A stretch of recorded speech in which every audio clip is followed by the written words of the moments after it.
Welcome to Covert Chapters, where secrets never stay buried. Today is Point Blanc Part 2 of Anthony Horowitz's Alex Rider series. After surviving his first mission, Alex is pulled into a new conspiracy by Mi-6, this time at an exclusive school for the sons of the super rich. But what is it hiding? A world where identities are stolen, where life and death are just a ski trip away. Are you ready to follow a teenage spy into the heart of a white nightmare?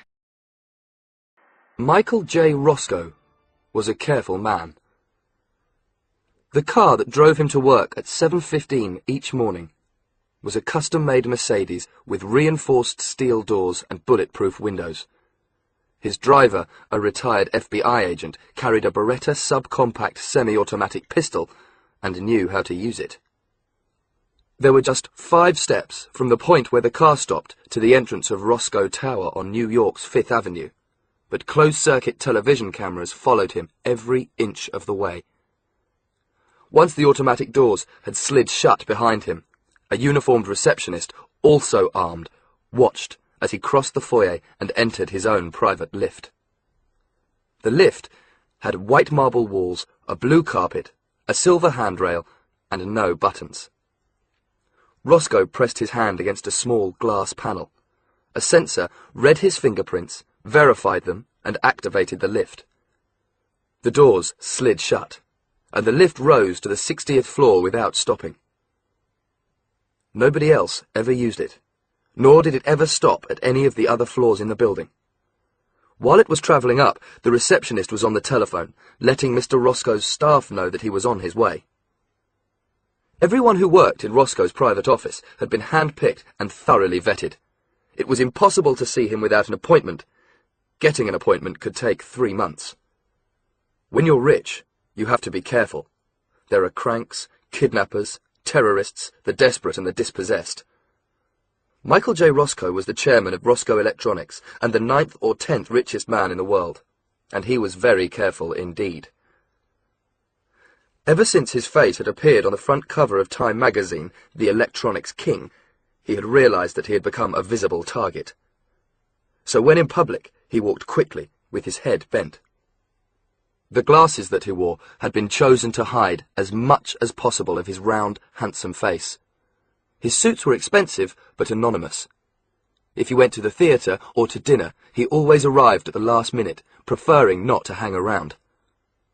There were dozens of different security systems in his life, and although they had once annoyed him, he had allowed them to become routine. But ask any spy or security agent. Routine is the one thing that can get you killed. It tells the enemy where you're going and when you're going to be there. Routine was going to kill Michael J. Rosco, and this was the day death had chosen to come calling.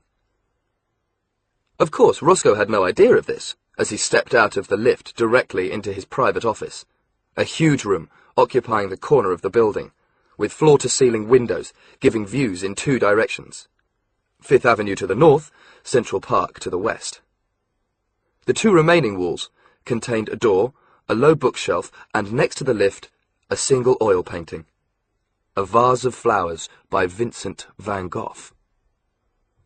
The black glass surface of his desk was equally uncluttered.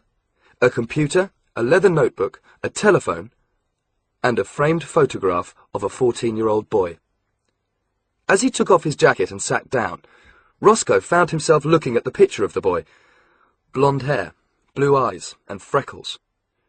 Paul Rosco looked remarkably like his father 40 years ago. Rosco was now 54, beginning to show his age despite his year-round tan. His son was almost as tall as him. The picture had been taken the summer before on Long Island. They had spent the day sailing, then they'd had a barbecue on the beach. It had been one of the few happy days they had ever had together. The door opened, and his secretary came in. Helen Bosworth was English. She had left her home and her husband to come and work in New York, and loved every minute of it. She had been working in this office for 11 years, and in all that time, she had never forgotten a detail or made a mistake. "Good morning, Mr. Rosco," she said. "Good morning, Helen." She set down a folder on his desk. "The latest figures from Singapore?" Costings on the R15 organiser. You have lunch with Senator Andrews at 12:30. I've booked the Ivy. Did you remember to call London? Rosco asked. Helen Bosworth blinked. She never forgot anything, so why had he asked? I spoke to Ellen Blunt's office yesterday afternoon, she said. Afternoon in New York would have been evening in London. Mr. Blunt was not available, but I've arranged a person-to-person call for you this afternoon. We can have it patched through to your car. Thank you, Helen. Shall I have your coffee sent through to you? No, thank you, Helen. I won't have coffee today. Helen Bosworth left the room, seriously alarmed. No coffee? Whatever next? Mr. Rosco had begun his day with a double espresso for as long as she had known him. Could it be that he was ill?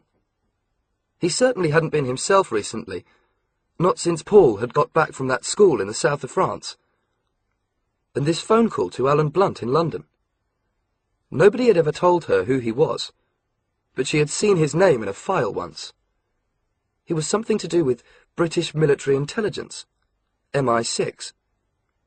What was Mr. Rosco doing talking to a spy?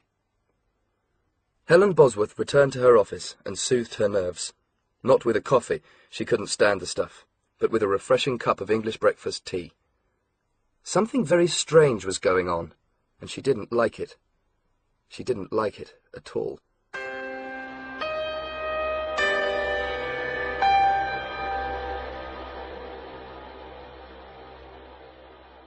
Meanwhile, 60 floors below, a man had walked into reception wearing grey overalls with an ID badge attached to his chest. The badge identified him as Sam Green, maintenance engineer with Express Elevators, Inc. He was carrying a briefcase in one hand and a large silver toolbox in the other. He set them both down in front of the reception desk. Sam Green was not his real name. His hair, black and a little greasy, was fake, as were his glasses, moustache, and uneven teeth. He looked 50 years old, but was actually nearer 30. Nobody knew his real name, but in the business he was in, a name was the last thing he could afford. He was known as the Gentleman, and he was one of the highest paid and most successful contract killers in the world. He had been given his nickname because he always sent flowers to the families of his victims. The receptionist glanced at him. "I'm here for the elevator," he said. He spoke with a Bronx accent, even though he had never spent more than a week there in his life. "What about it?" the receptionist asked. "You people were here last week." "Yeah, sure. We found a defective cable on elevator 12. It had to be replaced, but we didn't have the part, so they sent me back." The gentleman fished in his pocket and pulled out a crumpled sheet of paper. "You want to call head office? I got my orders here." If the receptionist had called Express Elevators, Inc., he would have discovered that they did indeed employ a Sam Green, although he hadn't shown up for work for 2 days. This was because the real Sam Green was at the bottom of the Hudson River with a knife in his back and a 20-pound block of concrete attached to his feet. But the receptionist didn't make the call. The gentleman had guessed he wouldn't bother. After all, the lifts were always breaking down. There were engineers in and out the whole time. What difference would one more make? The receptionist jerked a thumb. "Go ahead," he said. The gentleman put away the letter, picked up his case and his toolbox, and went over to the lifts. There were a dozen public lifts servicing the skyscraper, plus a 13th for Michael J. Rosco. Lift number 12 was at the end. As he went in, a delivery boy with a parcel tried to follow. "Sorry," the gentleman said. "Closed for maintenance." The door slid shut. He was on his own. He pressed the button for the 61st floor. He had been given this job only a week before. He'd had to work fast, killing the real maintenance engineer, taking his identity, learning the layout of Roscoe Tower, and getting his hands on the sophisticated piece of equipment he had known he would need. His employers wanted the multimillionaire eliminated as quickly as possible. More importantly, it had to look like an accident. For this, the gentleman had demanded, and been paid, 200,000 American dollars. The money was to be paid into a bank account in Switzerland, half now, half on completion. The lift door opened. The The 61st floor was used mainly for maintenance. This was where the water tanks were housed, also the computers that controlled the heat, air conditioning, security cameras, and lifts throughout the building. The gentleman turned off the lift, using the manual override key that had once belonged to Sam Green, then went over to the computers. He knew exactly where they were. In fact, he could have found them wearing a blindfold. He opened his briefcase. There were two sections to the case. The lower part was a laptop computer. The lid was fitted out with a number of drills and other tools, each of them strapped into place. It took him 15 minutes to cut his way into the Rosco Tower mainframe and connect his laptop to the circuitry inside. Hacking his way past the Rosco security systems took a little longer, but at last it was done. He tapped a command into his keyboard. On the floor below, Michael J. Roscoe's private lift did something it had never done before. It rose up, one extra floor, to level 61. The door, however, remained closed. The gentleman did not need to get in. Instead, he picked up the briefcase and the silver toolbox and carried them back to the same lift he had taken from reception. He turned the override key and pressed the button for the 59th floor. Once again, he deactivated the lift. Then he reached up and pushed. In the top of the lift was a trapdoor that opened outwards. He pushed the briefcase and the silver box ahead of him, then pulled himself up and climbed onto the roof of the lift. He was now standing inside the main lift shaft of Rosco Tower. He was surrounded on four sides by girders and pipes blackened with oil and dirt. Thick steel cables hung down, some of them humming as they carried their loads up and down. Looking down, he could see a seemingly endless square tunnel, illuminated only by the chinks of light from the doors that slid open and shut again as the other lifts arrived at various floors. Somehow, the breeze had made its way in from the street, spinning dust that stung his eyes. Next to him was a set of lift doors which, had he opened them, would have led him straight into Roscoe's office. Above these, over his head and a few meters to the right, was the underbelly of Roscoe's private lift. The toolbox was next to him on the lift roof. Carefully, he opened it. The sides of the case were lined with thick sponge. Inside, in the specially moulded space, was what looked like a complicated film projector, silver and concave with a thick glass lens.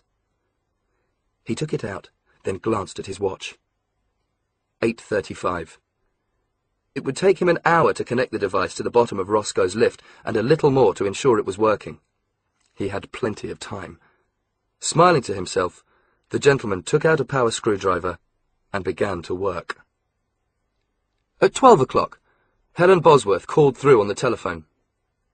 "Your car is here, Mr. Rosco." "Thank you, Helen." Rosco hadn't done much that morning. He had been aware that only half his mind was on his work. Once again, he glanced at the photograph on his desk. Paul. How could things have gone so wrong between a father and a son? And what could have happened in the last few months to make them so much worse? He stood up, put his jacket on, and walked across his office, on his way to lunch with Senator Andrews. He often had lunch with politicians. They either wanted his money, his ideas, or him. Anyone as rich as Rosco was a powerful friend, and politicians need all the friends they can get. He pressed the lift call button, and the doors slid open. He took one step forward. The last thing Michael J. Rosco saw in his life was a lift with white marble walls, a blue carpet, and a silver handrail. His right foot, wearing one of the black leather shoes that were handmade for him by a small shop in Rome, travelled down to the carpet and kept going, right through it. The rest of his body followed, tilting into the lift, and then through it. And then he was falling 60 floors to his death. He was so surprised by what had happened, so totally unable to understand what had happened, that he didn't even cry out. He simply fell into the blackness of the lift shaft, bounced twice off the walls, then crashed into the solid concrete of the basement, 200 meters below. The lift remained where it was. It looked solid, but in fact, it wasn't there at all. What Rosco had stepped into was a hologram being projected into the empty space of the lift shaft where the real lift should have been.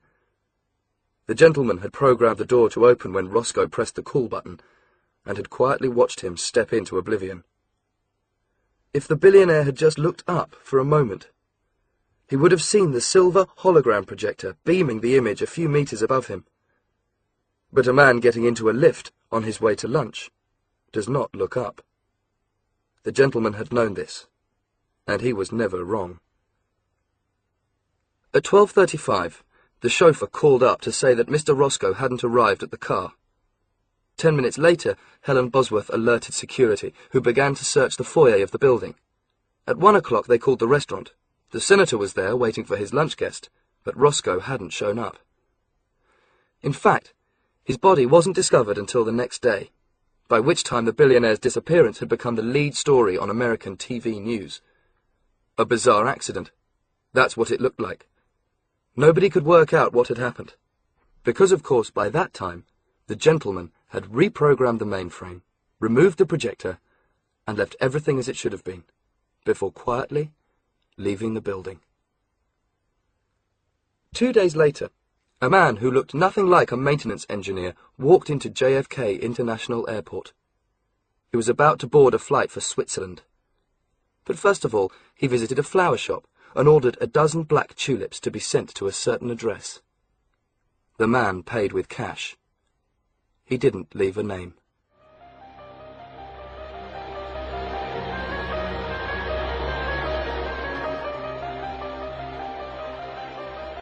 Chapter 2. Blue Shadow. The worst time to feel alone is when you're in a crowd. Alex Ryder was walking across the playground, surrounded by hundreds of boys and girls of about his own age. They were all heading in the same direction, all wearing the same blue and grey uniform, all of them probably thinking much the same thoughts. The last lesson of the day had just ended. Homework, tea, and television would fill the remaining hours until bed. Another school day. So why did he feel so out of it? As if he were watching the last weeks of the term from the other side of a giant glass screen. Alex jerked his backpack over one shoulder and continued towards the bike shed. The bag was heavy. As usual, it contained double homework, French and history. He had missed 2 weeks of school, and he was having to work hard to catch up. His teachers had not been sympathetic. Nobody had said as much, but when he had finally returned with a doctor's letter, a bad dose of flu with complications, they had nodded and smiled and secretly thought him a little bit pampered and spoiled. On the other hand, they had to make allowances. They all knew that Alex had no parents, that he had been living with an uncle who had died in some sort of car accident. But even so, 2 weeks in bed? Even his closest friends had to admit that that was a bit much. And he couldn't tell them the truth. He wasn't allowed to tell anyone what had really happened. That was the hell of it. Alex looked around him at the children streaming through the school gates, some dribbling footballs, some on their mobile phones. He looked at the teachers, curling themselves into their second-hand cars. At first, he had thought that the whole school had somehow changed while he was away. But he knew now that what had happened was worse. Everything was the same. It was he who had changed. Alex was 14 years old, an ordinary schoolboy in an ordinary West London comprehensive. Or he had been. Only a few weeks ago he had discovered that his uncle had been a secret agent working for MI6. The uncle, Ian Ryder, had been murdered, and MI6 had forced Alex to take his place. They had given him a crash course in SAS survival techniques and sent him on a lunatic mission on the south coast. He had been chased, shot at, and almost killed. And at the end of it, he had been packed off and sent back to school as if nothing had happened. But first they had made him sign the Official Secrets Act. Alex smiled at the memory of it. He didn't need to sign anything. Who would have believed him anyway? But it was the secrecy that was getting to him now. Whenever anyone asked him what he had been doing in the weeks he'd been away, he'd been forced to tell them that he'd been in bed, reading, slouching round the house, whatever. Alex didn't want to boast about what he'd done, but he hated having to deceive his friends. It made him angry. MI6 hadn't just put him in danger, they'd locked his whole life in a filing cabinet and thrown away the key. He had reached the bike shed. Somebody muttered a goodbye in his direction, and he nodded, then reached up to brush away the single strand of fair hair that had fallen over his eye. Sometimes he wished that the whole business with MI6 had never happened. But at the same time, he had to admit it, part of him wanted it all to happen again. Sometimes he felt that he no longer belonged in the safe, comfortable world of Brooklyn school. Too much had changed, and at the end of the day, anything was better than double homework. He lifted his bike out of the shed, unlocked it, pulled the backpack over both his shoulders, and prepared to ride away. That was when he saw the beat-up white car, back again outside the school gates for the second time that week. Everyone knew about the man in the white car. He was in his 20s, bald, and had 2 broken stumps where his front teeth should have been, and 5 metal studs in his ear. He didn't advertise his name. When people talked about him, they called him Skoda, after the make of his car. But there were some who said that his name was Jake, and he had once been at Brooklyn. If so, he had come back like an unwelcomed ghost. Here 1 minute, vanishing the next. Somehow always a few seconds ahead of any passing police car or over-inquisitive teacher. Skoda sold drugs. He sold soft drugs to the younger kids, and harder stuff to any of the sixth formers stupid enough to buy it. It seemed incredible to Alex that Skoda could get away with it so easily, dealing his little packets in broad daylight. But of course there was a code of honour in the school. No one turned anyone into the police, not even a rat like Skoda. And then there was always the fear that if Skoda went down, some of the people he supplied, friends, classmates, might go with him. Drugs had never been a huge problem at Brooklyn, but recently that had begun to change. A clutch of 17-year-olds had started buying Skoda's goods, and like a stone dropped into a pool, the ripples had rapidly spread. There had been a spate of thefts, as well as 1 or 2 bullying incidents, younger children being forced to bring in money for older kids. The stuff Skoda was selling seemed to get more expensive the more you bought of it, and it hadn't been cheap at the start. Alex watched as a heavy-shouldered boy with dark hair and serious acne lumbered over to the car, paused by the window, then continued on his way. He felt a sudden jolt of anger. The boy's name was Colin, and just 12 months ago he had been one of Alex's best friends. In fact, Colin had been popular with everyone. But then, everything had changed. He had become moody and withdrawn. His work had gone downhill. Suddenly nobody had wanted to know him, and this was the reason. Alex had never thought much about drugs, apart from knowing that he would never take them himself. But he could see that the man in the white car wasn't just poisoning a handful of dumb kids. He was poisoning the whole school. A policeman on foot patrol appeared, walking towards the gate. A moment later, the white car was gone, black smut bubbling from a faulty exhaust. Alex was on his bike before he knew what he was doing, pedalling fast out of the playground, swerving round the school secretary who was also on her way home. "Not too fast, Alex!" she called out, and sighed when he ignored her. Miss Bedfordshire had always had a soft spot for Alex without knowing quite why, and she alone in the school had wondered if there hadn't been more to his absence than the doctor's note had suggested. The white Skoda accelerated down the road, turning left, then right, and Alex thought he was going to lose it.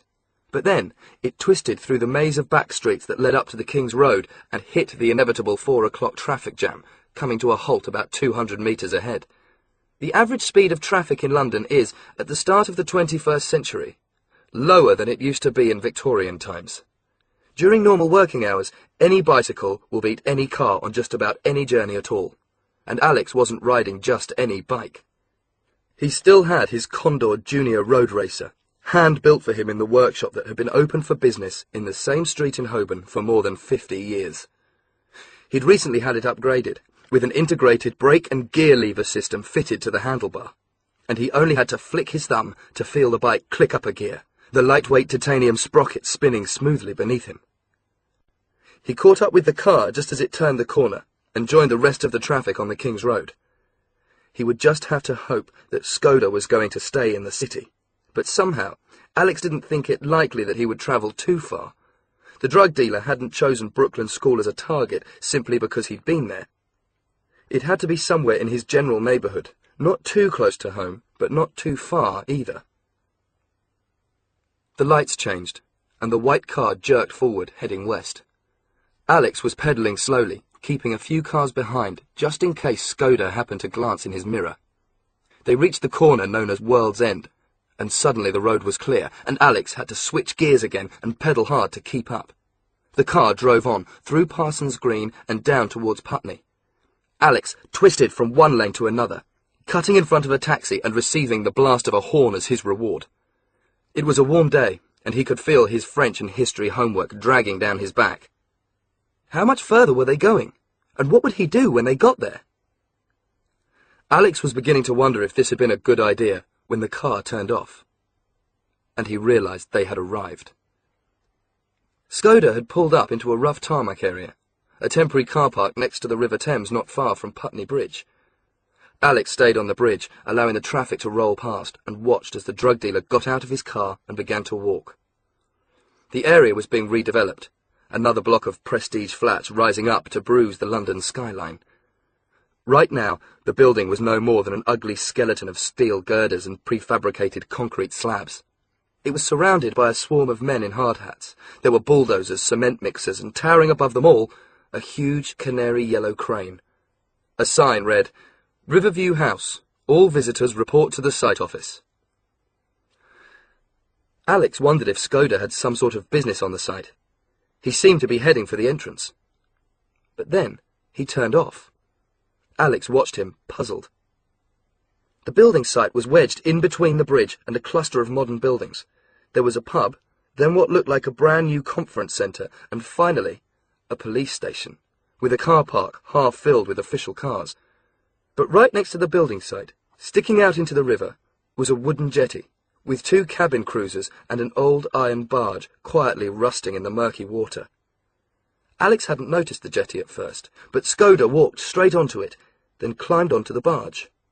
He opened a door and disappeared inside. Was this where he lived? It was late in the day. Somehow Alex doubted he was about to set off on a pleasure cruise down the River Thames. He got back on his bike and cycled slowly to the end of the bridge, and then down towards the car park. He left the bike and his backpack out of sight and continued on foot, moving more slowly as he approached the jetty. He wasn't afraid of being caught. This was a public place, and even if Skoda did reappear, there would be nothing he could do. But he was curious. Just what was the drug dealer doing on board a barge? It seemed a bizarre place to have stopped. Alex still wasn't sure what he was going to do, but he wanted to have a look inside. Then he would decide. The wooden jetty creaked under his feet as he stepped onto it. The barge was called Blue Shadow, but there was little blue left in the flaking paint, the rusty ironwork, and the dirty, oil-covered decks.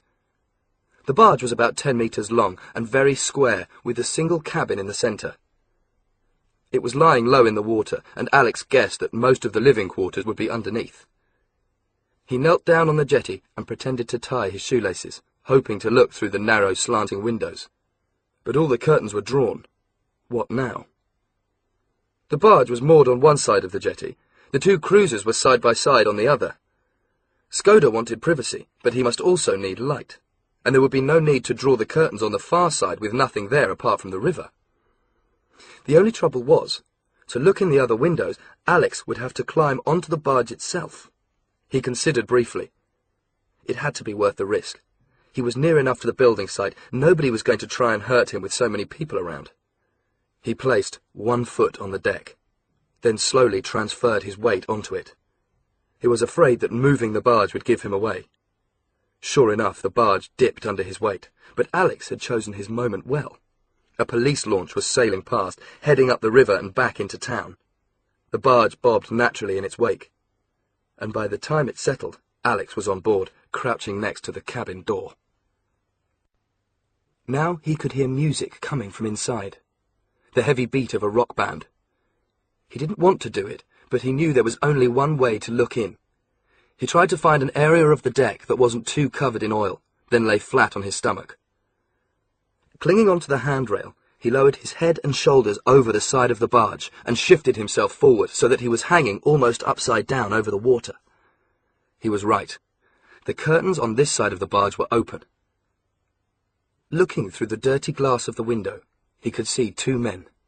Skoda was sitting on a bunk smoking a cigarette. There was a second man, blonde-haired and ugly, with twisted lips and 3 days' stubble, wearing a torn sweatshirt and jeans, making a cup of coffee at a small stove. The music was coming from a ghetto blaster perched on a shelf. Alex looked around the cabin. Apart from 2 bunks and the miniature kitchen, the barge offered no living accommodation at all. Instead, it had been converted for another purpose. Skoda and his friend had turned it into a floating laboratory. There were 2 metal work surfaces, a sink, and a pair of electric scales. Everywhere there were test tubes and Bunsen burners, flasks, glass pipes and measuring spoons. The whole place was filthy. Obviously neither of the men cared about hygiene, but Alex knew that he was looking into the heart of their operation.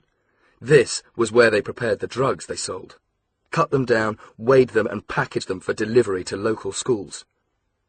It was an incredible idea, to put a drugs factory on a boat, almost in the middle of London, and only a stone's throw away from a police station. But at the same time, it was a clever one. Who would have looked for it here? The blonde man suddenly turned round, and Alex hooked his body up and slithered backwards onto the deck. For a moment he was dizzy. Hanging upside down, the blood had drained into his head. He took a couple of breaths, trying to collect his thoughts.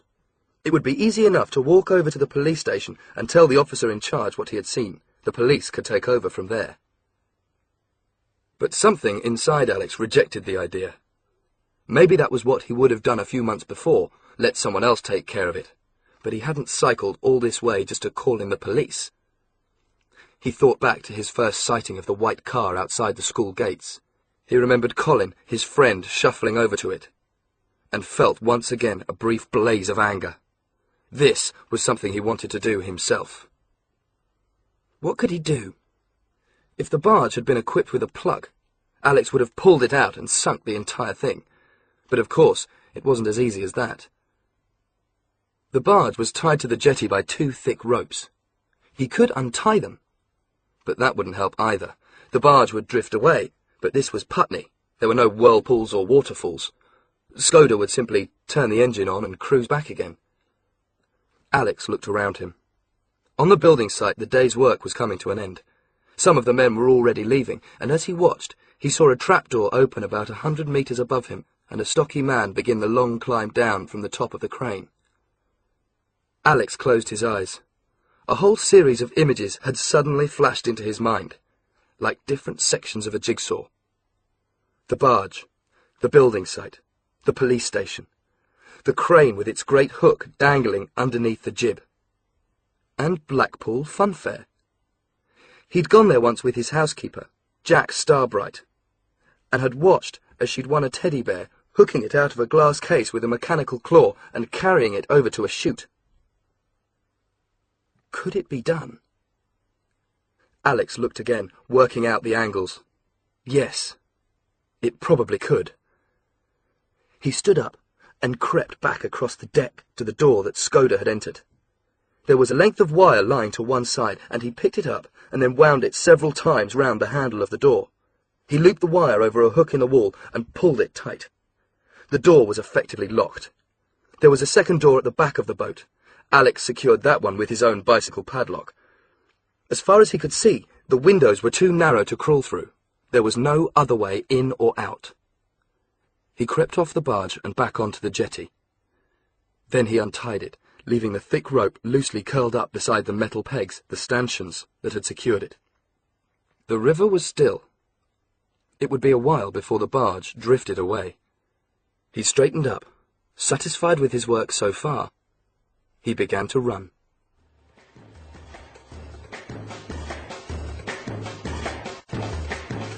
Chapter 3. Hooked. The entrance to the building site was crowded with construction workers preparing to go home. Alex was reminded of Brookland an hour earlier. Nothing really changed when you got older, except that maybe you weren't given homework. The men and women drifting out of the site were tired, in a hurry to be away. That was probably why none of them tried to stop Alex, as he slipped in among them, walking purposefully, as if he knew where he was going, as if he had every right to be there. But the shift wasn't completely finished yet. Other workers were still carrying tools, stowing away machinery, packing up for the night. They were all wearing protective headgear, and seeing a pile of plastic helmets, Alex snatched one up and put it on.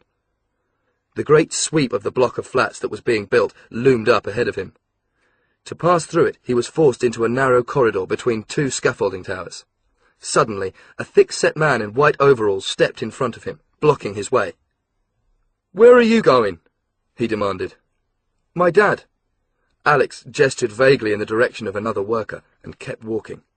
The trick worked. The man didn't challenge him again. He was heading for the crane. It was standing in the open, the high priest of the construction.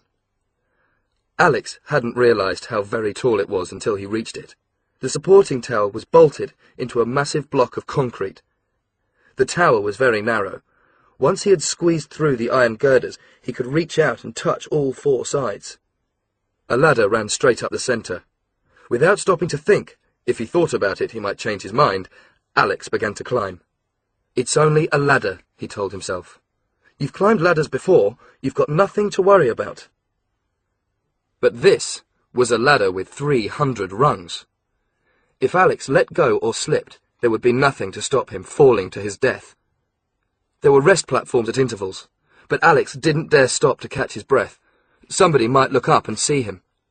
And there was always a chance that the barge, loose from its moorings, might begin to drift. After 250 rungs, the tower narrowed. Alex could see the crane's control cabin directly above him. He looked back down. The men on the building site were suddenly very small and far away. He climbed the last stretch of the ladder. There was a trapdoor over his head leading into the cabin, but the trapdoor was locked. Fortunately, Alex was ready for this. When MI6 had sent him on his first mission, they had given him a number of gadgets, he couldn't exactly call them weapons, to help him out of tight corners. One of these was a tube marked Zit Clean for healthier skin. But the cream inside the tube did much more than clean up spots. Although Alex had used most of it, he had managed to hold on to the last remnants, and often carried the tube with him as a sort of souvenir. He had it in his pocket now. Holding onto the ladder with one hand, he took the tube out with the other. There was very little of the cream left, but Alex knew that a little was all he would need. He opened the tube, squeezed some of the cream onto the lock, and waited. There was a moment's pause, then a hiss and a wisp of smoke. The cream was eating into the metal. The lock sprang open. Alex pushed back the trapdoor and climbed the last few rungs. He was in. He had to close the trapdoor again to create enough floor space to stand on. He found himself in a square metal box, about the same size as a sit-in arcade game. There was a pilot's chair with 2 joysticks, one on each arm, and instead of a screen, a floor-to-ceiling window with a spectacular view of the building site, the river, and the whole of West London. A small computer monitor had been built into one corner, and at knee level there was a radio transmitter. The joysticks on the arms were surprisingly uncomplicated. Each had just 6 buttons. There were even helpful diagrams to show what they did. The right hand would lift the hook up and down. The left hand would move it along the jib, closer to or further from the cabin. The left hand also controlled the whole top of the crane, rotating it 360 degrees. It couldn't have been much simpler. Even the start button was clearly labelled. A big button for a big toy. Everything about the crane reminded Alex of an oversized Meccano kit. He pushed the button and felt power surge into the control cabin. The computer lit up, with a graphic of a barking dog as the warm-up program came into life. Alex eased himself into the operator's chair. There were still 20 or 30 men on the site. Looking down between his knees, he could see them moving silently far below. Nobody had noticed that anything was wrong, but he knew he still had to move fast. He pressed the green button on the right-hand control, green for go, then touched his fingers against the joystick and pushed. Nothing happened. Alex frowned. Maybe it was going to be more complicated than he thought. What had he missed? He rested his hands on the joysticks, looking left and right for another control. His right hand moved slightly, and suddenly the hook soared up from the ground. It was working. Unknown to Alex, when he gripped the handles of the joysticks, heat sensors concealed inside had read his body temperature and activated the crane.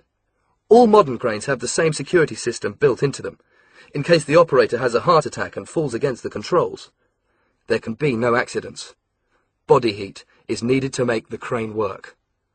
Luckily for him, this crane was a Liebherr 154 ECH, one of the most modern in the world. The Liebherr is incredibly easy to use and remarkably accurate. Now Alex pushed sideways with his left hand and gasped as the crane swung round. In front of him he could see the jib stretching out, swinging high over the rooftops of London. The more he pushed, the faster the crane went. The movement couldn't have been smoother. The Liebherr 154 has a fluid coupling between the electric motor and the gears so that it never jolts or shudders. It glides. Alex found a white button under his thumb and pressed it. The movement stopped at once. He was ready. He would need some beginner's luck, but he was sure he could do it, provided nobody looked up and saw the crane moving. He pushed with his left hand again, and this time waited as the jib of the crane swung all the way round, past Putney Bridge and over the River Thames. When the jib was pointing directly over the barge, he stopped. Now he manoeuvred the cradle with the hook. First he slid it right to the end of the jib, then using his other hand, he lowered it, quickly to begin with, more slowly as it drew closer to ground level. The hook was solid metal. If he hit the barge, Skoda might hear it, and Alex would have given himself away. Carefully now, 1 centimetre at a time. Alex licked his lips, and using all his concentration, took careful aim. The hook crashed into the deck. Alex cursed. Surely Skoda would have heard it, and would even now be grappling with the door. Then he remembered the ghetto blaster. Hopefully the music would have drowned out the noise. He lifted the hook, at the same time dragging it across the deck towards him. He had seen his target. There was a thick metal stanchion welded into the deck at the near end. If he could just loop the hook around the stanchion, he would have caught his fish. Then he could reel it in. His first attempt missed the stanchion by more than a metre. Alex forced himself not to panic. He had to do this slowly, or he would never do it at all. Working with his left and right hands, balancing one movement against the other, he dragged the hook over the deck, and then back towards the stanchion. He would just have to hope that the ghetto blaster was still playing, and that the sliding metal wasn't making too much noise. He missed the stanchion a second time. This wasn't going to work. No. He could do it. It was the same as the funfair, just bigger. He gritted his teeth and manoeuvred the hook a third time. This time, he saw it happen. The hook caught hold of the stanchion. He had it. He looked down. Nobody had noticed anything wrong. Now, how did you lift? He pulled with his right hand. The cable became taut. He actually felt the crane take the weight of the barge. The whole tower tilted forward alarmingly, and Alex almost slid out of his seat. For the first time he wondered if his plan was actually possible. Could the crane lift the barge out of the water? What was the maximum load? There was a white placard at the end of the crane arm, printed with a measurement. 3,900 kilograms. Surely the boat couldn't weigh that much. He glanced at the computer screen. One set of digits was changing so rapidly he was unable to read them. They were showing the weight the crane was taking. What would happen if the boat was too heavy? Would the computer initiate an automatic cutout, or would the whole thing just fall over? Alex settled himself in the chair and pulled back, wondering what would happen next. Inside the boat, Skoda was opening a bottle of gin. He'd had a good day, selling more than £100 worth of merchandise to the kids at his old school. And the best thing was, they'd all be back for more. Soon he'd only sell them the stuff if they promised to introduce it to their friends. Then the friends would become customers too. It was the easiest market in the world. He'd got them hooked. They were his, to do with as he liked. The blonde-haired man he was working with was called Mike Beckett. The two of them had met in prison and had decided to go into business together when they got out. The boat had been Beckett's idea. There was no proper kitchen, no toilet, and it was freezing in winter. But it worked. It even amused them to be so close to a police station. They enjoyed watching the police cars or boats going past. Of course, the pigs would never think of looking right on their own doorstep. Suddenly, Beckett swore. "What the? What is it?" Skoda looked up. "The cup!" Skoda watched as a cup of coffee, which had been sitting on a shelf, began to move. It slid sideways, then fell off with a clatter, spilling cold coffee on the grey rag they called a carpet. Skoda was confused. The cup seemed to have moved on its own. Nothing had touched it. He giggled. "How did you do that?" he asked. "I didn't. Then—" Beckett was the first to realise what was happening. But even he couldn't guess the truth. "We're sinking!" he shouted. He scrabbled for the door. Now Skoda felt it for himself. The floor was tilting. Test tubes and beakers slid into each other, then crashed to the floor, glass shattering. He swore and followed Beckett, uphill now. With every second that passed, the rake was becoming steeper. But the strange thing was that the barge didn't seem to be sinking at all. On the contrary, the front of it seemed to be rising out of the water. "What's going on?" he yelled. "The door's jammed!" Beckett had managed to open it a crack, but the padlock on the other side was holding it firm. "There's the other door!" But the second door was now high above them. Bottles rolled off the tables and smashed. In the kitchen, soiled plates and mugs slid into each other, pieces flying. With something between a sob and a snarl, Skoda tried to climb up the mountainside that the inside of the boat had become. But it was already too steep. The door was almost over his head. He lost his balance and fell backwards, shouting as 1 second later the other man was thrown on top of him. The two of them rolled into the corner, tangled up in each other. Plates, cups, knives, forks, and dozens of pieces of scientific equipment crashed into them. The walls of the barge were grinding with the pressure. A window shattered. A table turned itself into a battering ram and hurled itself at them. Skoda felt a bone snap in his arm and screamed out loud. The barge was completely vertical, hanging above the water at 90 degrees. For a moment it rested where it was. Then it began to rise. Alex stared at the barge in amazement. The crane was lifting it at half speed. Some sort of override had come into action, slowing the operation down. But it wasn't even straining. Alex could feel the power under his palms. Sitting in the cabin, with both hands on the joysticks, his feet apart, and the jib of the crane jutting out ahead of him, he felt as if he and the crane had become one. He only had to move a centimetre, and the boat would be brought to him. He could see it dangling on the hook, spinning slowly. Water was streaming off the stern. It was already clear of the water, rising up about a metre every 5 seconds. He wondered what it must be like inside. The radio beside his knee hissed into life. "Crane operator, this is base. What the hell do you think you're doing? Over." A pause, a burst of static. Then the metallic voice was back. "Who is in the crane? Who's up there? Identify yourself." There was a microphone snaking towards Alex's chin, and he was tempted to say something. But he decided against it. Hearing a teenager's voice would only panic them more. He looked down. There were about a dozen construction workers closing in on the base of the crane. Others were pointing at the boat, jabbering amongst themselves.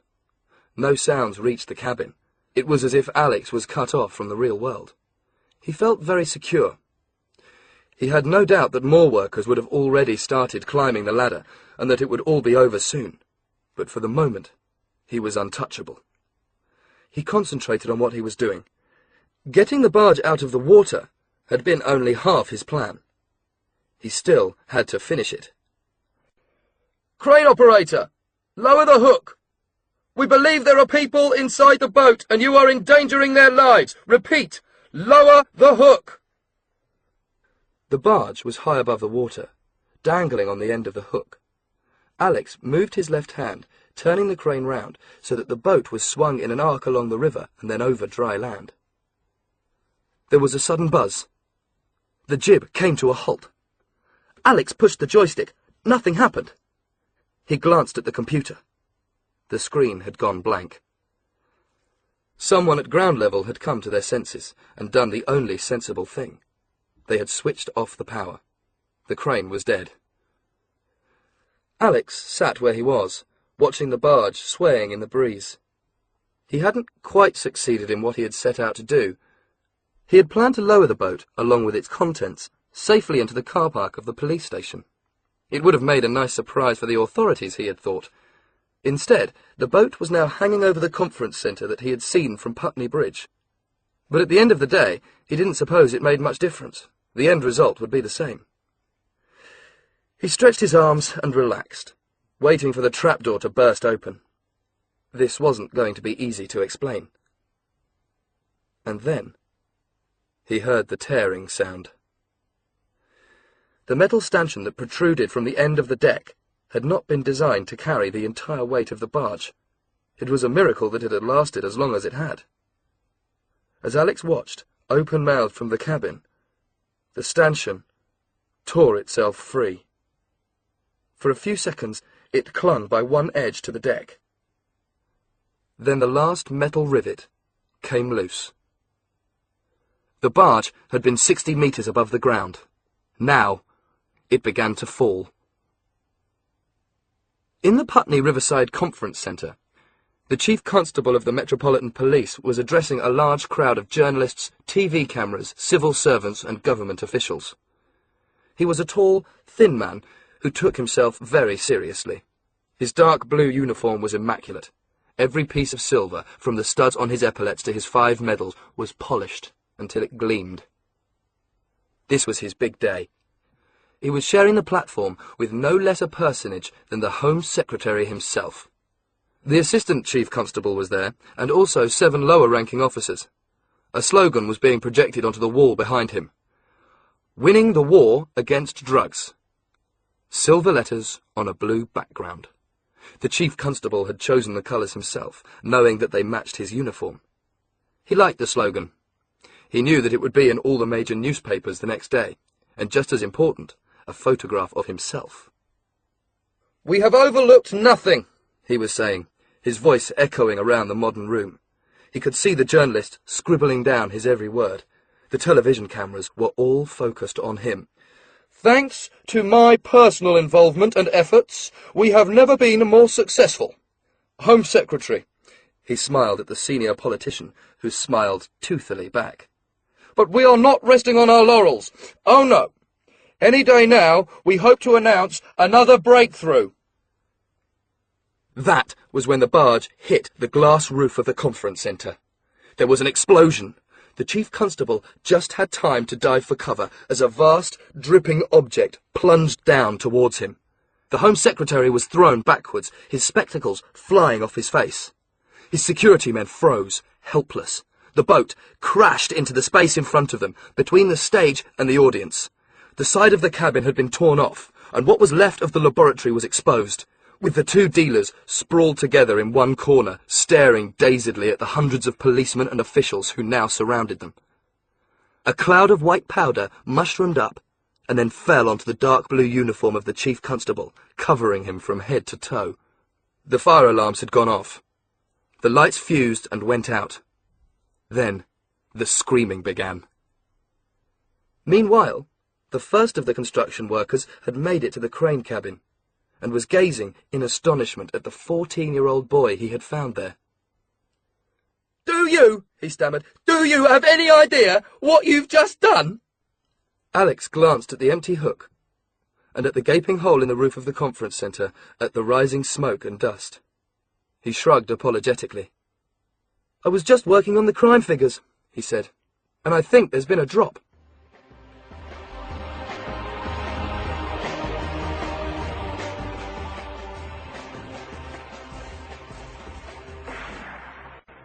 Chapter 4. Search and Report. At least they didn't have far to take him. 2 men brought Alex down from the crane, one above him on the ladder and one below. The police were waiting at the bottom. Watched by the incredulous construction workers, he was frog-marched off the building site and into the police station just a few buildings away. As he passed the conference centre, he saw the crowds pouring out. Ambulances had already arrived.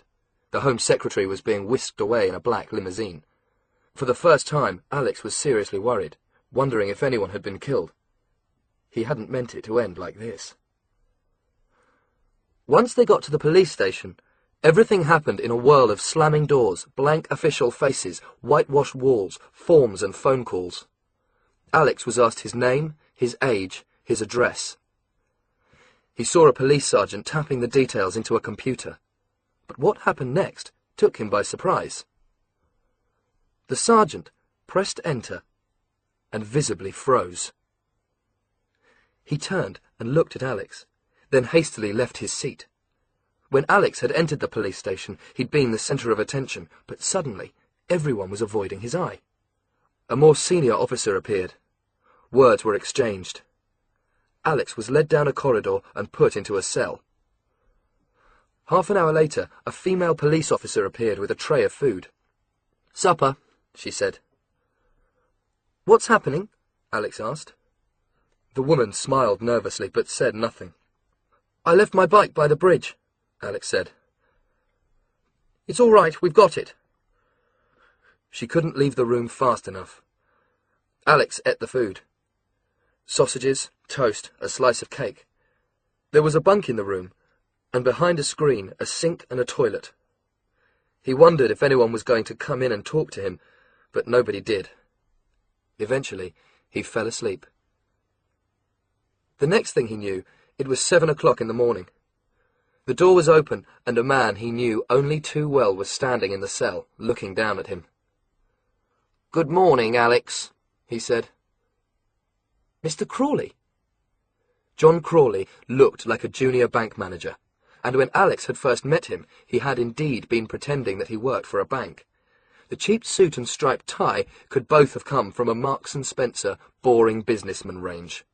In fact, Crawley worked for MI6.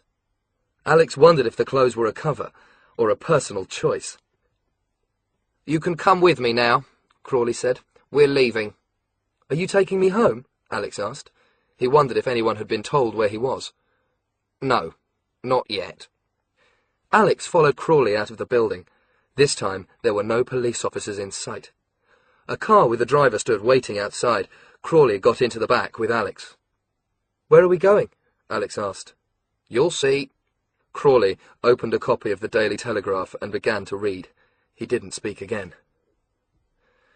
They drove east through the city and up towards Liverpool Street. Alex knew at once where he was being taken, and sure enough, the car turned into the entrance of a 17-storey building near the station, and disappeared down a ramp into an underground car park. Alex had been here before. The building pretended to be the headquarters of the Royal and General Bank. In fact, this was where the Special Operations Division of MI6 was based. The car stopped. Crawley folded his paper away and got out, ushering Alex ahead of him. There was a lift in the basement, and the two of them took it to the 16th floor. "This way." Crawley gestured to a door marked 1605. The gunpowder plot, Alex thought. It was an absurd thing to flash into his mind, a fragment of the history homework he should have been doing the night before. 1605, the year Guy Fawkes had tried to blow up the Houses of Parliament. Oh well, it looked as if the homework was going to have to wait. Alex opened the door and went in. Crawley didn't follow. When Alex looked round, he was already walking away. "Shut the door, Alex, and come in." Once again, Alex found himself standing opposite the prim, unsmiling man who headed the Special Operations Division of MI6. Grey suit, grey face, grey life. Alan Blunt seemed to belong to an entirely colourless world.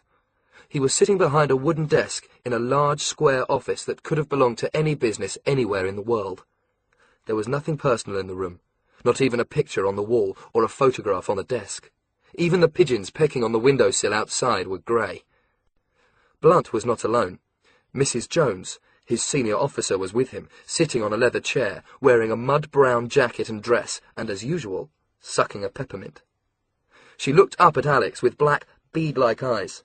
She seemed to be more pleased to see him than her boss was. It was she who had spoken. Blunt had barely registered the fact that Alex had come into the room. Then Blunt looked up. "I hadn't expected to see you again so soon," he said. "That's just what I was going to say," Alex replied. There was a single empty chair in the office. He sat down. Blunt slid a sheet of paper across his desk and examined it briefly. "What on earth were you thinking of?" he demanded. "This business with the crane. You've done an enormous amount of damage. You've practically destroyed a £2 million conference centre. It's a miracle nobody was killed." "The 2 men in the boat will be in hospital for months," Mrs. Jones added. "You could have killed the Home Secretary," Blunt continued. "That would have been the last straw. What were you doing?" "They were drug dealers," Alex said. "So we've discovered, but the normal procedure would have been to dial 999. "I couldn't find a phone." Alex sighed. "They turned off the crane," he explained. "I was going to put the boat in the car park." Blunt blinked once and waved a hand, as if dismissing everything that had happened. "It's just as well that your special status came up on the police computer," he said. "They called us, and we've handled the rest." "I didn't know I had special status," Alex said. "Oh yes, Alex. You're nothing if not special." Blunt gazed at him for a moment. "That's why you're here." "So you're not going to send me home?" "No. The fact is, Alex, we were thinking of contacting you anyway. We need you again." "You're probably the only person who can do what we have in mind," Mrs. Jones added. "Wait a minute." Alex shook his head. "I'm far enough behind at school as it is. Suppose I'm not interested." Mrs. Jones sighed. "We could, of course, return you to the police," she said. "As I understand it, they were very keen to interview you." "And how is Miss Starbright?" Blunt asked. Jack Starbright, the name was short for Jackie or Jacqueline, Alex wasn't sure which, was the housekeeper who had been looking after Alex since his uncle had died. She was a bright, red-haired American girl who had come to London to study law but had never left. Blunt wasn't interested in her health, Alex knew that. The last time they'd met, he'd made his position clear. So long as Alex did as he was told, he could stay living in his uncle's house with Jack. Step out of line, and she'd be deported to America, and Alex would be taken into care. It was blackmail, of course, pure and simple. "She's fine," Alex said. There was quiet anger in his voice. Mrs. Jones took over. "Come on, Alex," she said. "Why pretend you're an ordinary schoolboy any more?" She was trying to sound more friendly, more like a mother. But even snakes have mothers, Alex thought. "You've already proved yourself once," she went on. "We're just giving you a chance to do it again." "It'll probably come to nothing," Blunt continued. "It's just something that needs looking into. What we call a search and report." "Why can't Crawley do it?" "We need a boy." Alex fell silent. He looked from Blunt to Mrs. Jones and back again. He knew that neither of them would hesitate for a second before pulling him out of Brookland and sending him to the grimmest institution they could find. And anyway, wasn't this what he had been asking for only the day before? Another adventure. Another chance to save the world.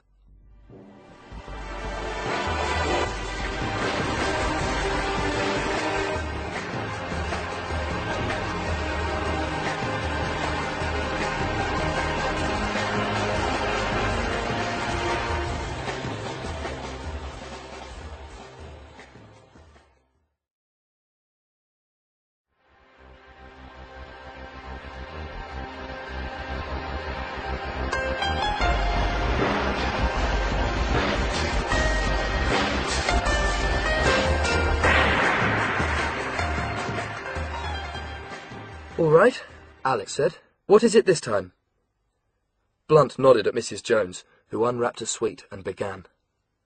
"I wonder if you know anything about a man called Michael J. Rosco?" she asked. Alex thought for a moment. "He was that businessman who had an accident in New York." He'd seen the news on TV. "Didn't he fall down a lift shaft or something?" "Rosco Electronics is one of the largest companies in America," Mrs. Jones said. "In fact, it's one of the largest companies in the world. Computers, videos, DVD players, everything from mobile phones to washing machines. Rosco was very rich, very influential." "And very short-sighted," Alex cut in. "It certainly seems to have been a very strange, and even a careless accident," Mrs. Jones agreed. The lift somehow malfunctioned. Rosco didn't look where he was going. He fell into the lift shaft and died. That's the general opinion. However, we're not so sure. Why not? First of all, there are a number of details that don't add up. On the day Rosco died, a maintenance engineer by the name of Sam Green called at Rosco Tower on Fifth Avenue. We know it was Green, or someone who looked very much like him, because we've seen him. They have closed-circuit security cameras, and he was filmed going in. He said he'd come to look at a defective cable, but according to the company that employed him, there was no defective cable, and he certainly wasn't acting under orders from them. Why don't you talk to him? We'd like to, but Green has vanished without trace. We think he might have been killed. We think someone might have taken his place and somehow set up the accident that killed Rosco. Alex shrugged. I'm sorry. I'm sorry about Mr. Rosco, but what's it got to do with me? I'm coming to that. Mrs. Jones paused. The strangest thing of all is that the day before he died, Rosco telephoned this office. A personal call. He asked to speak to Mr. Blunt. I met Rosco at Cambridge University, Blunt said. That was a long time ago. We became friends. That surprised Alex. He didn't think of Blunt as the sort of man who had friends. What did he say? He asked. Unfortunately, I wasn't here to take the call, Blunt replied. I arranged to speak with him the following day. By that time, it was too late. Do you have any idea what he wanted? Well, I spoke to his assistant, Mrs. Jones said. She wasn't able to tell me very much, but she understood that Rosco was concerned about his son. He has a 14-year-old son, Paul Rosco. A 14-year-old son? Alex was beginning to see the way things were going. Paul was his only son, Blunt explained. I'm afraid the two of them had a very difficult relationship. Rosco divorced a few years ago, and although the boy chose to live with his father, they didn't really get on. There were the usual teenage problems. But, of course, when you grow up surrounded by millions of dollars, these problems sometimes get amplified. Paul was doing badly at school. He was playing truant, spending time with some very undesirable friends. There was an incident with the New York police, nothing serious, and Rosco managed to hush it up, but it still upset him. I spoke to Rosco from time to time. He was worried about Paul and felt the boy was out of control, but there didn't seem to be very much he could do. So is that what you want me for? Alex interrupted. You want me to meet this boy and talk to him about his father's death? No. Blunt shook his head and handed a file to Mrs. Jones. She opened it. Alex caught a glimpse of a photograph. A dark-skinned man in military uniform. Remember what we told you about Rosco, she said, because now I want to tell you about another man. She slid the photograph round so that Alex could see it. This is General Viktor Ivanov, ex-KGB. Until last December, he was head of the Foreign Intelligence Service and probably the second or third most powerful man in Russia after the president. But then something happened to him, too. It was a boating accident on the Black Sea. His cruiser exploded. Nobody knows why. Was he a friend of Roscoe's? Alex asked. They probably never met. But we have a department here that constantly monitors world news, and their computers have thrown up a very strange coincidence. Ivanov also had a 14-year-old son, Dmitri. And one thing is certain. The young Ivanov certainly knew the young Rosco because they went to the same school. Paul and Dmitri? Alex was puzzled. What was a Russian boy doing at a school in New York? He wasn't in New York. Blunt took over. As I told you, Rosco was having trouble with his boy. Trouble at school, trouble at home. So last year he decided to take action. He sent Paul to Europe, to a place in France, a sort of finishing school. Do you know what a finishing school is? I thought it was the sort of place where rich people used to send their daughters, Alex said, to learn table manners. That's the general idea. But this school is for boys only, and not just ordinary boys. The fees are £10,000 a term. This is the brochure. You can have a look. He passed a heavy square booklet to Alex, written on the cover, gold letters on black, with the two words, Point Blanc. It's right on the French-Swiss border, Blunt explained. South of Geneva, just above Grenoble. in the French Alps. It's pronounced Point Blanc. He spoke the words with a French accent.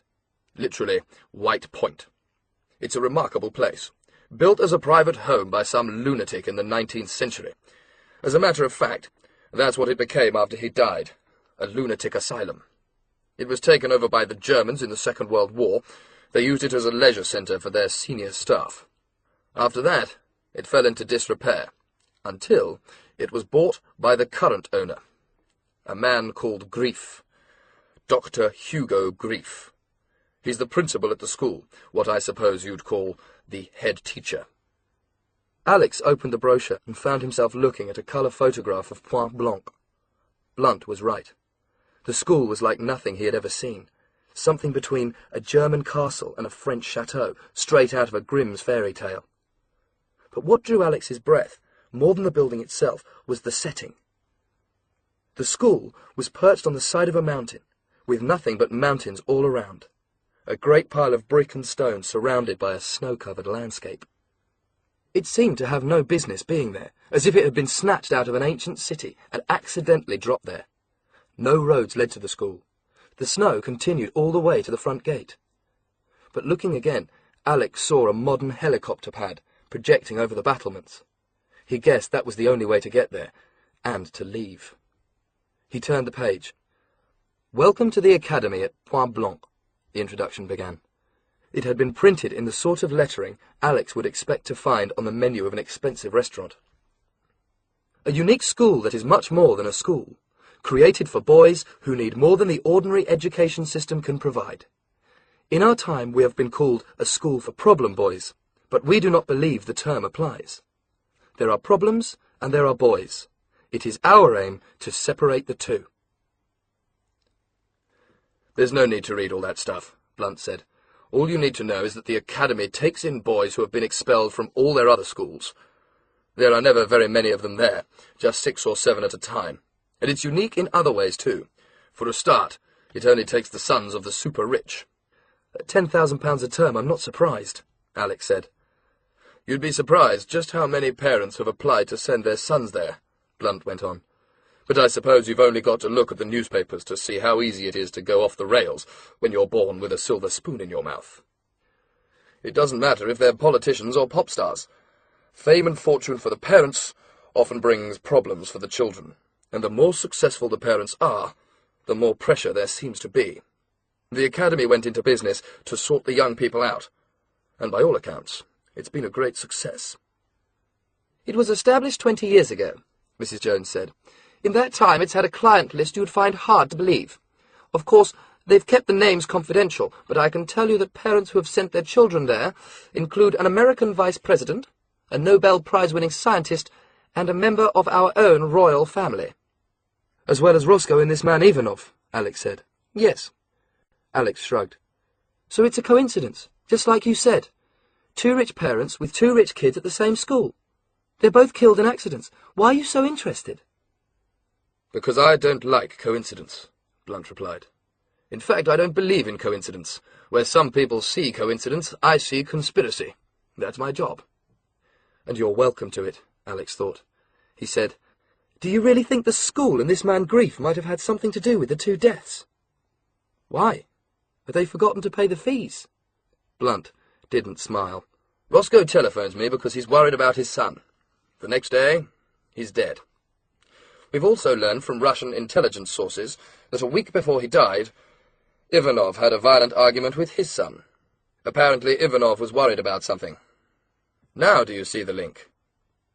Alex thought for a moment. "So, you want me to go to this school?" he said. "How are you going to manage that? I don't have parents, and they were never rich anyway." "We've already arranged that," Mrs. Jones said. Alex realized that she must have made her plans before the business with the crane ever happened. Even if he hadn't drawn attention to himself, they would have come for him. "We're going to supply you with a wealthy father. His name is Sir David Friend." "Friend? As in Friend's Supermarkets?"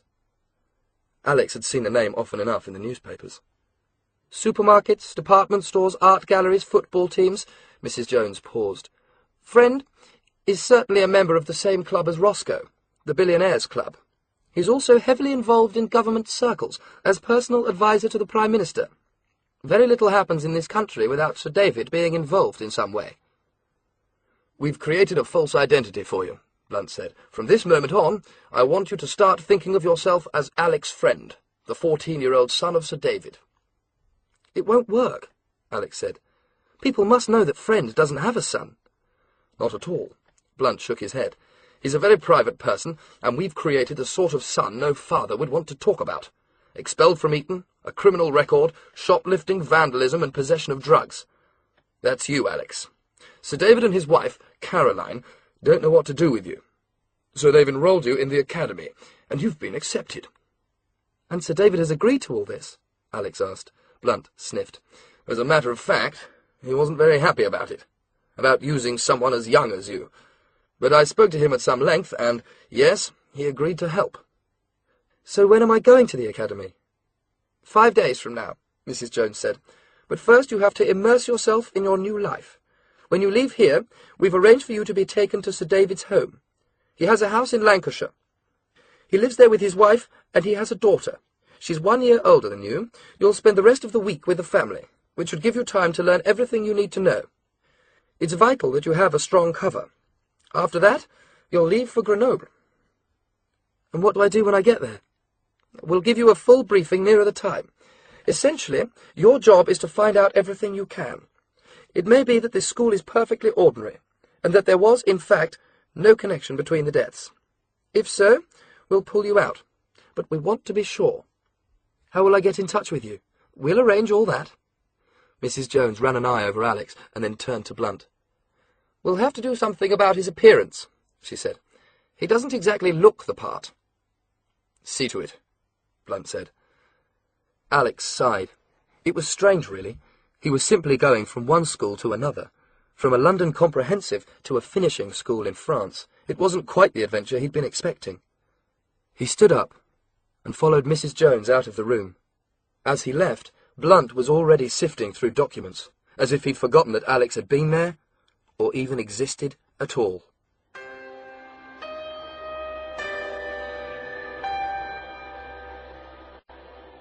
Chapter 5. The Shooting Party. The chauffeur-driven Rolls-Royce Corniche cruised along a tree-lined avenue, penetrating ever deeper into the Lancashire countryside.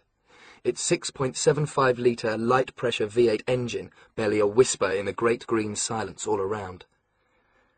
Alex sat in the back, trying to be unimpressed by a car that cost as much as a house. Forget the Wilton wool carpets, the wooden panelling and the leather seats, he told himself. It's only a car. It was the day after his meeting at MI6, and as Mrs. Jones had promised, his appearance had completely changed. He had to look like a rebel, the rich son who wanted to live life by his own rules. So Alex had been dressed in purposefully provocative clothes. He was wearing a hooded sweatshirt, Tommy Hilfiger jeans, frayed at the ankles, and trainers that were falling apart on his feet. Despite his protests, his hair had been cut so short that he almost looked like a skinhead, and his right ear had been pierced.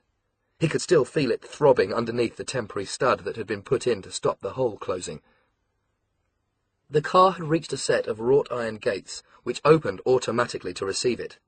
And there was Haverstock Hall, a great mansion with stone figures on the terrace and 7 figures in the price. Sir David had bought it a few years ago, Mrs. Jones had told him, because he wanted a place in the country. Half the Lancashire countryside seemed to have come with it. The ground stretched for miles in every direction, with sheep dotted across the hills on one side and 3 horses watching from an enclosure on the other. The house itself was Georgian, white brick with slender windows and columns. Everything looked very neat. There was a walled garden with evenly spaced beds, a square glass conservatory housing a swimming pool, and a series of ornamental hedges with every leaf perfectly in place. The car stopped. The horses swung their necks round to watch Alex get out, their tails rhythmically beating at flies. Nothing else moved. The chauffeur walked round to the boot. "Sir David will be inside," he said. He had disapproved of Alex from the moment he had set eyes on him. Of course he hadn't said as much, he was too professional, but he showed it with his eyes. Alex moved away from the car, drawn towards the conservatory on the other side of the drive. It was a warm day, the sun beating down on the glass, and the water on the other side looked suddenly inviting.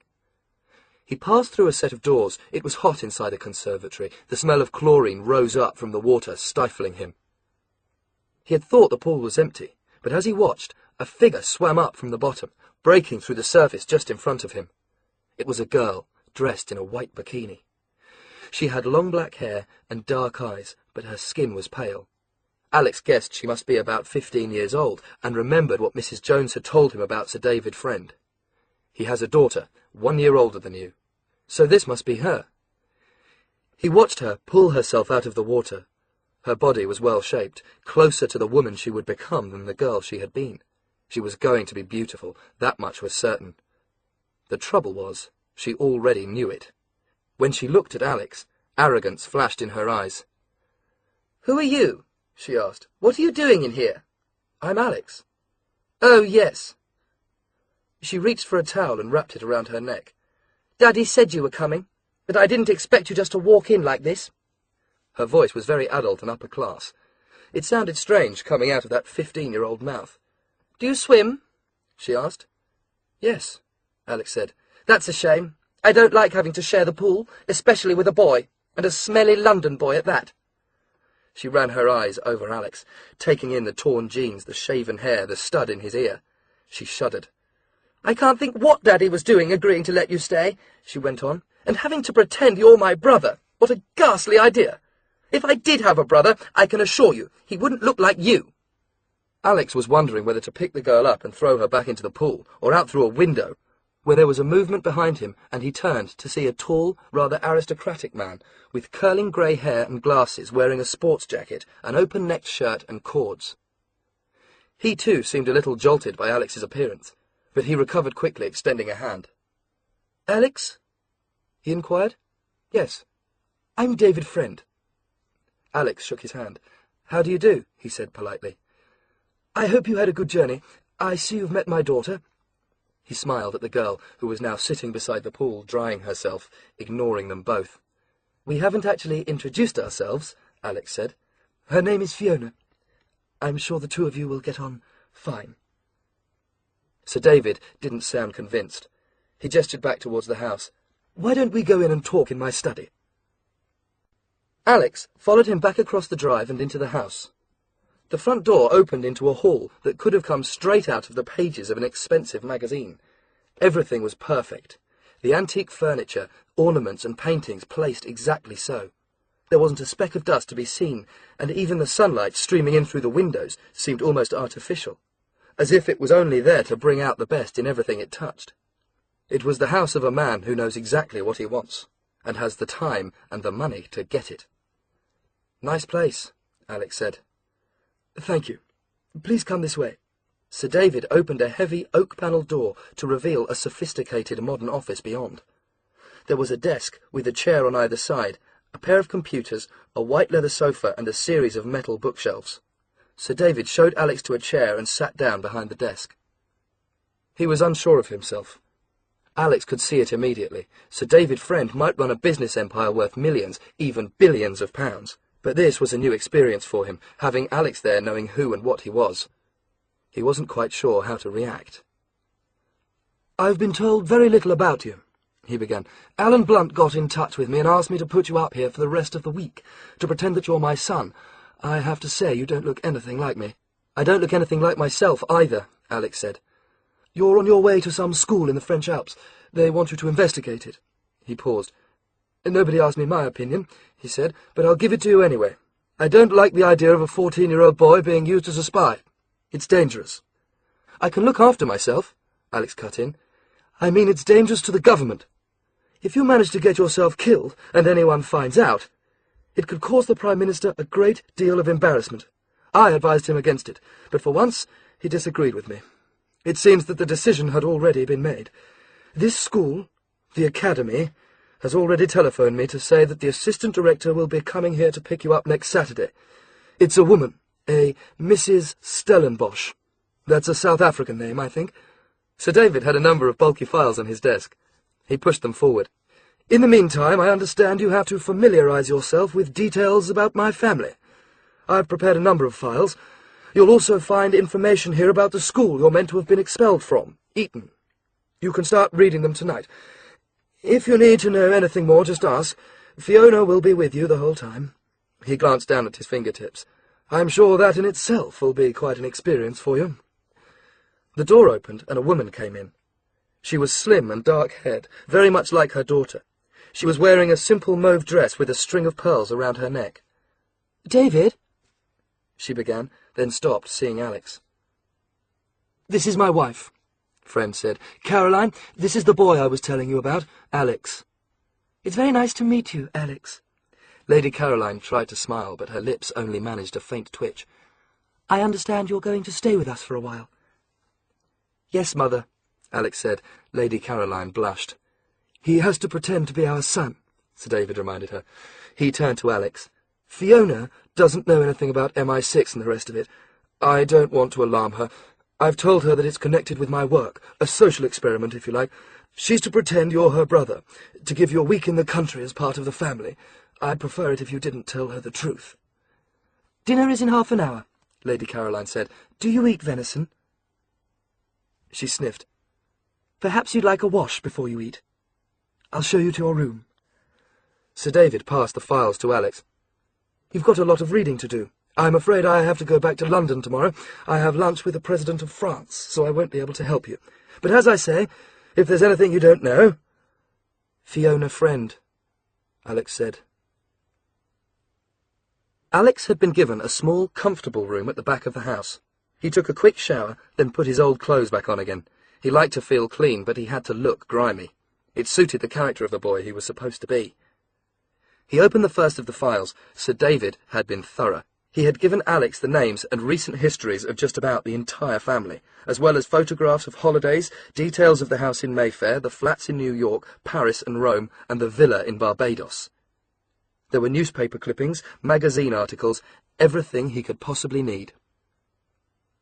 A gong sounded. It was 7 o'clock. Alex went downstairs and into the dining room. This was a room with 6 windows and a polished table long enough to seat 16, but there were only the 3 of them there. Sir David, Lady Caroline, and Fiona. The food had already been served, presumably by a butler or maid.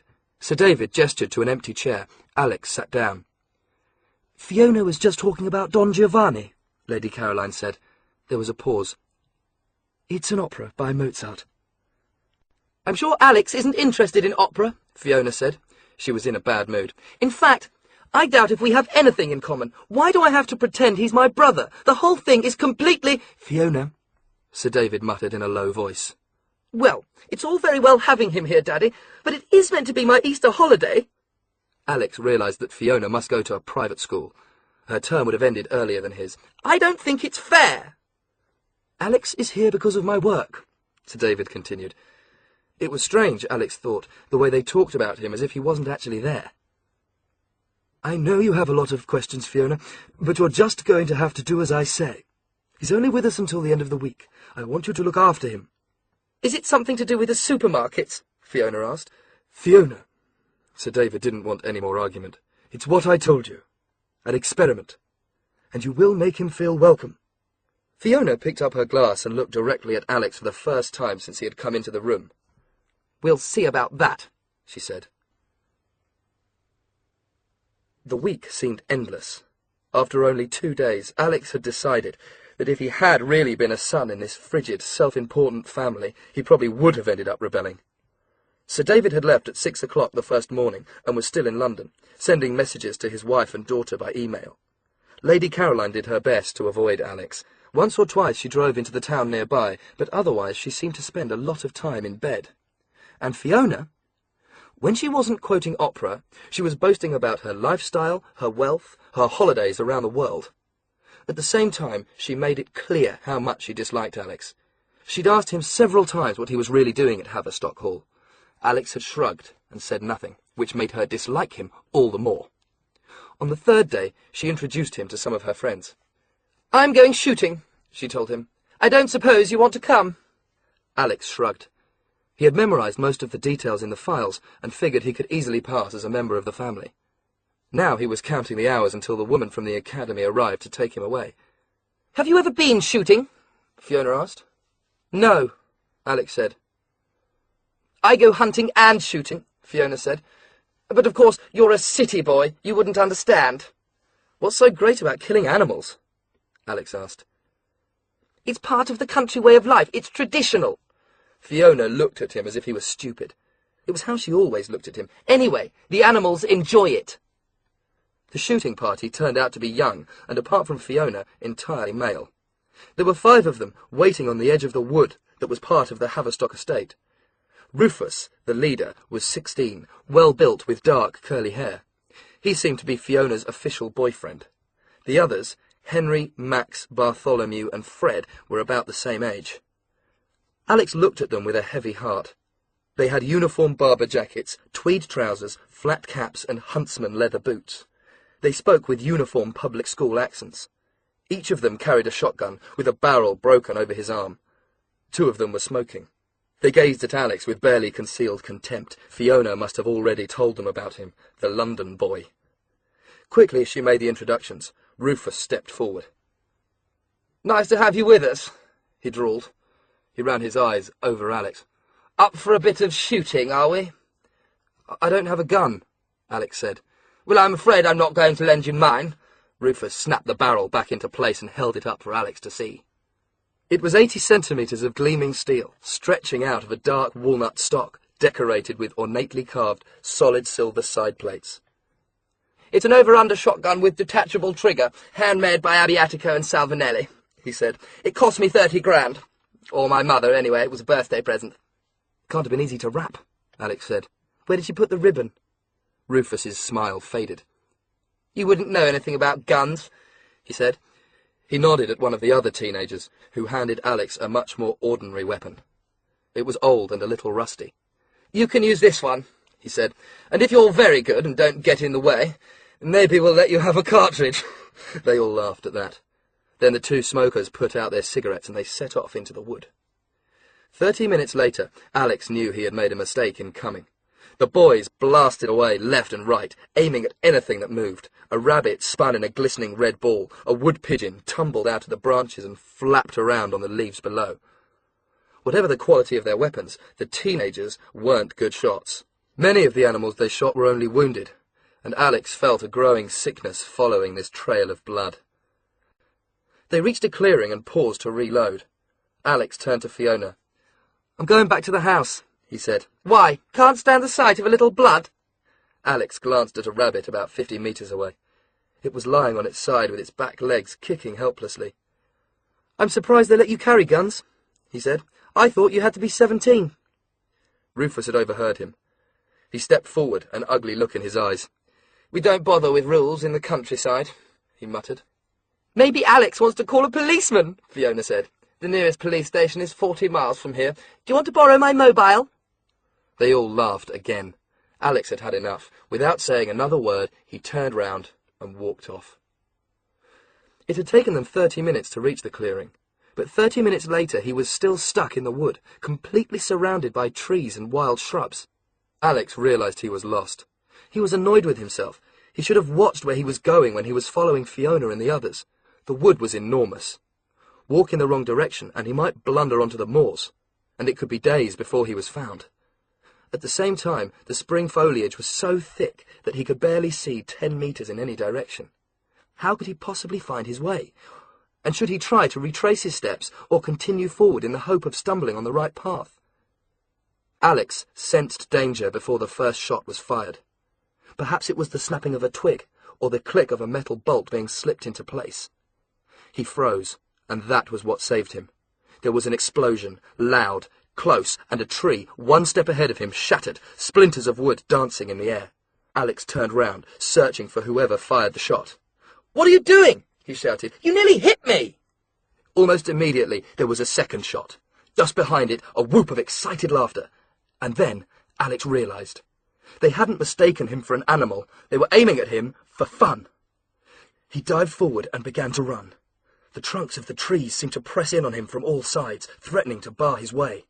The ground beneath him was soft from recent rain and dragged at his feet, trying to glue them into place. There was a third explosion. He ducked, feeling the gunshot spray above his head, shredding the foliage. Anywhere else in this world, this would have been madness. But this was the middle of the English countryside, and these were rich, bored teenagers who were used to having things their own way. Alex had insulted them. Perhaps it had been the jibe about the wrapping paper. Perhaps it was his refusal to tell Fiona who he really was. But they had decided to teach him a lesson, and they would worry about the consequences later. Did they mean to kill him? "We don't bother with rules in the countryside," Rufus had said. If Alex was badly wounded, or even killed, they would somehow get away with it. A dreadful accident. He wasn't looking where he was going and stepped into the line of fire. No, that was impossible. They were trying to scare him, that was all. 2 more shots. A pheasant erupted out of the ground, a ball of spinning feathers, and screamed up into the sky. Alex ran on, his breath rasping in his throat. A thick briar reached out across his chest and tore at his clothes.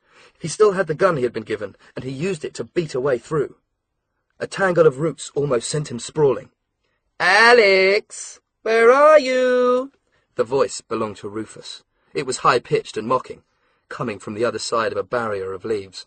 There was another shot, but this one went high over his head. They couldn't see him. Had he got away?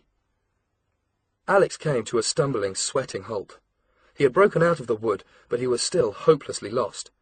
Worse, he was trapped. He had come to the edge of a wide, filthy lake. The water was a scummy brown and looked almost solid. No ducks or wild birds were anywhere near the surface.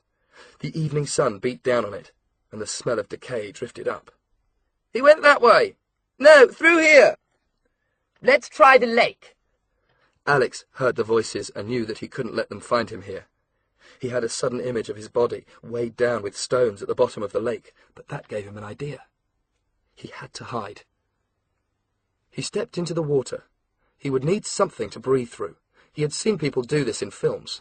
They would lie in the water and breathe through a hollow reed, but there were no reeds here. Apart from grass and thick, slimy algae, there was nothing growing at all. 1 minute later, Rufus appeared at the edge of the lake, his gun hooked over his arm. He stopped and looked around with eyes that knew the forest well. Nothing moved. "He must have doubled back," he said. The other hunters had gathered behind him. There was a tension between them now, a guilty silence.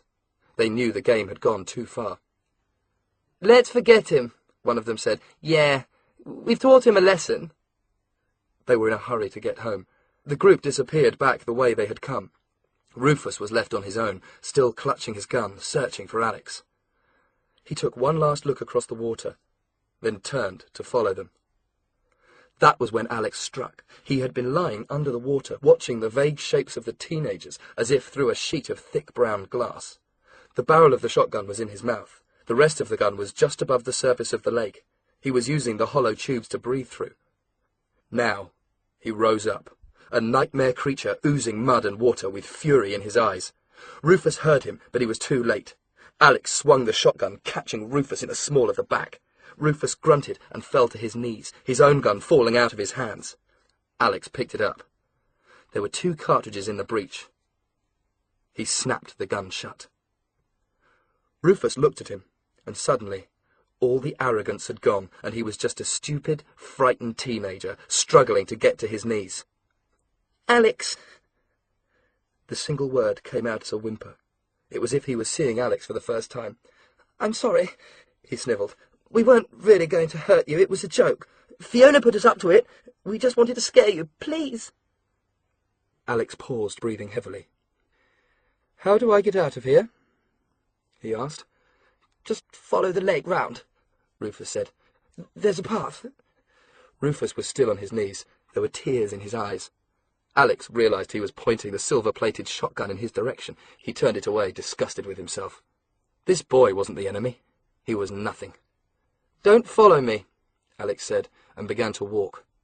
"Please," Rufus called after him. "Can I have my gun back? My mother would kill me if I lost it." Alex stopped.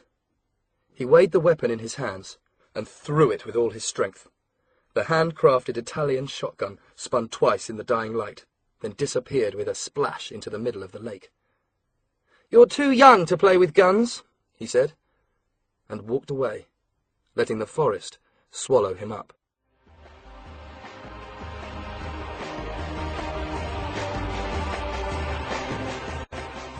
Chapter 6.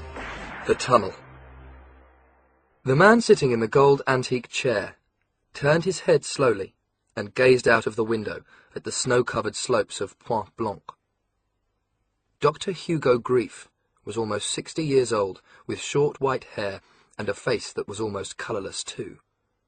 His skin was white, his lips vague shadows.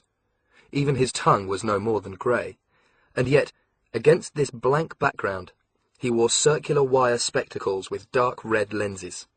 The effect was startling, and for him the entire world would be the colour of blood. He had long fingers, the nails beautifully manicured.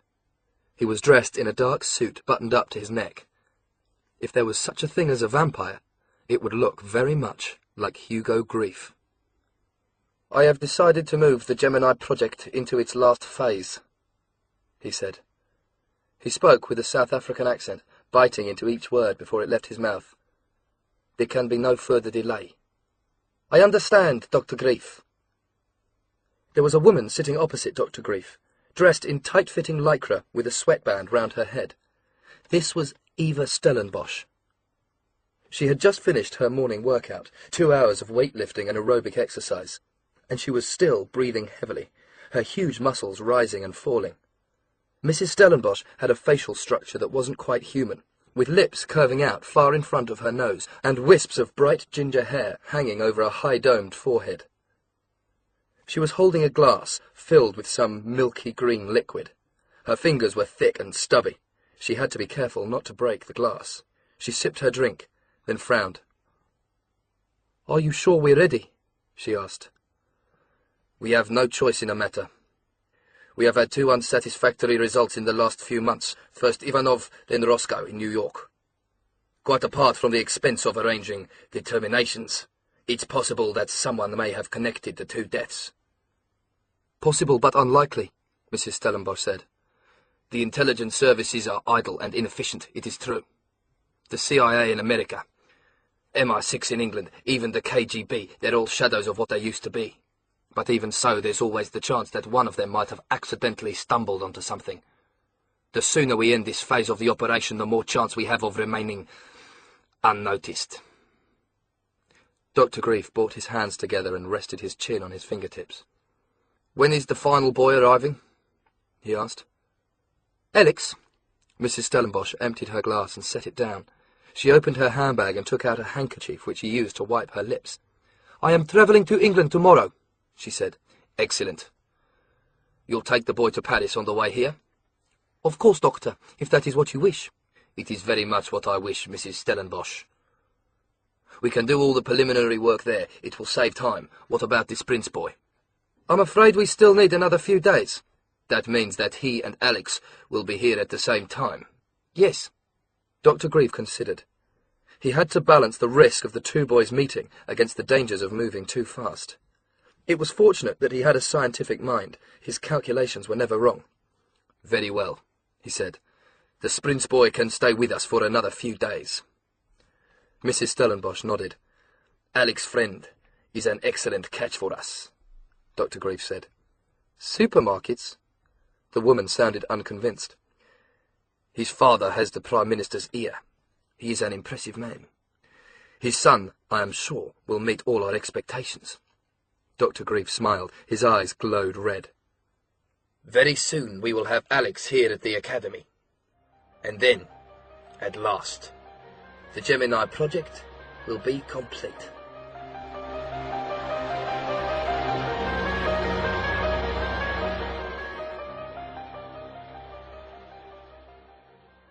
"You're sitting all wrong," Fiona said. "Your back isn't straight, your hands should be lower, and your feet are pointing the wrong way."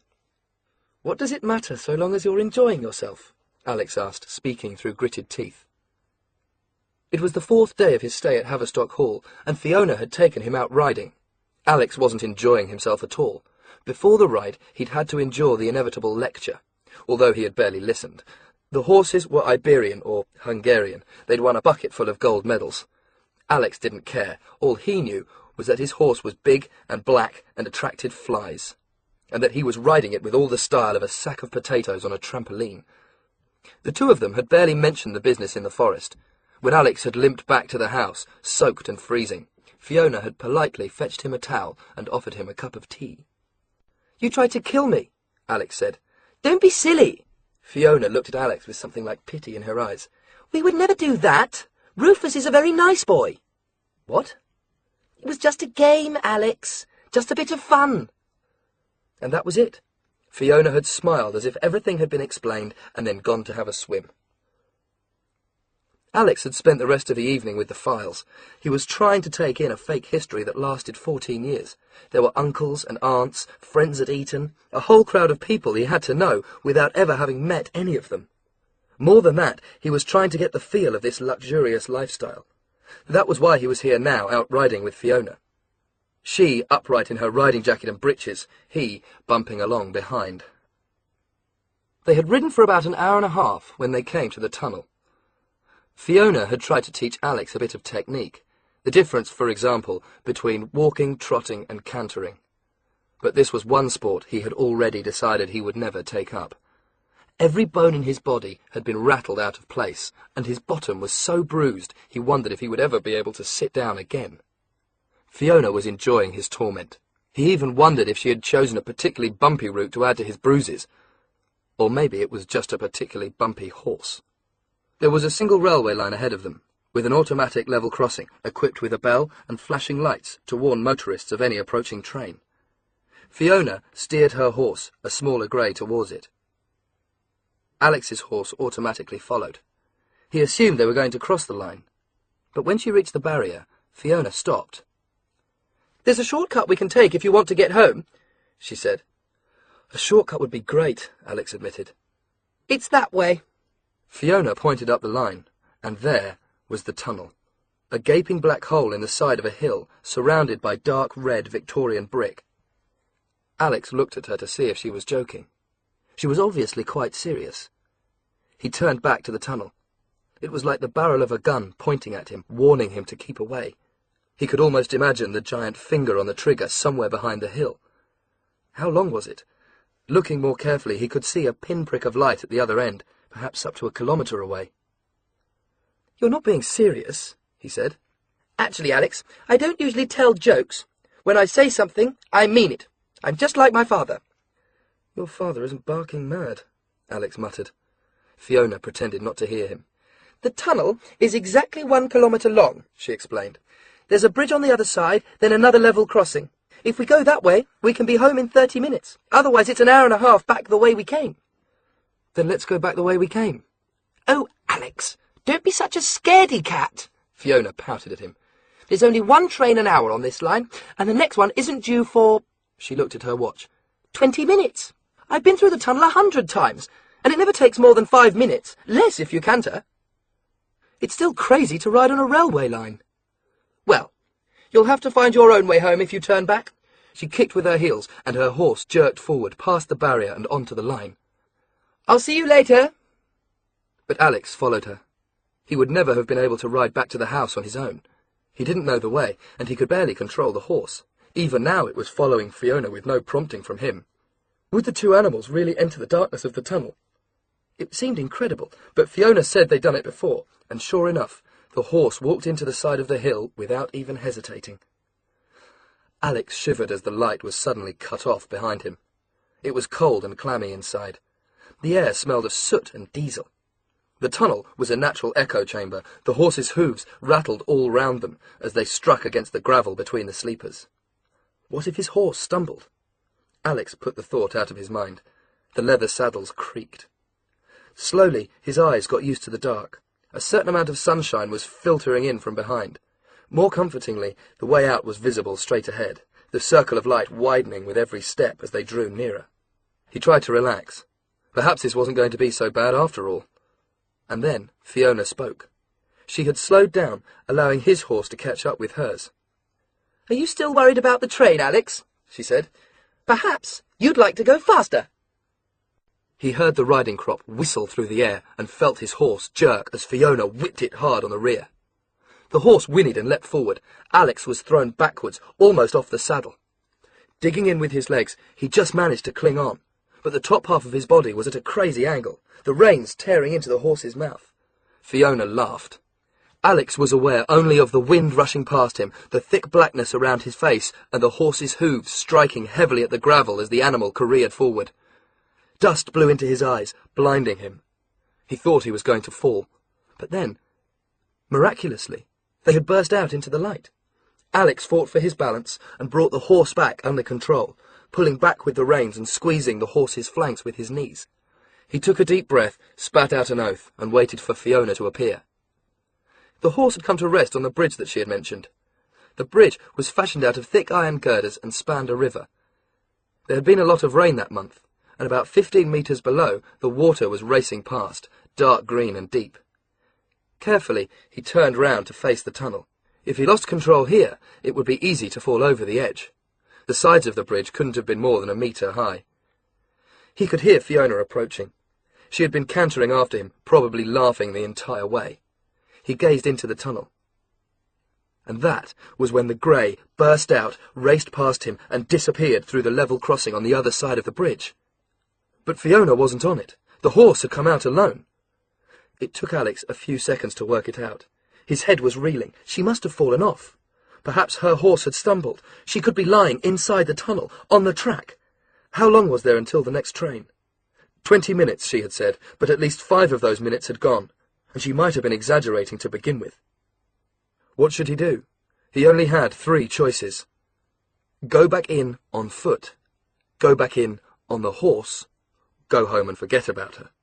No, he had only 2 choices. He knew that.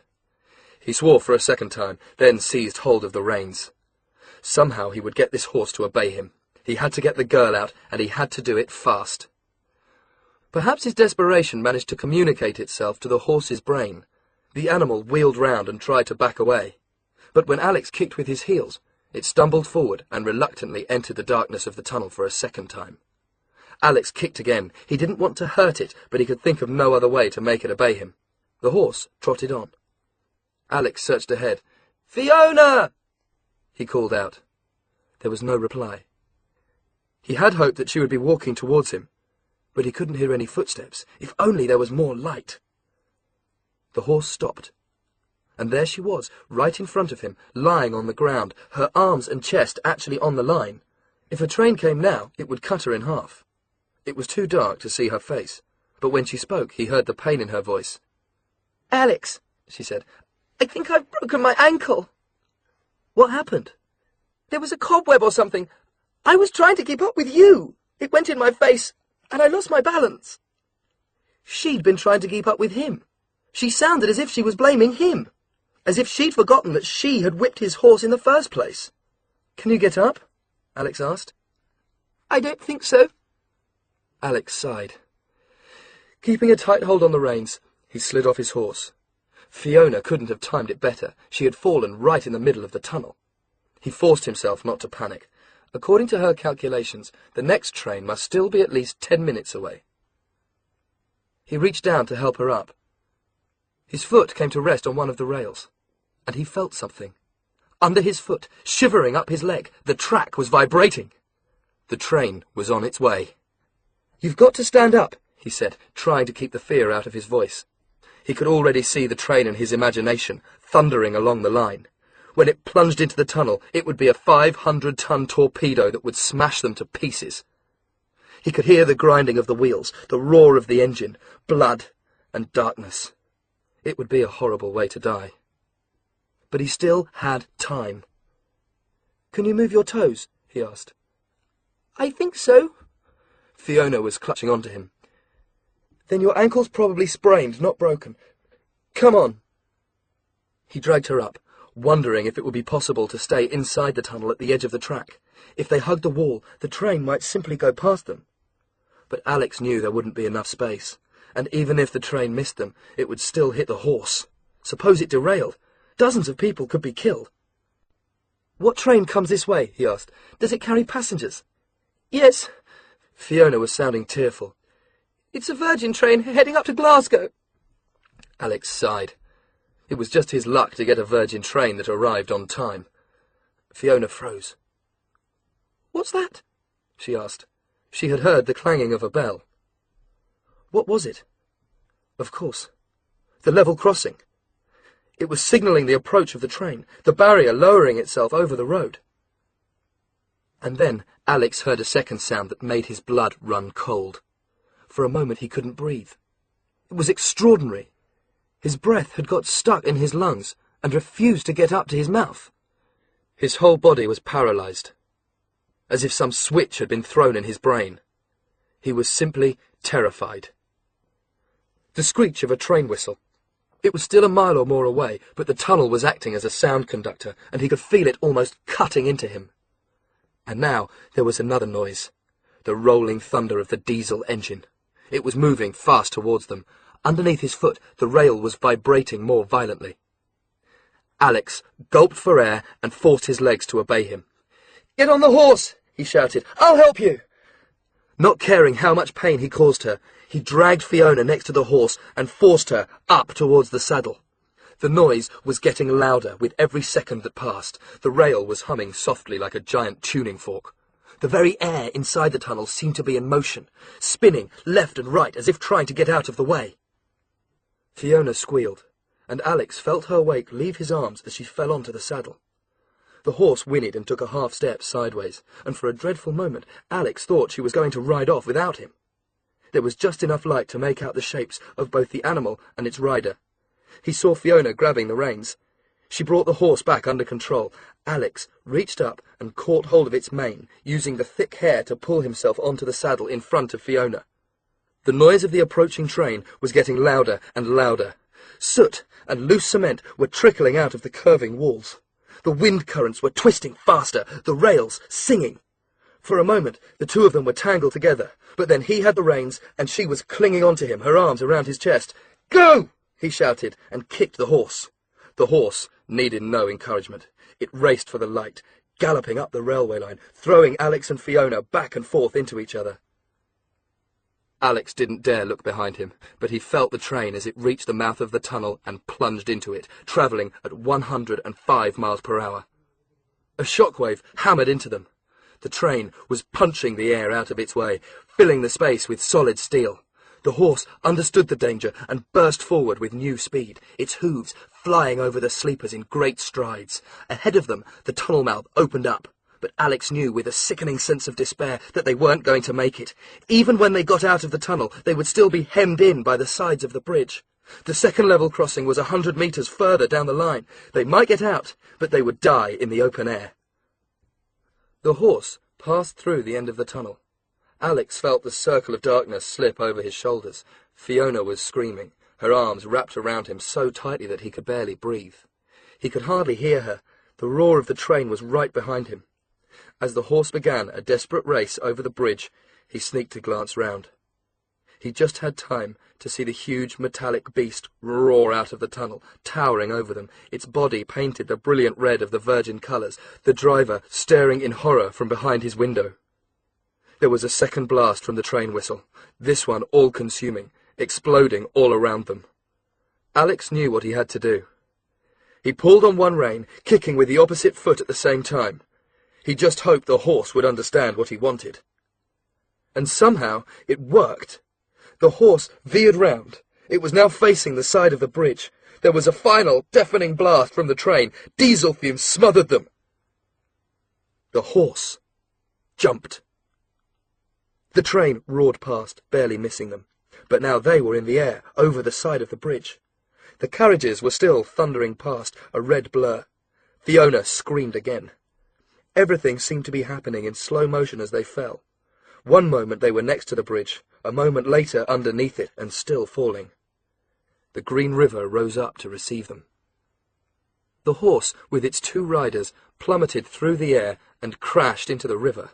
Alex just had time to snatch a breath. He was afraid the water wouldn't be deep enough, that all three of them would end up with broken bones.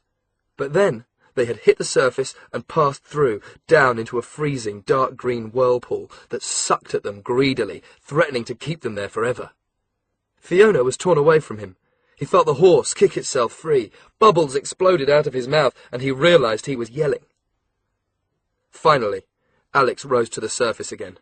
The water was rushing past, and dragged back by his clothes and shoes, he clumsily swam for the nearest bank. The train driver hadn't stopped, Perhaps he had been too frightened by what had happened. Perhaps he wanted to pretend it hadn't happened at all. The train had gone. Alex reached the bank and pulled himself, shivering, onto the grass. There was a splutter and a cough from behind him, and Fiona appeared. She had lost her riding hat, and her long, black hair was hanging over her face. Alex looked past her. The horse had also managed to reach dry land. It trotted forward and shook itself, seemingly unharmed. Alex was glad about that. At the end of the day, the horse had saved both their lives. He stood up. Water dripped out of his clothes. There was no feeling anywhere in his body. He wondered if it was because of the cold water or the shock of what he had just been through.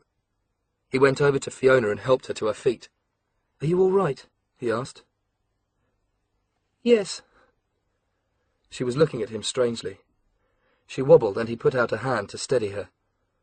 "Thank you," she said. "That's all right." "No." She held onto his hand. Her shirt had fallen open, and she threw back her head, shaking the hair out of her eyes. "What you did back there, it was fantastic. Alex, I'm sorry I've been such a beast to you all week. I thought because you were only here for charity and all the rest of it, I thought you were just an oik. But I was wrong about you. You're really great. And I know we're going to be friends now." She half closed her eyes and moved towards him, her lips slightly parted. "You can kiss me if you like," she said. Alex let go of her and turned away. "Thanks, Fiona," he said, "but frankly I'd prefer to kiss the horse."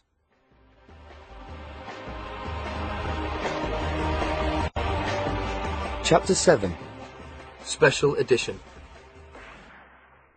The helicopter circled twice over Haverstock Hall before beginning its descent. It was a Robinson R-44 four-seater aircraft, American-built. There was only one person, the pilot, inside. Sir David Friend had returned from London, and he and his wife came outside to watch it land in front of the house.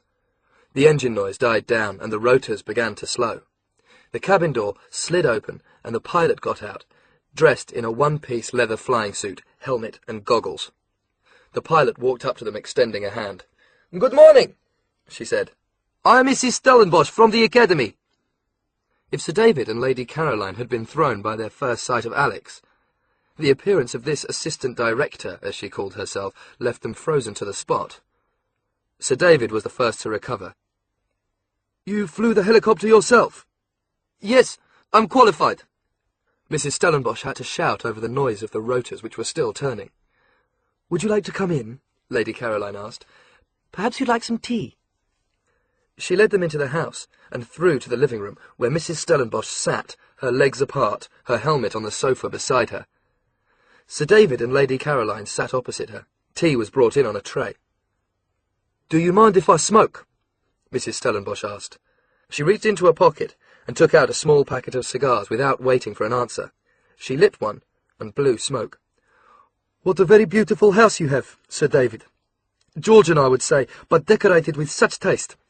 And where, may I ask, is Alex?" "He went for a walk," Sir David said. "Perhaps he's a little nervous." She smiled again and took the teacup Lady Caroline had proffered. "I understand that Alex has been a great source of concern to you." Sir David Friend nodded. His eyes gave nothing away. For the next few minutes he told Mrs. Stellenbosch about Alex, how he had been expelled from Eton, how out of control he had become. Lady Caroline listened to all this in silence, occasionally holding her husband's arm. "I'm at my wit's end," Sir David concluded. "We have an older daughter and she's perfect. But Alex, he hangs around the house, he doesn't read, he doesn't show any interest in anything. His appearance, well, you'll see for yourself. Point Blanc Academy is our last resort, Mrs. Stellenbosch. We're desperately hoping you can sort him out." The assistant director poked at the air with her cigar, leaving a grey trail. "I'm sure you've been a marvellous father, Sir David," she purred. "But these modern children, it's heartbreaking the way some of them behave. You've done the right thing in coming to us. As I'm sure you know, the Academy has had a remarkable success rate over the past 11 years. "What exactly do you do?" Lady Caroline asked. "We have our methods." The woman's eyes twinkled. She tapped ash into her saucer. "But I can promise you, we'll sort out all Alex's problems. Don't you worry. When he comes home, he'll be a completely different boy." Meanwhile, Alex was crossing a field about 1 kilometre away from the house. He had seen the helicopter land and knew that his time had come. But he wasn't ready to leave yet. Mrs. Jones had telephoned him the night before. Once again, MI6 weren't going to send him into what might be enemy territory empty-handed.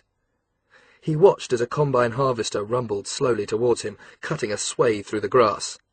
It jerked to a halt a short distance away, and the door of the cabin opened. A man got out, with difficulty. He was so fat that he had to squeeze himself out, first one buttock, then the next, finally his stomach, shoulders, and head. The man was wearing a checked shirt and blue overalls, a farmer's outfit. But even if he had a straw hat and a blade of corn between his teeth, Alex could never have imagined him actually farming anything. The man grinned at him. "Hello, old chap," he said. "Hello, Mr. Smithers," Alex replied. Smithers worked for MI6. He had supplied the various devices Alex had used on his last mission. "It's very nice to see you again," he exclaimed and winked. "What do you think of the cover? I was told to blend in with the countryside." "The combine harvester's a great idea," Alex said. "Except this is April. There isn't anything to harvest." "I hadn't thought of that." Smithers beamed. "Trouble is, I'm not really a field agent. Field agent." He looked around him and laughed. "Anyway, I'm jolly glad to have the chance to work with you again, Alex. To think up a few bits and pieces for you. It's not often I get a teenager. Much more fun than the adults." He reached into the cabin and pulled out a suitcase. "Actually, it's been a bit tricky this time," he went on. "Have you got another Nintendo Game Boy?" Alex asked. "No. Well, that's just it. The school doesn't allow Game Boys, or any computers at all, for that matter. They supply their own laptops. Could have hidden a dozen gadgets inside a laptop, but there you are. Now, let's see." He opened the case. "I'm told there's still a lot of snow up at Point Blanc, so you'll need this." "A ski suit," Alex said. That was what Smithers was holding. "Yes, but it's highly insulated and also bulletproof." He pulled out a pair of green-tinted goggles. "These are ski goggles, but in case you have to go anywhere at night, they're actually infrared. There's a battery concealed in the frame. Just press the switch and you'll be able to see for about 20 metres, even if there's no moon." Smithers reached into the case a third time. "Now, what else would a boy of your age have with him?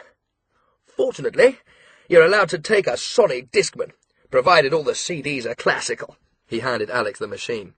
"So while people are shooting at me in the middle of the night, I get to listen to music," Alex said. "Absolutely. Only don't play the Beethoven." Smithers held up the disc. "The Discman converts into an electric saw. The CD is diamond-edged. It'll cut through just about anything. Useful if you need to get out in a hurry. There's also a panic button I've built in. If the balloon goes up and you need help, just press fast forward 3 times. It'll send out a signal which our satellite will pick up, and then we can fast forward you out." "Thank you, Mr. Smithers," Alex said, but he was disappointed and it showed. Smithers understood. "I know what you want," he said, "but you know you can't have it. No guns. Mr. Blunt is adamant. He thinks you're too young." "Not too young to get killed, though." "Yes. Well, I've given it a bit of thought and rustled up a couple of, defensive measures, so to speak. This is just between you and me, you understand. I'm not sure Mr. Blunt would approve." He held out a hand. There was a gold ear stud lying in 2 pieces in the middle of his palm, a diamond shape for the front and a catch to hold it at the back. The stud looked tiny, surrounded by so much flesh. "They told me you had your ear pierced," he said, "so I made you this. Be very careful after you've put it in. Bringing the 2 pieces together will activate it." "Activate what?" Alex looked doubtful. "The ear stud is a small but very powerful explosive device. Separating the 2 pieces again will set it off. Count to 10, and it'll blow a hole in just about anything, or anyone, I should add." "Just so long as it doesn't blow my ear off," Alex muttered. No, it's perfectly safe, so long as the pieces remain attached." Smithers smiled. "And finally, I'm very pleased with this. It's exactly what you'd expect any young boy leaving for school to be given. and I bought it, specially for you." He had produced a book. Alex took it. It was a hardback edition of Harry Potter and the Chamber of Secrets. "Thanks," he said, "but I've already read it." "This is a special edition. There's a gun built into the spine, and the chamber is loaded with a stun dart. Just point it and press the author's name on the spine. It'll knock out an adult in less than 5 seconds. Alex smiled. Smithers climbed back into the combine harvester. For a moment, he seemed to have wedged himself permanently in the doorway. But then, with a grunt, he managed to go the whole way. "Good luck, old chap," he said. "Come back in one piece. I really do quite enjoy having you around."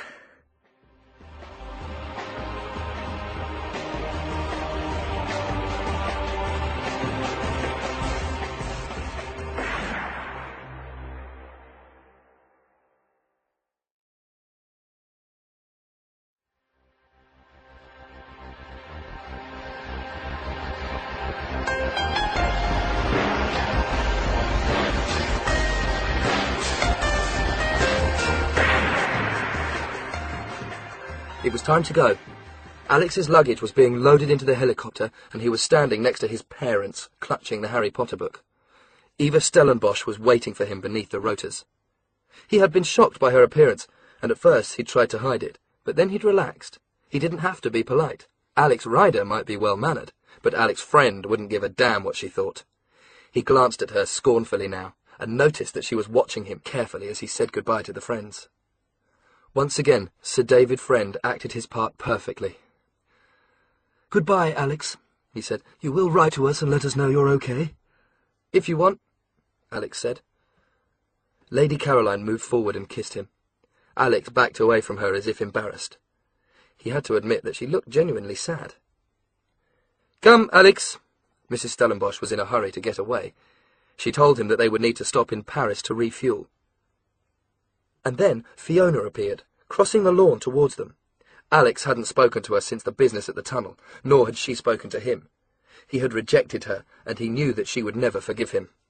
She hadn't come down to breakfast this morning, and he'd assumed she wouldn't show herself again until he'd gone. So what was she doing here now? Suddenly, Alex knew. She'd come to cause trouble, one last jab below the belt. He could see it in her eyes, and the way she flounced across the lawn with her hands rolled into fists. Fiona didn't know he was a spy, but she must know that he was here for a reason, and she had probably guessed it had something to do with a woman from Point Blanc. So she had decided to come out and spoil things for him. Maybe she was going to ask questions. Maybe she was going to tell Mrs. Stellenbosch that he wasn't really her brother. Either way, Alex knew that his mission would be over before it had even begun. All his work memorizing the files, and all the time he had spent with the family would have been for nothing. "Fiona," Sir David muttered. His eyes were grave. He had come to the same conclusion as Alex. She ignored him. "Are you here for Alex?" she asked, speaking directly to Mrs. Stellenbosch. "Yes, my dear." "Well, I think there's something you should know." There was only one thing Alex could do. He lifted the book and pointed it at Fiona, then pressed the spine once, hard. There was no noise, but he felt the book shudder in his hand. Fiona put her hand to the side of her leg. All the colour drained out of her face. She crumpled to the grass. Lady Caroline ran over to her. Mrs. Stellenbosch looked puzzled. Alex turned to her, his face blank. "That's my sister," he said. "She gets very emotional." 2 minutes later, the helicopter took off. Alex watched through the window as Haverstock Hall got smaller and then disappeared behind them. He looked at Mrs. Stellenbosch hunched over the controls, her eyes hidden by her goggles.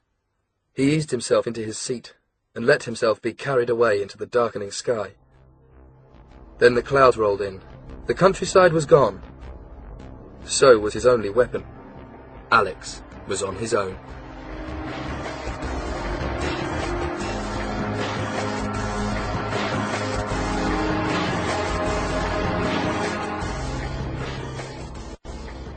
Chapter 8. Room 13. It was raining in Paris. The city was looking tired and disappointed. The Eiffel Tower fighting against a mass of heavy cloud. There was nobody sitting at the tables spread outside the cafes, and for once the little kiosks selling paintings and postcards were being ignored by the tourists hurrying back to their hotels. It was 5 o'clock in the afternoon, and the evening was drawing in. The shops and offices were emptying, but the city didn't care. It just wanted to be left alone. The helicopter had landed in a private area of Charles de Gaulle Airport, and a car had been waiting to drive them in. Alex had said nothing during the flight, and now he sat on his own in the back, watching the buildings flash by. They were following the Seine, moving surprisingly fast along a wide dual carriageway that dipped above and below the water level. Their route took them past Notre Dame. Then they turned off, weaving their way through a series of back streets, with small restaurants and boutiques fighting for space on the pavements. "The Marais," Mrs. Stellenbos said. Alex pretended to show no interest. In fact, he had stayed in the Marais district once before, and knew it as one of the smartest and most expensive quarters of Paris. The car turned into a large square and stopped. Alex glanced out of the window. He was surrounded on four sides by the tall, classical houses for which Paris is famous. But the square had been disfigured by a single, modern hotel. It was a white, rectangular block, the windows fitted with dark glass that allowed no view to the inside. It rose up 4 floors, with a flat roof and the name, Hotel du Monde, in gold letters above the main door. If a spaceship had landed in the square, crushing a couple of buildings to make room for itself, it couldn't have looked more out of place. "This is where we are staying," Mrs. Stellenbosch said. "The hotel is owned by the Academy." The driver had taken their cases out of the boot. Alex followed the assistant director towards the entrance, the door sliding open automatically to allow them in. The reception was cold and faceless, white marble and mirrors, with a single pot plant tucked into a corner as an afterthought. There was a small reception desk with an unsmiling male receptionist in a dark suit and glasses, a computer, and a row of pigeonholes. Alex counted them. There were 15. Presumably the hotel had 15 rooms. "Bonsoir, Madame Stellenbosch." The receptionist nodded his head slightly. He ignored Alex. "I hope you had a good journey from England," he continued, still speaking in French. Alex gazed blankly as if he hadn't understood a word.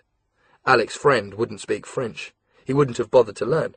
But Ian Ryder had made certain that his nephew spoke French almost as soon as he spoke English, not to mention German and Spanish as well. The receptionist took down 2 keys. He didn't ask either of them to sign in. He didn't ask for a credit card.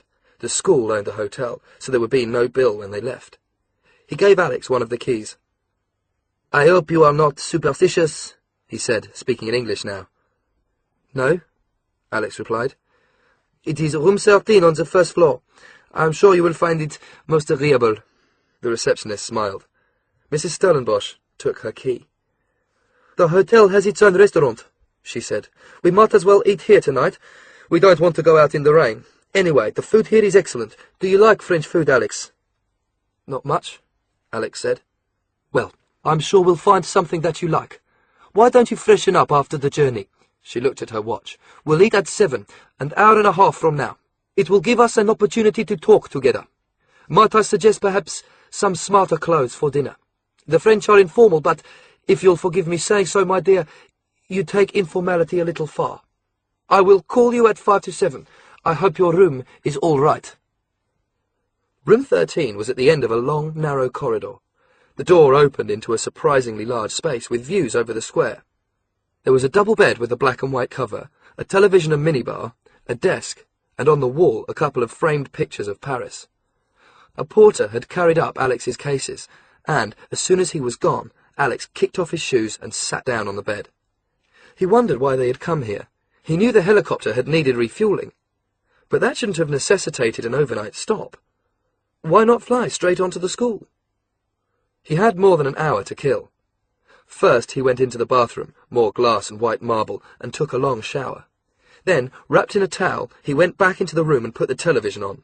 Alex's friend would watch a lot of television. There were about 30 channels to choose from. Alex skipped past the French ones and stopped on MTV. He wondered if he was being monitored. There was a large mirror next to the desk, and it would have been easy enough to conceal a camera behind it. Well, why not give them something to think about? He opened the minibar and poured himself a glass of gin.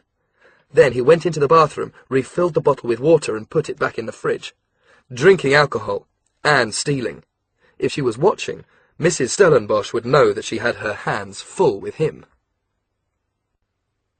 He spent the next 40 minutes watching television and pretending to drink the gin. Then he took the glass into the bathroom and dumped it in the sink, allowing the liquid to run out. It was time to get dressed. Should he do what he was told and put on smart clothes? In the end, he compromised. He put on a shirt, but kept the same jeans. A moment later, the telephone rang. His call to dinner. Mrs. Stellenbos was waiting for him in the restaurant, an airless room in the basement. Soft lighting and mirrors had been used to make it feel more spacious, but it was still the last place Alex would have chosen. The restaurant could have been anywhere, in any part of the world. There were 2 other diners, businessmen by the look of them. But otherwise they were alone. Mrs. Stellenbos had changed into a black evening dress with feathers at the collar, and she wore an antique-looking necklace of black and silver beads. The smarter her clothes, Alex thought, the uglier she looked. She was smoking another cigar. "Ah, Alex," she blew smoke. "Did you have a rest, or did you watch TV?" Alex didn't say anything. He sat down and opened the menu, then closed it again when he saw that it was all in French. "You must let me order for you. Some soup to start, perhaps, and then a steak. I never yet met a boy who doesn't like steak." "My cousin Oliver is a vegetarian," Alex said. It was something he had read in one of the files. The assistant director nodded as if she already knew this. "Then he doesn't know what he is missing," she said. A pale-faced waiter came over, and she placed the order in French. "What will you drink?" she asked. "I have a Coke. A repulsive drink, I always think. I have never understood the taste, but of course you shall have what you want." The waiter brought Alex a Coke and a glass of champagne for Mrs. Stellenbos. Alex watched the bubbles rising in the 2 glasses, his black, hers a pale gold. "Santé," she said. "I'm sorry?" "It's French for good health." "Oh, cheers." There was a moment's silence. The woman's eyes were fixed on him, as if she could see right through him. "So, you were at Eton?" she said casually. "That's right." Alex was suddenly on his guard. "What house were you in?" "The Hop Garden." It was the name of a real house at the school. Alex had read the file carefully. "I visited Eton once. I remember a statue. I think it was a king. It was just through the main gate." She was testing him. Alex was sure of it. Did she suspect him, or was it simply a precaution, something she always did? "You're talking about Henry VI," he said. "His statue's in College Yard. He founded Eton." "But you didn't like it there?" "No. Why not? I didn't like the uniform, and I didn't like the beaks." Alex was careful not to use the word teachers. At Eton, they're known as beaks. He half smiled to himself. If she wanted a bit of Eton speak, he'd give it to her. "And I didn't like the rules. Getting fined by the pop, or being put in the tardy book. I was always getting rips and infos, or being put on the bill. The divs were boring. I'm afraid I don't really understand the word you're saying." "Divs are lessons," Alex explained. "Rips are when your work is no good." "All right." She drew a line with her cigar. "Is that why you set fire to the library?" "No," Alex said. "That was just because I don't like books." The first course arrived. Alex's soup was yellow and had something floating in it. He picked up his spoon and poked at it suspiciously. "What's this?" he demanded. "Soup de moule." He looked at her blankly. "Mussel soup. I hope you enjoy it." "I'd have preferred Heinz tomato," Alex said. The steaks, when they came, were typically French, barely cooked at all. Alex took a couple of mouthfuls of the bloody meat, then threw down his knife and fork and used his fingers to eat the chips. Mrs. Stellenbos talked to him about the French Alps, about skiing, and about her visits to various European cities. It was easy to look bored. He was bored, and he was beginning to feel tired. He took a sip of Coke, hoping the cold drink would wake him up.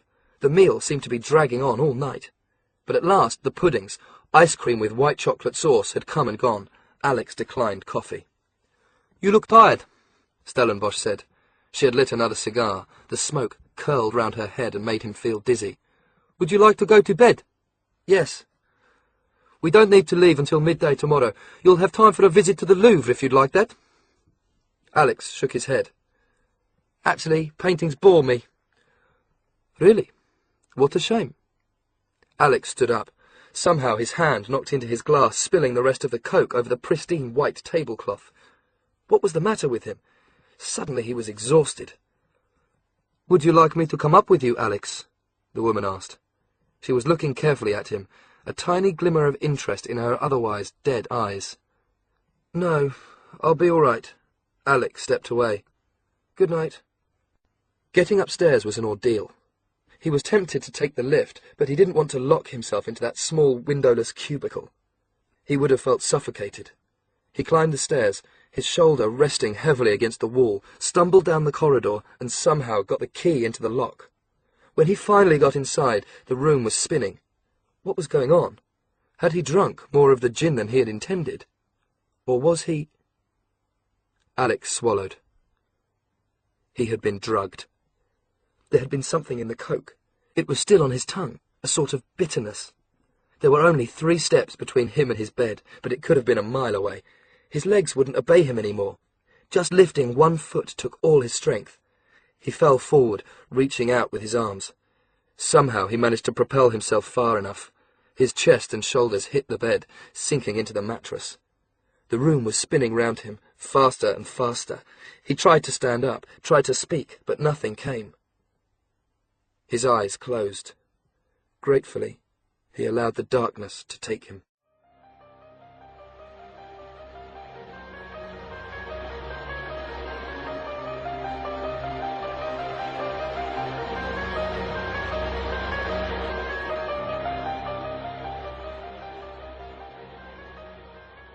"30 minutes later, there was a soft click and the room began to change. If Alex had been able to open his eyes, he would have seen the desk, the minibar, and the framed pictures of Paris begin to rise up the wall. Or so it might have seemed to him. But in fact, the walls weren't moving. The floor was sinking on hidden hydraulics, taking the bed, with Alex on it, into the depths of the hotel. The entire room was nothing more than a huge lift, which was carrying him 1 centimetre at a time into the basement and beyond. Now the walls were metal sheets. He had left the wallpaper, the lights, and the pictures high above him. He was dropping through what might have been a ventilation shaft, with 4 steel rods guiding him to the bottom. Brilliant light suddenly flooded over him. There was another soft click. He had arrived. The bed had come to rest in the centre of a gleaming underground clinic. Scientific equipment crowded in on him from all sides. There were a number of cameras, digital, video, infrared, and X-ray. There were instruments of all shapes and sizes, many of them unrecognizable. A tangle of wires spiraled out from each machine to a bank of computers that hummed and blinked on a long work table against one of the walls. A window had been cut into the wall on the other side. The room was air-conditioned. Had Alex been awake, he might have shivered in the cold. His breath appeared as a faint white cloud hovering around his mouth. A plump man wearing a white coat was waiting to receive him. The man was about 40, with yellow hair slicked back and a face that was rapidly sinking into middle age, with puffy cheeks and a thick, fatty neck. The man had glasses and a small moustache. He had 2 assistants with him. They were also wearing white coats. Their faces were blank. The 3 of them set to work at once. Handling Alex as if he were a sack of vegetables or a corpse, they picked him up and stripped off all his clothes. Then they began to photograph him, using a conventional camera to begin with. Starting at his toes, they moved upwards, clicking off at least 100 pictures, the flash igniting and the film automatically spooling forward. Not 1 inch of his body escaped their examination. A lock of his hair was snipped off and slid into a plastic envelope. An ophthalmoscope was used to produce a perfect image of the back of his eye. They made a moulding of his teeth, slipping a piece of putty into his mouth and manipulating his chin to make him bite down. They made a careful note of the birthmark on his left shoulder, the scar on his arm, and even his fingerprints. Alex bit his nails. That was recorded too. Finally, they weighed him on a large flat scale and then measured him.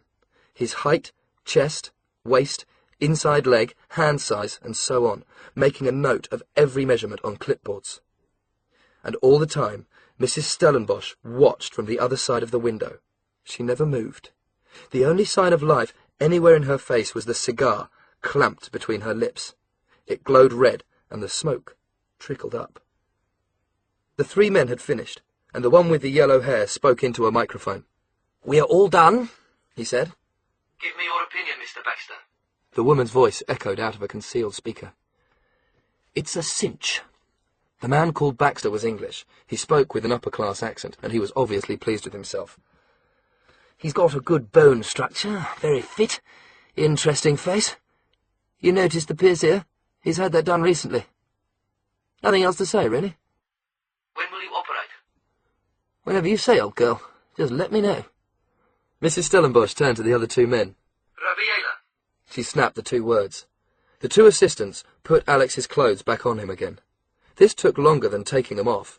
As they worked, they made a careful note of all the brand names, the Quicksilver shirt, the Gap socks. By the time they had dressed him, they knew as much about him as a doctor knows about a newborn baby. It had all been noted down, and the information would be passed on. Mr. Baxter walked over to the work table and pressed a button. At once, the carpet, bed, and hotel furniture began to rise up. They disappeared through the ceiling and kept going. Alex slept on as he was carried back up the shaft, finally arriving in the space that he knew as Room 13. There was nothing to show what had happened. The whole experience had evaporated, as quickly as a dream.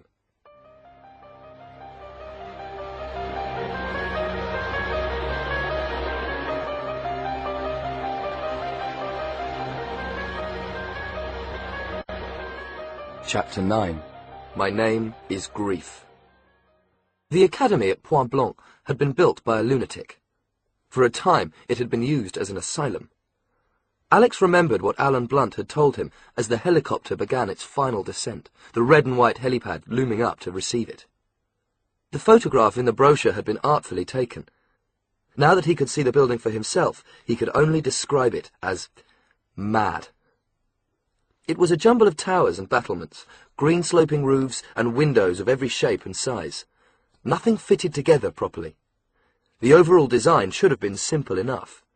A circular central area with two wings. But one wing was longer than the other. The two sides didn't match. The academy was 4 floors high, but the windows were spaced in such a way that it was hard to tell where one floor ended and the next began. There was an internal courtyard that wasn't quite square, with a fountain that had frozen solid. Even the helipad jutting out of the roof was ugly and awkward, as if a spaceship had smashed into the brickwork and lodged in place. Mrs. Stellenbos flicked off the controls. "I will take you down to meet the director," she shouted over the noise of the blades. "Your luggage will be brought down later." It was cold on the roof. The snow covering the mountain still hadn't melted, and everything was white for as far as the eye could see. The academy was built into the side of a steep slope. A little further down, Alex saw a great iron tongue that started at ground level, but then curved outwards as the mountainside dropped away. It was a ski jump, the sort of thing he had seen at the Winter Olympics. The end of the curve was at least 50 metres above the ground, and far below, Alex could make out a flat area shaped like a horseshoe where the jumpers were meant to land. He was staring at it, imagining what it would be like to propel yourself into space with only 2 skis to break your fall, when the woman grabbed his arm. "We don't use it," she said. "It is forbidden. Come now, let's get out of the cold." They went through a door in the side of one of the towers and down a narrow, spiral staircase, each step a different distance apart, that took them all the way to the ground floor. Now they were in a long, narrow corridor with plenty of doors, but no windows. "Classrooms," Mrs. Stellenbos explained. "You will see them later." Alex followed her through the strangely silent building. The central heating had been turned up high inside the academy, and the atmosphere was warm and heavy. They stopped at a pair of modern glass doors, which opened into the courtyard that Alex had seen from above. From the heat back into the cold again, Mrs. Stellenbosch led him through the doors and past the frozen fountain. A movement caught his eye, and Alex glanced up. This was something he hadn't noticed earlier. A sentry stood on one of the towers. He had a pair of binoculars round his neck, and a submachine gun slung across one arm. Armed guards? In a school? Alex had only been here a few minutes, and already he was unnerved. "Through here." Mrs. Stellenbosch opened another door for him, and he found himself in the main reception hall of the academy. A log fire was burning in a massive fireplace, with 2 stone dragons guarding the flames. A grand staircase led upwards. The hall was lit by a chandelier with at least 100 bulbs. The walls were wood-panelled, the carpet was thick, dark red. A dozen pairs of eyes pursued Alex as he followed Mrs. Stellenbosch towards the next corridor. The hall was decorated with animal heads, a rhino, an antelope, a water buffalo, and saddest of all, a lion. Alex wondered who had shot them. They came to a single door, which suggested they had come to the end of their journey. So far, Alex hadn't encountered any boys, but glancing out of the window, he saw 2 more guards marching slowly past, both of them cradling machine guns. Mrs. Stellenbos knocked on the door. Come in. Even with just 2 words, Alex caught the South African accent. The door opened, and they went into a huge room that made no sense. Like the rest of the building, its shape was irregular, none of the walls running parallel. The ceiling was about 7 meters high, with windows running the whole way and giving an impressive view of the slopes. The room was modern, with soft lighting coming from units concealed in the walls. The furniture was ugly, but not as ugly as the further animal heads on the walls and the zebra skin on the wooden floor. There were 3 chairs next to a small fireplace. One of them was gold and antique. A man was sitting in it, his head turned as Alex came in. Good afternoon, Alex, he said. Please, come and sit down. Alex sauntered into the room and took one of the chairs. Mrs. Stellenbos sat in the other. My name is Grief, the man continued. Dr. Grief. I am very pleased to meet you and to have you here. Alex stared at the man who was the director of Point Blanc, at the white paper skin and the eyes burning behind the red spectacles. It was like meeting a skeleton, and for a moment he was lost for words. Then he recovered. "Nice place," he said. "Do you think so?" There was no emotion whatsoever in Grief's voice. So far he had moved only his neck. "This building was designed in 1857 by a Frenchman, who was certainly the world's worst architect. This was his only commission. When the first owners moved in, they had him shot." "There are still quite a few people here with guns." Alex glanced out of the window as another pair of guards walked past. "Point Blanc is unique," Dr. Grief explained. "As you will soon discover, all the boys who have been sent here come from families of great wealth and importance. We have had the sons of emperors and industrialists, boys like yourself. It follows that we could very easily become the target for terrorists. The guards are therefore here for your protection." "That's very kind of you." Alex felt he was being too polite. It was time to show this man what sort of person he was meant to be. "But to be honest, I don't really want to be here myself. So if you'll tell me how I get down into town, maybe I can get the next train home." "There is no way down into town." Dr. Grief lifted a hand to stop Alex interrupting. Alex looked at his long, skeletal fingers, and at the eyes glinting red behind the spectacles. The man moved as if every bone in his body had been broken and then put back together again. He seemed both old and young at the same time, and somehow not completely human. "The skiing season is over. It's too dangerous now. There is only the helicopter, and that will take you from here only when I say so." The hand lowered itself again. "You are here, Alex, because you have disappointed your parents. You were expelled from school. You have had difficulties with the police." "That wasn't my bloody fault," Alex protested. "Don't interrupt the doctor," Mrs. Stellenbos said. Alex glanced at her balefully. "Your appearance is displeasing," Dr. Grief went on. "Your language also.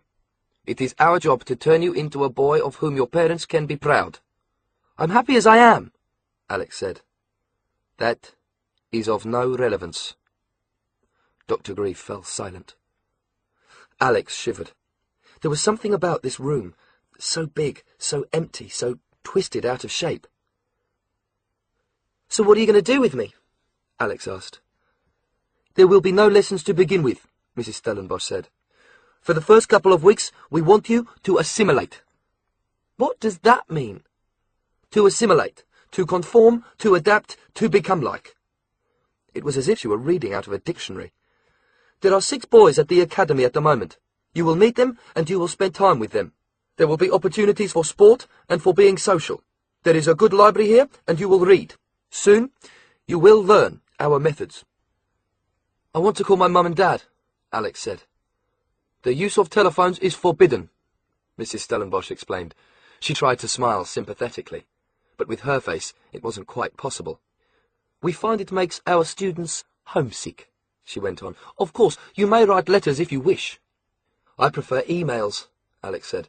For the same reason, personal computers are not permitted. Alex shrugged and swore under his breath.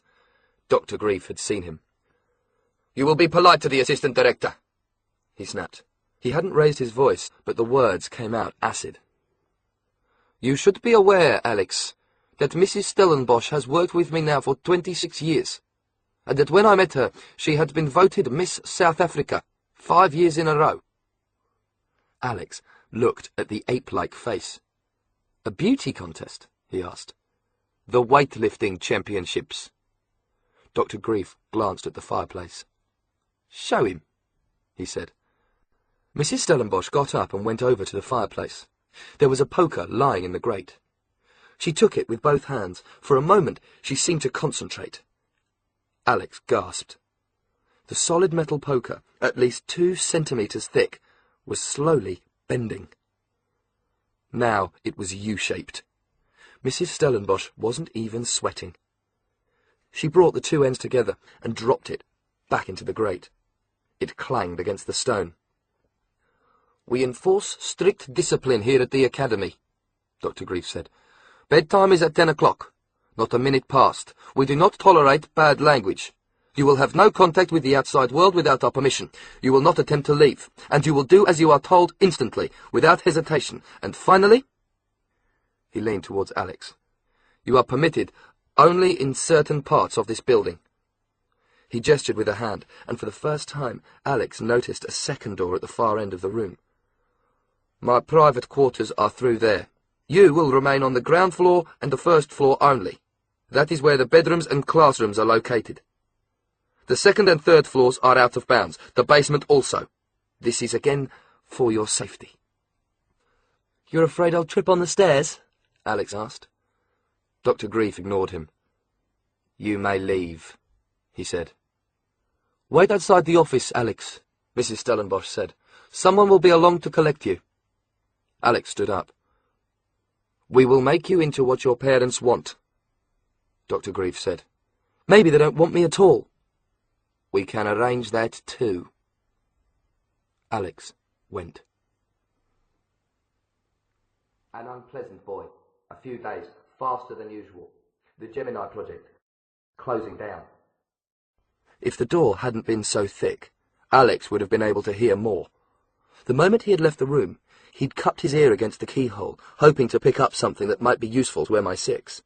Sure enough, Dr. Grief and Mrs. Stellenbosch were busily talking on the other side, but Alex heard little and understood less. A hand clamped down on his shoulder and he twisted round, annoyed with himself. A so-called spy caught listening at the keyhole. But it wasn't one of the guards. Alex found himself looking up at a round-faced boy with long dark hair, dark eyes, and pale skin. He was wearing a very old Star Wars t-shirt, torn jeans, and a baseball cap. Recently he'd been in a fight, and it looked like he'd got the worst of it. There was a bruise around one of his eyes and a gash on his lip. "They'll shoot you if they catch you listening at doors," the boy said. He looked at Alex with hostile eyes. Alex guessed he was the sort of boy who wouldn't trust anyone easily. "I am James Sprintz," he said. "They told me to show you around. Alex's friend." "So, what did you do to get sent to this dump?" James asked as they walked back down the corridor. "Got expelled from Eton?" "I got thrown out of a school in Dusseldorf." James sighed. "I thought it was the best thing that ever happened to me, until my dad sent me here." "What does your dad do?" Alex asked. "He's a banker. He plays the money markets. He loves money and has lots of it." James's voice was flat, unemotional. "Dieter Sprintz." Alex remembered the name. He'd made the front page of every newspaper in England a few years before. The $100 million man. That was how much he'd made in just 24 hours. At the same time, the pound had crashed, and the British government had almost collapsed. "Yeah, don't ask me to show you a photograph, because I don't have one. This way." They had reached the main hall with the dragon fireplace.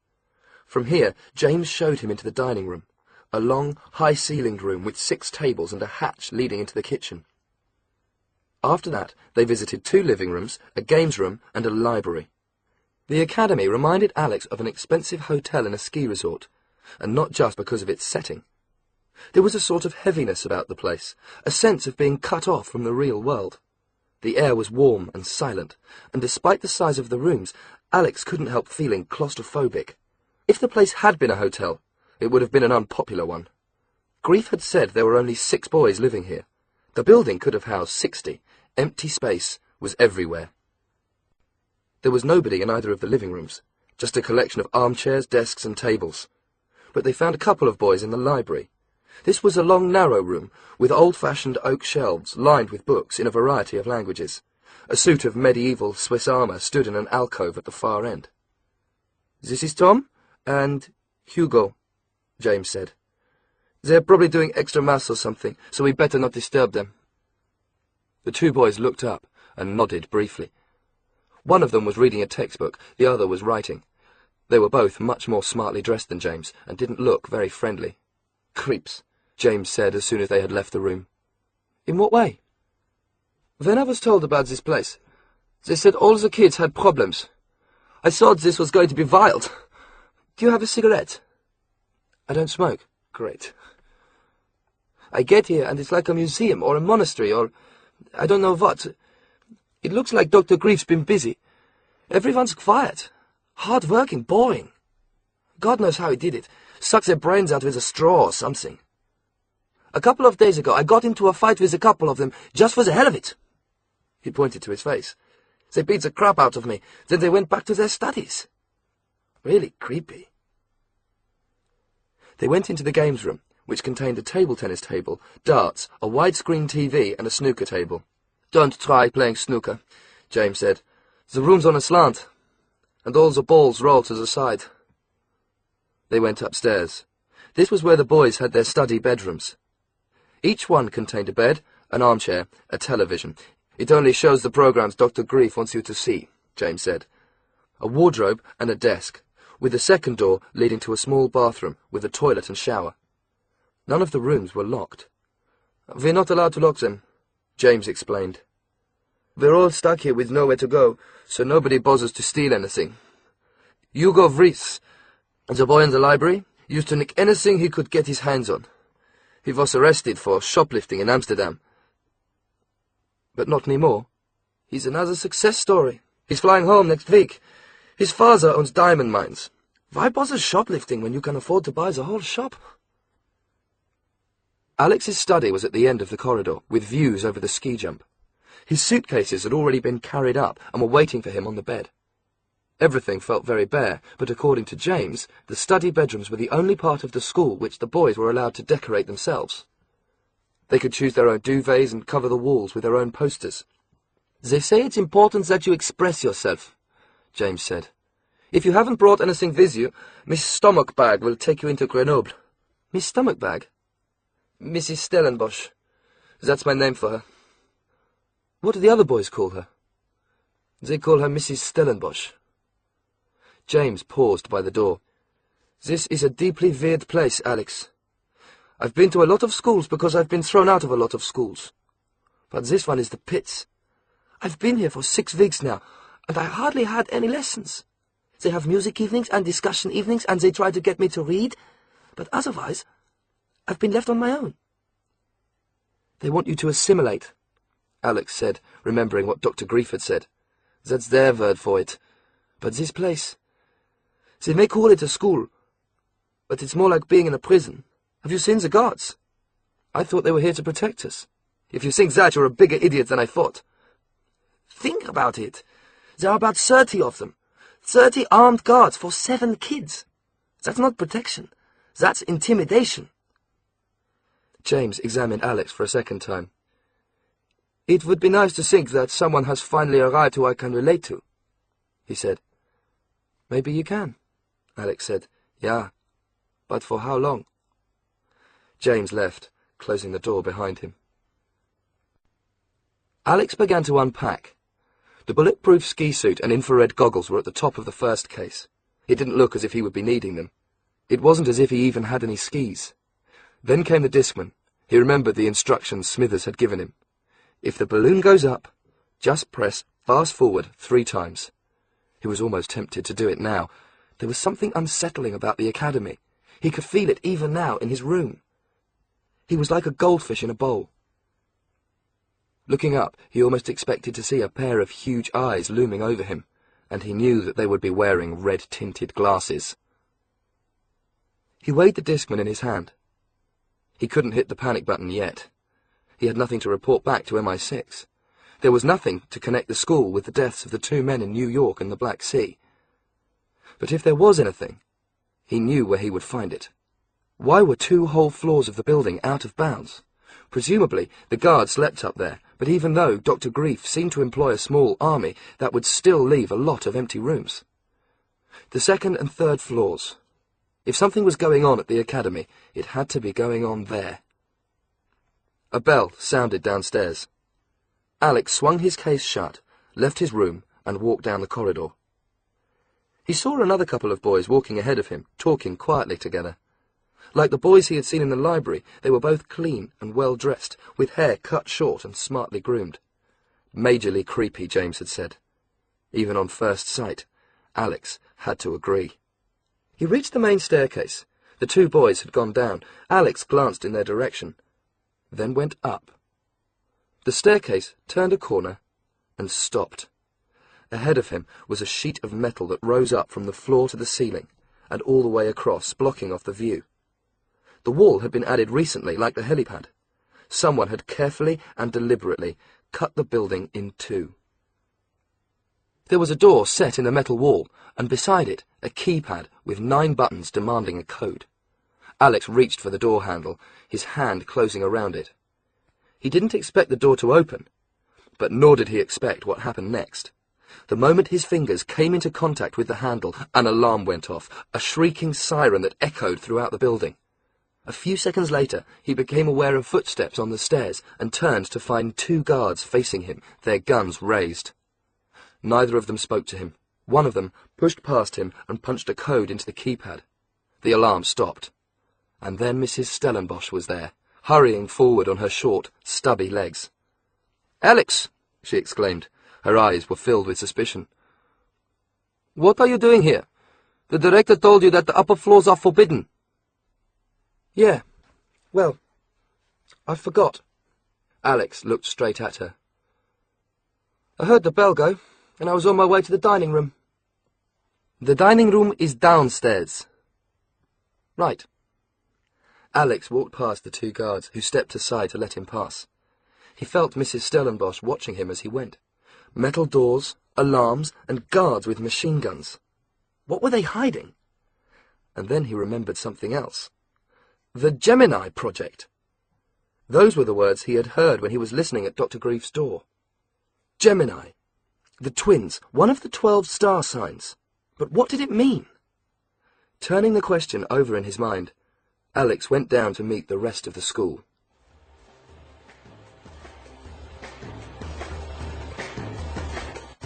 Chapter 10. Things that go click in the night. At the end of his first week at Point Blanc, Alex drew up a list of the 6 boys with whom he shared the school. It was mid-afternoon, and he was alone in his room. There was a notepad open in front of him. It had taken him about half an hour to put together the names and the few details that he had. He only wished he had more. Hugo Vries, 14, Dutch, lives in Amsterdam. Brown hair, green eyes, father's name's Rudy, owns diamond mines. Speaks little English, reads and plays guitar, very solitary. Sent to Point Blanc for shoplifting and arson. Tom McMorrin, 14. Canadian from Vancouver. Parents divorced. Mother runs media empire, newspapers, TV. Reddish hair, blue eyes, well-built, chess player. Car thefts and drunken driving. Nicholas Mark, 14. French, from Bordeaux. Expelled from private school in Paris, cause unknown. Drinking. Brown hair, brown eyes, very fit all-rounder. Good at sport, but hates losing. Tattoo of devil on left shoulder. Father, Anthony Mark. Airlines, pop music, hotels. Never mentions his mother. Cassian James, 14, American. Fair hair, brown eyes. Mother, Jill, studio chief in Hollywood. Parents divorced, loud voice. Swears a lot. Plays jazz piano, expelled from 3 schools, various drug offences, sent to Point Blanc after smuggling arrest, but won't talk about it now. One of the kids who beat up James, stronger than he looks. Joe Canterbury, 14, American. Spends a lot of his time with Cassian, helped him with James. Brown hair, blue eyes. Mother, name unknown, New York senator, father something big at the Pentagon. Vandalism, truancy, shoplifting. Sent to Point Blanc after stealing and smashing up a car. Vegetarian, permanently chewing gum. Has he given up smoking? James Sprints, 14, German, lives Düsseldorf. Brown hair, brown eyes, pale. Father, Dieter Sprints, banker, well-known financier, the $100 million man. Mother living in England, expelled for wounding a teacher with an air pistol. My only friend at Point Blanc, and the only one who really hates it here. Lying on his bed, Alex studied the list. What did it tell him? Not a great deal. First, all the boys were the same age, 14. The same age as him. At least 3 of them, and possibly 4, had parents who were either divorced or separated.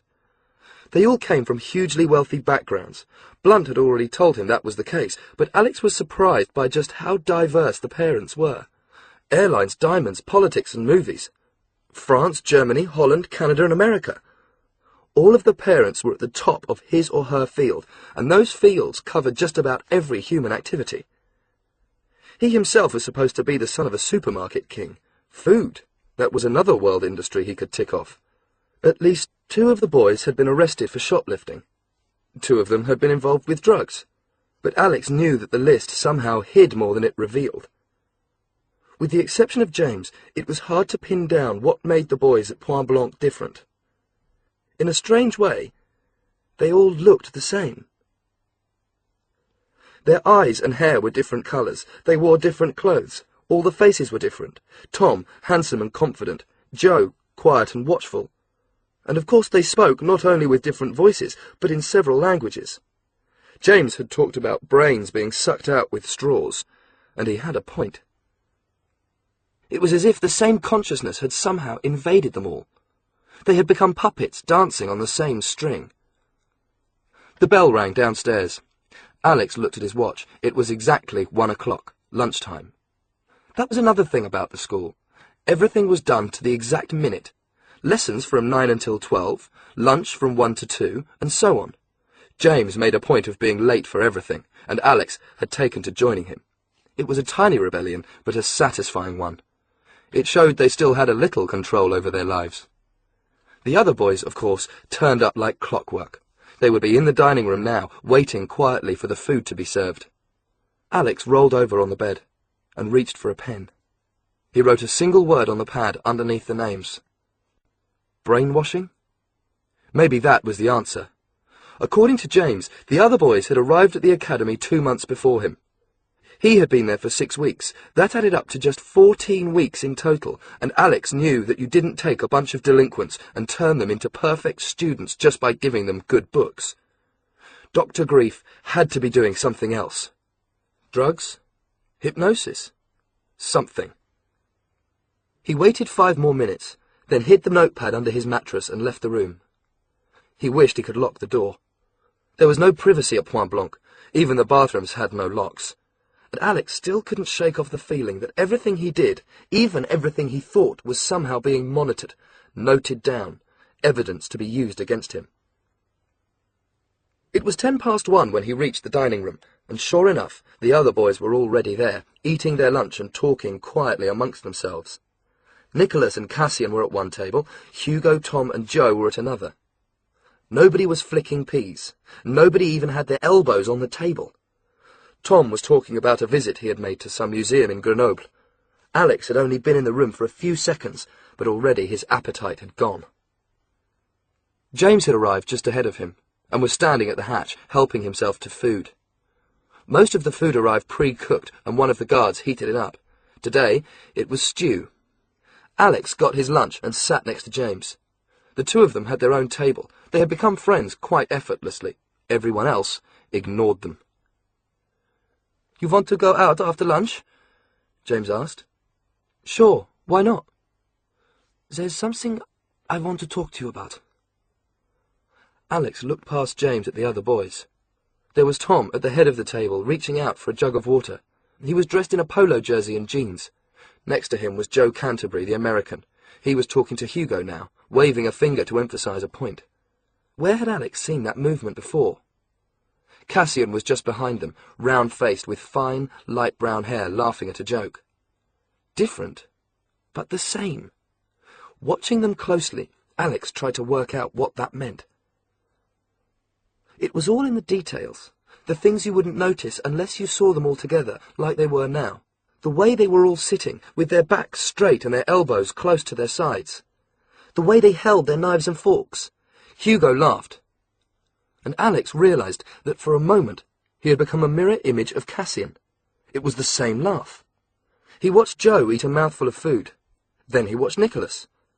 They were two different boys, there was no doubting that. But they ate in the same way, as if they were mimicking each other. There was a movement at the door, and suddenly Mrs. Stellenbos appeared.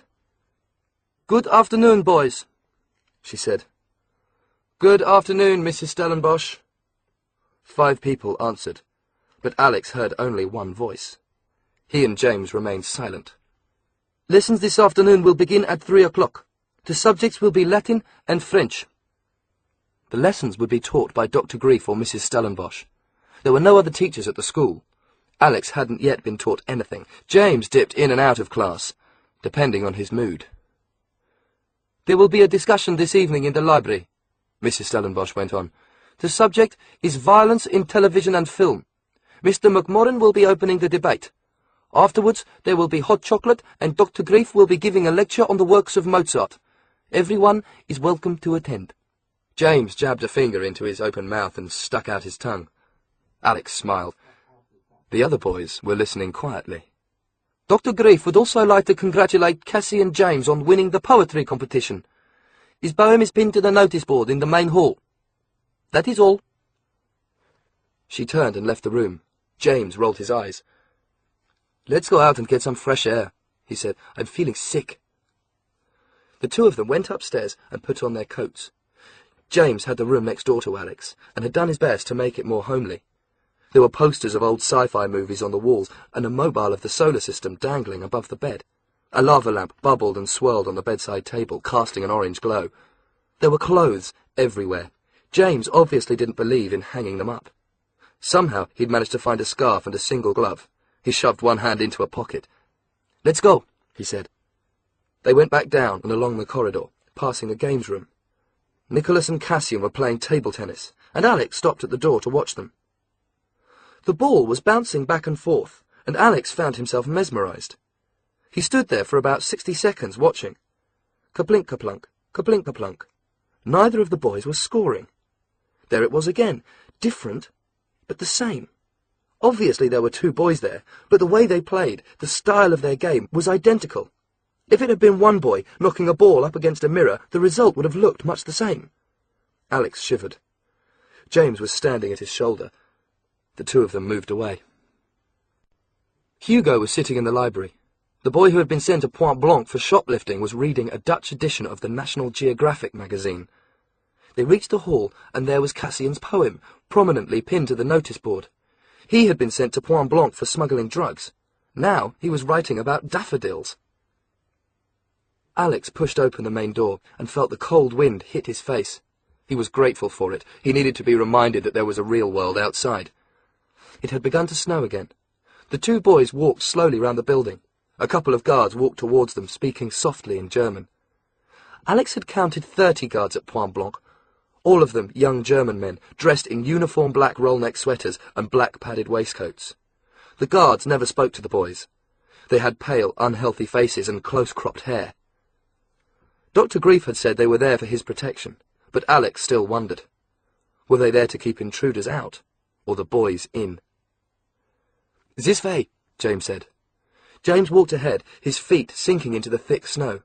Alex followed, looking back at the windows on the second and third floors. It was maddening. Half the castle, perhaps more, was closed off to him, and he still couldn't think of a way of getting up there. He couldn't climb. The brickwork was too smooth, and there was no convenient ivy to provide handholds. The drain pipes looked too fragile to take his weight. Something moved. Alex stopped in his tracks. "What is it?" James asked. "There!" Alex pointed at the third floor. He thought he'd seen a figure watching them from the window 2 floors above his room. It was only there for a moment. The face seemed to be covered, a white mask with narrow slits for the eyes.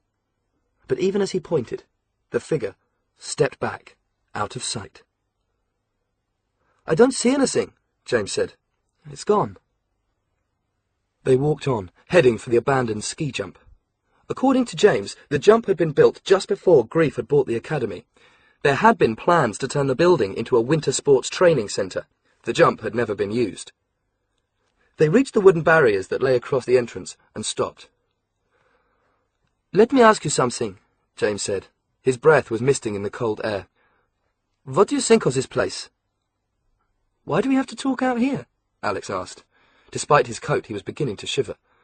"Because when I am inside the building, I get the feeling that someone is listening to every word I say." Alex nodded. "I know what you mean."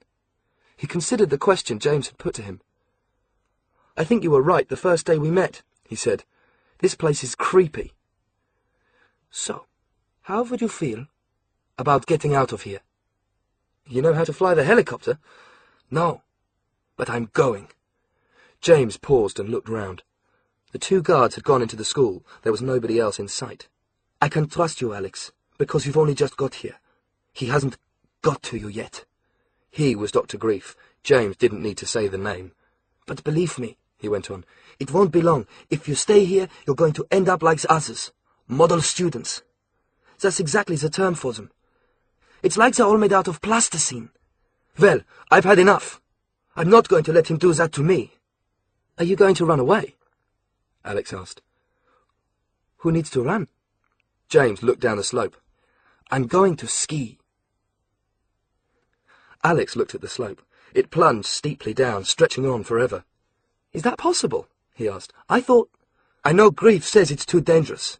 But he would, wouldn't he? It's true, it's black runs all the way down, and there'll be tons of moguls."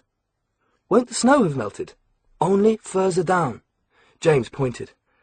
"I've been right down to the bottom," he said. "I did it the first week I was here. All the slopes run into a single valley. It's called Le Vallée de Fer. You can't actually make it as far as the town because there is a train track that cuts across. But if I can get to the track, I reckon I can walk the rest of the way." "And then?" "A train back to Dusseldorf. If my dad tries to send me back here, I'll go to my mum in England. If she doesn't want me, I'll disappear. I've got friends in Paris and Berlin. I don't care. All I know is I've got to split. And if you know what's good for you, you'll come too." Alex considered. He was tempted to join the other boy, if only to help him on his way. But he had a job to do. "I don't have any skis," he said. "Nor do I." James spat into the snow.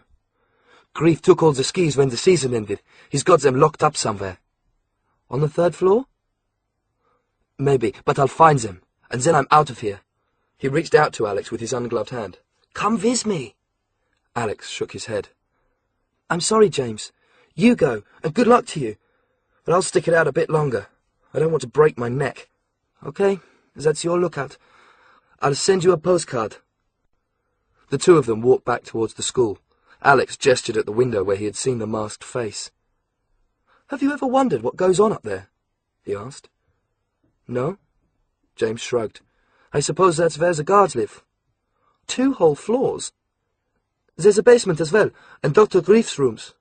Do you think he sleeps with Miss Stomachbag?" James made a face. "That's a pretty gross sort. The 2 of them together, Darth Vader and King Kong." "Well, I'm going to find my skis and get out of here, Alex. And if you've got any sense, you'll come too." Alex and James were skiing together down the slope, the blades cutting smoothly through the surface snow. It was a perfect night, everything frozen and still. They had left the academy behind them. But then Alex saw a figure ahead of them. Dr. Grief was there. He was standing, motionless, wearing his dark suit, his eyes quite hidden by his red-lensed spectacles. Alex veered away from him. He lost control. He was moving faster and faster down the slope, his poles flailing at the air, his skis refusing to turn. He could see the ski jump ahead of him. Someone had removed the barriers. He felt his skis leave the snow and shoot forward onto solid ice. And then it was a screaming drop down, tearing ever further into the night, knowing there was no way back. Dr. Grief laughed, and at the same moment there was a click, and Alex shot into space, spinning a mile above the ground, and then falling. He woke up. He was lying in bed, the moonlight spilling onto the covers. He looked at his watch. 2:15. He played back the dream he had just had, trying to escape with James, Dr. Grief waiting for them. He had to admit the academy was beginning to get to him. He didn't usually have bad dreams, but the school and the people in it were slipping under his skin, working their way into his mind. He thought about what he had heard. Dr. Grief laughing, and something else. A clicking sound. That was strange. What had gone click? Had it actually been part of the dream? Suddenly Alex was completely awake. He got out of bed, went to the door, and turned the handle. He was right. He hadn't imagined the sound. While he was asleep, the door had been locked from outside. Something had to be happening, and Alex was determined to see what it was. He got dressed as quickly as possible, then knelt down and examined the lock. He could make out 2 bolts, at least a centimetre in diameter, one at the top and one at the bottom. They must have been activated automatically. One thing was sure, he wasn't going to get out through the door. That left the window. All the bedroom windows were fastened with a steel rod that allowed them to open 10 centimetres, but no more. Alex picked up his Discman, put in the Beethoven CD and turned it on. The CD spun round, moving at a fantastic speed, then slowly edged forward, still spinning, until it protruded from the casing. Alex pressed the edge of the CD against the steel rod. It took just a few seconds. The CD cut through the steel like scissors through paper. The rod fell away, allowing the window to swing fully open. It was snowing. Alex turned the CD player off and threw it back on his bed. Then he put on his coat and climbed out of the window. He was 1 floor up. Normally, a fall from that height would have broken an ankle or a leg, but it had been snowing for the best part of 10 hours, and a white bank had built up against the wall right beneath him. Alex lowered himself as far as he could, then let go. He fell through the air and hit the snow, disappearing as far as his waist. He was freezing and damp before he had even started, but he was unhurt. He climbed out of the snow and began to move round the side of the building, making for the front. He would just have to hope that the main entrance wasn't locked too, but somehow he was sure it wouldn't be. His door had been locked automatically. Presumably a switch had been thrown and all the others had been locked too. Most of the boys would be asleep. Even the ones who were awake wouldn't be going anywhere, leaving Dr. Grief free to do whatever he wanted, coming and going as he pleased. Alex had just made it to the side of the building when he heard the guards approach, boots crunching. There was nowhere to hide, so he threw himself face down into the snow, hugging the shadows. There were 2 of them. He could hear them talking softly in German, but he didn't dare look up. If he made any movement, they would see him. If they came too close, they would probably see him anyway. He held his breath, his heart pounding. The guards walked past and round the corner. Their path would take them under his room. Would they see the open window? Alex had left the light off. Hopefully there would be no reason for them to look up. But he was still aware that he might not have much time. He had to move, now. He lifted himself up and ran forward. His clothes were covered in snow, and more flakes were falling, drifting into his eyes. It was the coldest part of the night, and Alex was shivering by the time he reached the main door. What would he do if it was locked after all? He certainly wouldn't be able to stay out in the open until morning. But the door was unlocked. Alex pushed it open and slipped into the warmth and darkness of the main hall. The dragon fireplace was in front of him. There had been a fire earlier in the evening, and the burnt-out logs were still smouldering in the hearth. Alex held his hands against the glow, trying to draw a little warmth into himself. Everything was silent. The empty corridors stretched into the distance, illuminated by a few low-watt bulbs that had been left on at intervals. Only now did it occur to Alex that he could have been mistaken from the start. Perhaps the doors were locked every night as part of the security. Perhaps he had jumped too quickly to the wrong conclusion, and there was nothing going on after all. It was a boy's voice, a long, quavering shout that echoed through the school. A moment later, Alex heard feet stamping along a wooden corridor somewhere above. He looked for somewhere to hide, and found it inside the fireplace right next to the logs. The actual fire was contained in a metal basket. There was a wide space on each side, between the basket and the brickwork that swept up to become the chimney. Alex crouched low, feeling the heat on the side of his face and legs. He looked out, past the two dragons, waiting to see what would happen.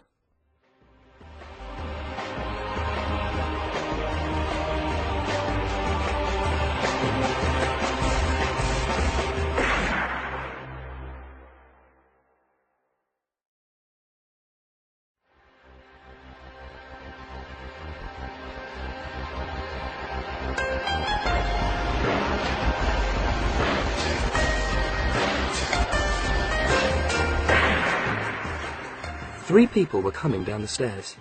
Mrs. Stellenbos was the first. She was followed by two of the guards, dragging something between them. It was a boy. He was face down, dressed only in his pyjamas, his bare feet sliding down the stone steps. Mrs. Stellenbos opened the library door and went in. The two guards followed. The door crashed shut. The silence returned. It had all happened very quickly. Alex had been unable to see the boy's face, but he was sure he knew who it was. He had known just from the sound of his voice. James Sprints. Alex eased himself out of the fireplace and crossed the hall, making for the library door. There was no sound coming from the other side. He knelt down and looked through the keyhole. No lights were on inside the room. He could see nothing. What should he do? If he went back upstairs, he could make it back to his room without being seen. He could wait until the doors were unlocked and then slip into bed. Nobody would know he had been out. But the only person in the school who had shown him any kindness was on the other side of the library door. He had been dragged down here. Perhaps he was being brainwashed, beaten even. Alex couldn't just turn round and leave him. Alex had made his decision. He threw open the door and walked in. The library was empty. He stood in the doorway, blinking. The library only had one door. All the windows were closed. There was no sign that anyone had been there. The suit of armour stood in its alcove at the end, watching him as he moved forward. Could he have been mistaken? Could Mrs. Stellenbos and the guards have gone into a different room? Alex went over to the alcove and looked behind the armour, wondering if it might conceal a second exit. There was nothing. He tapped a knuckle against the wall. Curiously, it seemed to be made of metal. But unlike the wall across the stairs, there was no handle. Nothing to suggest a way through. There was nothing more he could do here. Alex decided to go back to his room before he was discovered.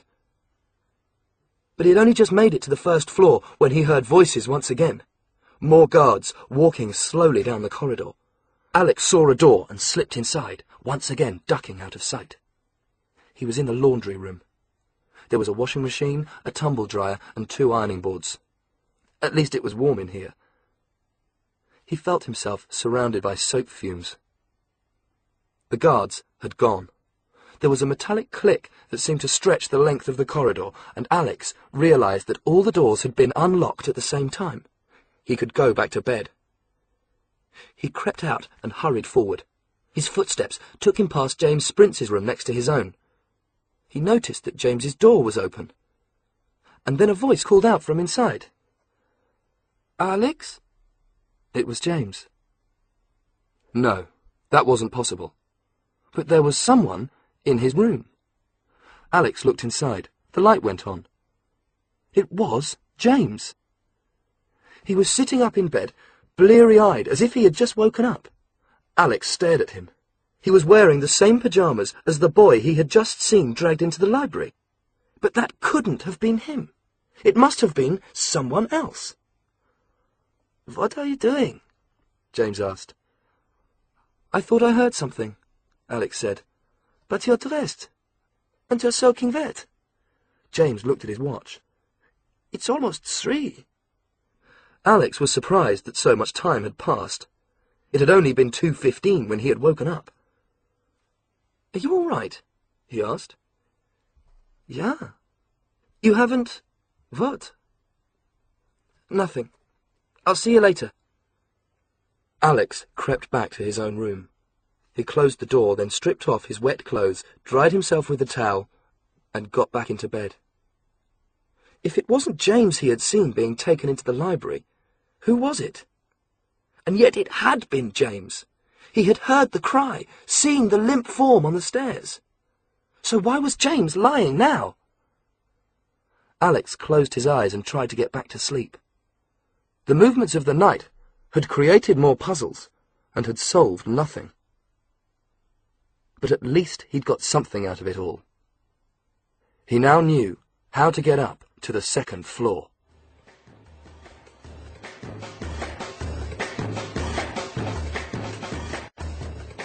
Chapter 11.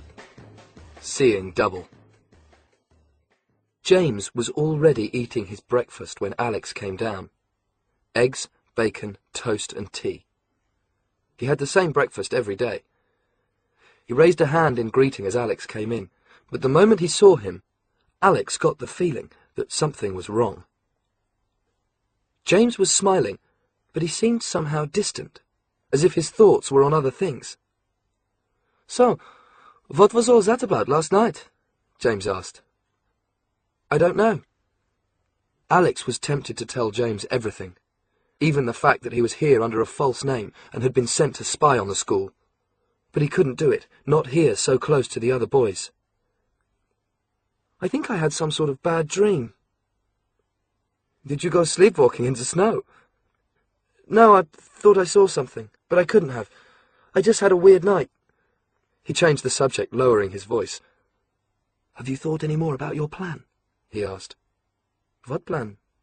"Skiing." "We're not allowed to ski." "I mean, escaping." James smiled as if he'd only just remembered what Alex was talking about. "Oh, I've changed my mind," he said. "What do you mean?" "If I ran away, my dad would only send me back again. There's no point. I might as well grin and bear it. Anyway, I never get all the way down the mountain. The snow's too thin." Alex stared at James. Everything he was saying was the exact opposite of what he had said the day before. He almost wondered if this was the same boy. But of course it was. He was as untidy as ever. The bruises, fading now, were still there on his face. Dark hair, dark brown eyes, pale skin. It was James. And yet, at the same time, something had happened. He was sure of it. Then James twisted round, and Alex saw that Mrs. Stellenbos had come into the room wearing a particularly nasty lime-green dress that just came down to her knees. "Good morning, boys," she announced. "We're starting today's lessons in 10 minutes. The first lesson is history in the tower room." She walked over to Alex's table. "James, I hope you're going to join us today?" James shrugged. "All right, Mrs. Stellenbos." "Excellent. We're looking at the life of Adolf Hitler, such an interesting man. I'm sure you'll find it most valuable." She walked away. Alex turned to James. "You're going to lessons?" "Why not?"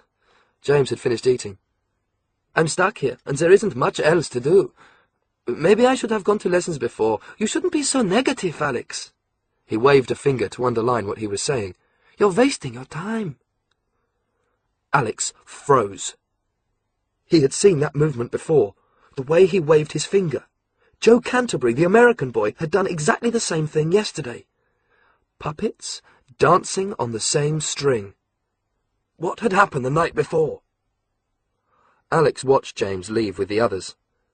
He felt he had lost his only friend at Point Blanc, and suddenly he wanted to be away from this place, off the mountain and back in the safe world of Brookland School. There might have been a time when he had wanted this adventure. Now, he just wanted out of it. Press fast forward 3 times on his Discman, and MI6 would come for him. But he couldn't do that until he had something to report. Alex knew what he had to do. He got up and left the room. He had seen the way the night before, when he was hiding in the fireplace. The chimney bent and twisted its way to the open air. He had been able to see a chink of light from the bottom. Moonlight. The bricks outside the academy might be too smooth to climb, but inside the chimney they were broken and uneven, with plenty of hand and footholds. Maybe there would be a fireplace on the 2nd or 3rd floor, but even if there wasn't, the chimney would still lead to the roof, and assuming there weren't any guards waiting for him there, he might then be able to find a way down. Alex reached the fireplace with the 2 stone dragons. He looked at his watch. 9 o'clock. Lessons would continue until lunch, and nobody would wonder where he was. The fire had finally gone out, although the ashes were still warm. Would one of the guards come to clean it? He would just have to hope they would leave it until the afternoon. He looked up the chimney. He could see a narrow slit of bright blue. The sky seemed a very long way away, and the chimney was narrower than he had thought. What if he got stuck? He forced the thought out of his head, reached for a crack in the brickwork, and pulled himself up. The inside of the chimney smelled of 1,000 fires. Soot hung in the air, and Alex couldn't breathe without taking it in. He managed to find some perches for his feet, and pushed, sliding himself about 1 meter up. Now he was wedged inside, forced into a sitting position, with his feet against one wall, his back against the other, and his legs and bottom hanging in the air. He wouldn't need to use his hands at all. He only had to straighten his legs to push himself up, using the pressure of his feet against the wall to keep himself in place. Push and slide. He had to be careful. Every movement brought more soot trickling down. He could feel it in his hair. He didn't dare look up. If it went into his eyes, he would be blinded. Push and slide again, then again. Not too fast. If his feet slipped, he would fall all the way back down. He was already a long way above the fireplace. How far had he come? At least 1 floor, meaning that he had to be on his way to the 2nd. If he fell from this height, he would break both legs. The chimney was getting darker and tighter. The light at the top didn't seem to be getting any nearer. Alex found it difficult to maneuver himself. He could barely breathe. His entire throat seemed to be coated in soot. He pushed again, and this time his knees banged into the brickwork, sending a spasm of pain down to his feet. Pinning himself in place, Alex reached up and tried to feel where he was going. There was an L-shaped wall jutting out above his head.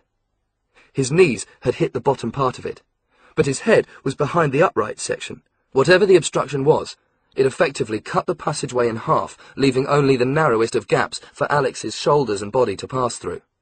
Once again, the nightmare prospect of getting stuck flashed into his mind. Nobody would ever find him. He would suffocate in the dark.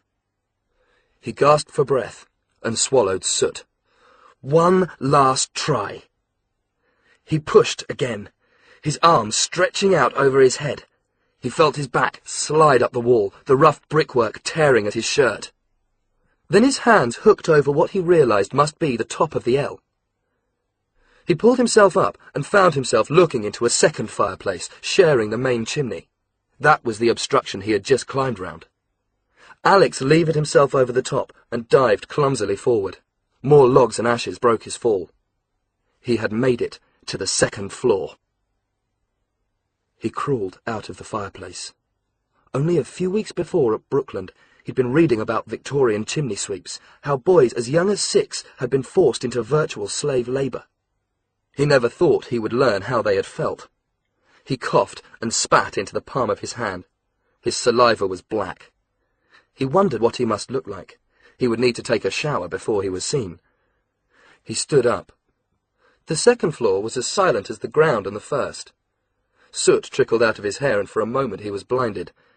He propped himself against a statue while he wiped his eyes. Then he looked again. He was leaning on a stone dragon, identical to the one on the ground floor. He looked at the fireplace. That too was identical. In fact, Alex wondered if he hadn't somehow made a terrible mistake. He was standing in a hall that was the same in every detail as the hall on the ground floor. There were the same corridors, the same staircase, the same fireplace, even the same animal heads staring miserably from the walls.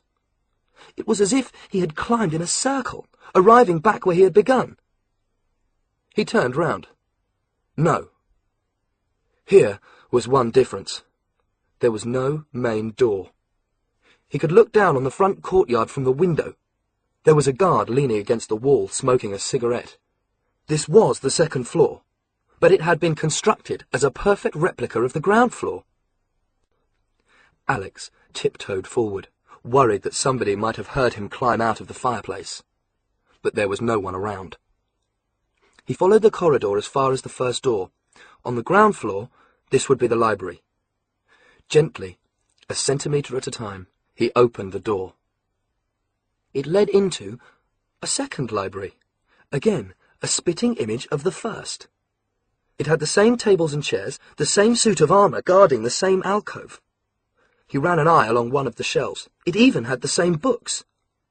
But there was one difference, at least one difference that Alex could see.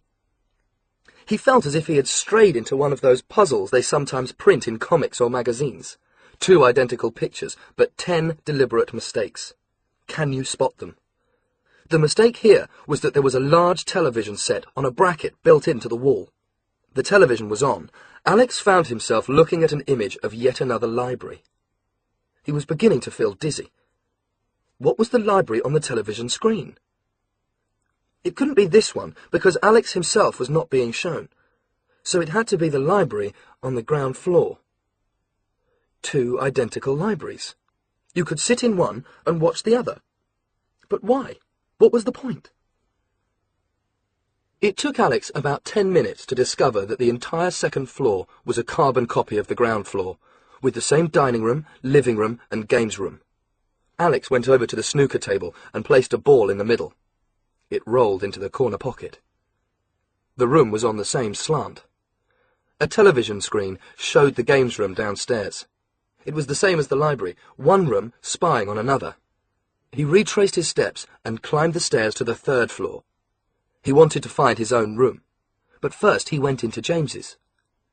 It was another perfect copy. The same sci-fi posters, the same mobile hanging over the bed, the same lava lamp on the same table, even the same clothes strewn over the floor. So these rooms weren't just built to be the same, they were carefully maintained. Whatever happened downstairs happened upstairs. But did that mean there had been somebody living here, watching every movement that James Sprintz made, doing everything he did? And if so, had somebody else been doing the same for him? Alex went next door. It was like stepping into his own room. Again there was the same bed, the same furnishings, and the same television. He turned it on. The picture showed his room on the 1st floor. There was the discman lying on the bed. There were his wet clothes from the night before. Had somebody been watching when he had cut through the window and climbed out into the night? Alex felt a jolt of alarm, then forced himself to relax. This room, the copy of his room, was different. Nobody had moved in here yet. He could tell just by looking around him. The bed hadn't been slept in, and the smaller details hadn't been copied. There was no discman in the duplicate room, no wet clothes. He had left the wardrobe door open downstairs. In here, it was closed. The whole thing was like some sort of mind-bending puzzle. Alex forced himself to think it through. Every single boy who arrived at the academy was watched. All his actions were duplicated. If he hung a poster on the wall of his room, an identical poster was hung in an identical room. There would be someone living in this room, doing everything that Alex did. He remembered the figure he had glimpsed the day before. Someone wearing what looked like a white mask. Perhaps that person had been about to move in. But all the evidence suggested that for some reason, he wasn't here yet. And that still left the biggest question of all. What was the point? To spy on the boys was one thing, but to copy everything they did. A door swung shut and he heard voices. 2 men walking down the corridor outside. Alex crept over to the door and looked out. He just had time to see Dr. Grief walk through a door with another man, a short, plump figure in a white coat. They had gone into the laundry room. Alex slipped out of the duplicate bedroom and followed them. You have completed the work. I'm grateful to you, Mr. Baxter. Thank you, Dr. Grief. They had left the door open. Alex crouched down and looked through. Here, at last, was a section of the third floor that didn't mirror the first. There were no washing machines or ironing boards here. Instead, Alex found himself looking into a room with a row of sinks, and through a second set of doors leading into a fully equipped operating theatre, at least twice as big as the laundry room on the first floor. At the centre of the room was an operating table. The walls were lined with shelves containing surgical equipment, chemicals, and scattered across the surface, what looked like black and white photographs. An operating theatre! What was its role in this bizarre, devilish jigsaw puzzle? The two men had walked into it and were talking together, Grief standing with one hand in his pocket. Alex chose his moment, then slipped into the outer room, crouching down beside one of the sinks. From here, he could watch and listen as the two of them talked. So, I hope you're pleased with the last operation? It was Mr. Baxter who was speaking. He had half turned towards the doors, and Alex could see a round, flabby face with yellow hair and a thin moustache. Baxter was wearing a bow tie and a checked suit underneath his white coat. Alex had never seen the man before, he was certain of it. And yet at the same time, he thought he knew him. Another puzzle. Entirely, Dr. Grief replied. I saw him as soon as the bandages came off. You have done extremely well. I always was the best. But that's what you paid for. Baxter chuckled. His voice was oily. And while we're on that subject, maybe we should talk about my final payment. You have already been paid the sum of $1 million American dollars. Yes, Dr. Grief, Baxter smiled. But I was wondering if you might not like to think about a little bonus. I thought we had an agreement. Dr. Grief turned his head very slowly. The red spectacles homed in on the other man like searchlights. We had an agreement for my work, yes, but my silence is another matter. I was thinking of another $250,000. Given the size and scope of your Gemini project, it's not so much to ask. Then I'll retire to my little house in Spain, and you'll never hear from me again. I will never hear from you again. I promise. Dr. Grief nodded. Yes, I think that is a good idea. His hand came out of his pocket. Alex saw that he was holding an automatic pistol with a thick silencer protruding from the barrel. Baxter was still smiling as Grief shot him once through the middle of the forehead. He was thrown off his feet and onto the operating table.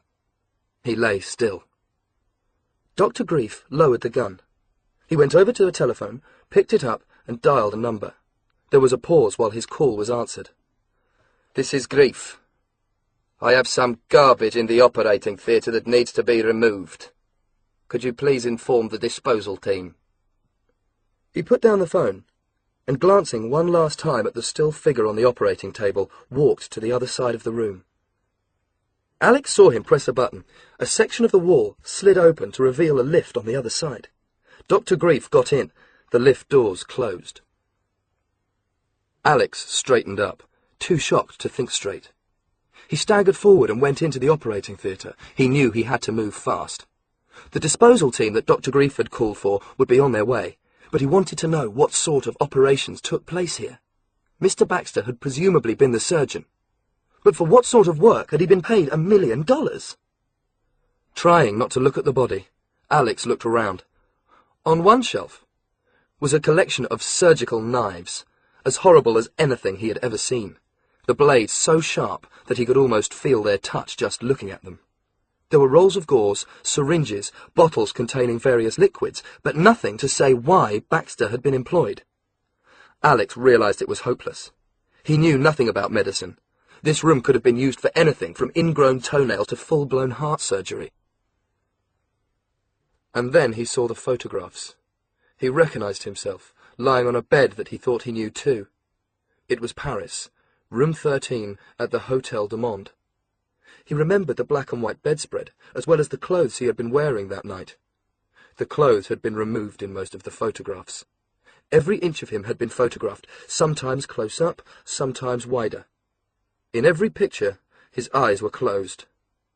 Looking at himself, Alex knew that he had been drugged, and remembered how the dinner with Mrs. Stellenbos had ended. The photographs disgusted him. He had been manipulated by people who thought he was worth nothing at all. From the moment he had met them, he had disliked Dr. Grief and his assistant director. Now he felt pure loathing. He still didn't know what they were doing, but they were evil. They had to be stopped. He was shaken out of his thoughts by the sound of footsteps coming up the stairs. The disposal team. He looked around him and cursed. He didn't have time to get out, and there was nowhere in the room to hide. Then he remembered the lift. He went over to it and urgently stabbed at the button. The footsteps were getting nearer. He heard voices. Then the panels slid open. Alex stepped into a small silver box. There were 5 buttons. S, R, 1, 2, 3. He pressed R.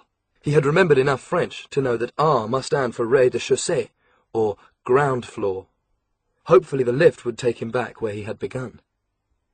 The doors slid shut a few seconds before the guards entered the theatre.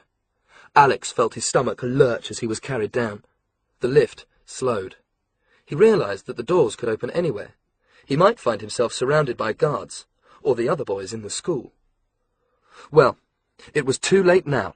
He had made his choice. He would just have to cope with whatever he found. But he was lucky. The doors slid open to reveal the library. Alex assumed this was the real library and not another copy. The room was empty. He stepped out of the lift, then turned round. He was facing the alcove. The lift doors formed the alcove wall. They were brilliantly camouflaged, with the suit of armour now sliced exactly in 2, 1/2 on each side. As the doors closed automatically, the armour slid back together again, completing the disguise. Despite himself, Alex had to admire the simplicity of it. The entire building was a fantastic box of tricks. Alex looked at his hands. They were still filthy. He had forgotten that he was completely covered in soot. He crept out of the library, trying not to leave black footprints on the carpet. Then he hurried back to his room. When he got there, he had to remind himself that it was indeed his room and not the copy 2 floors above. But the discman was there, and that was what he most needed. He knew enough. It was time to call for the cavalry. He pressed the fast-forward button 3 times, then went to have a shower.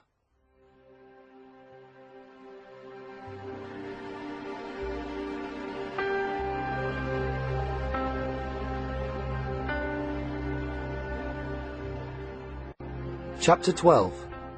Delaying Tactics. It was raining in London, the sort of rain that seems never to stop. The early evening traffic was huddled together, going nowhere. Alan Blunt was standing at the window looking out over the street when there was a knock at the door.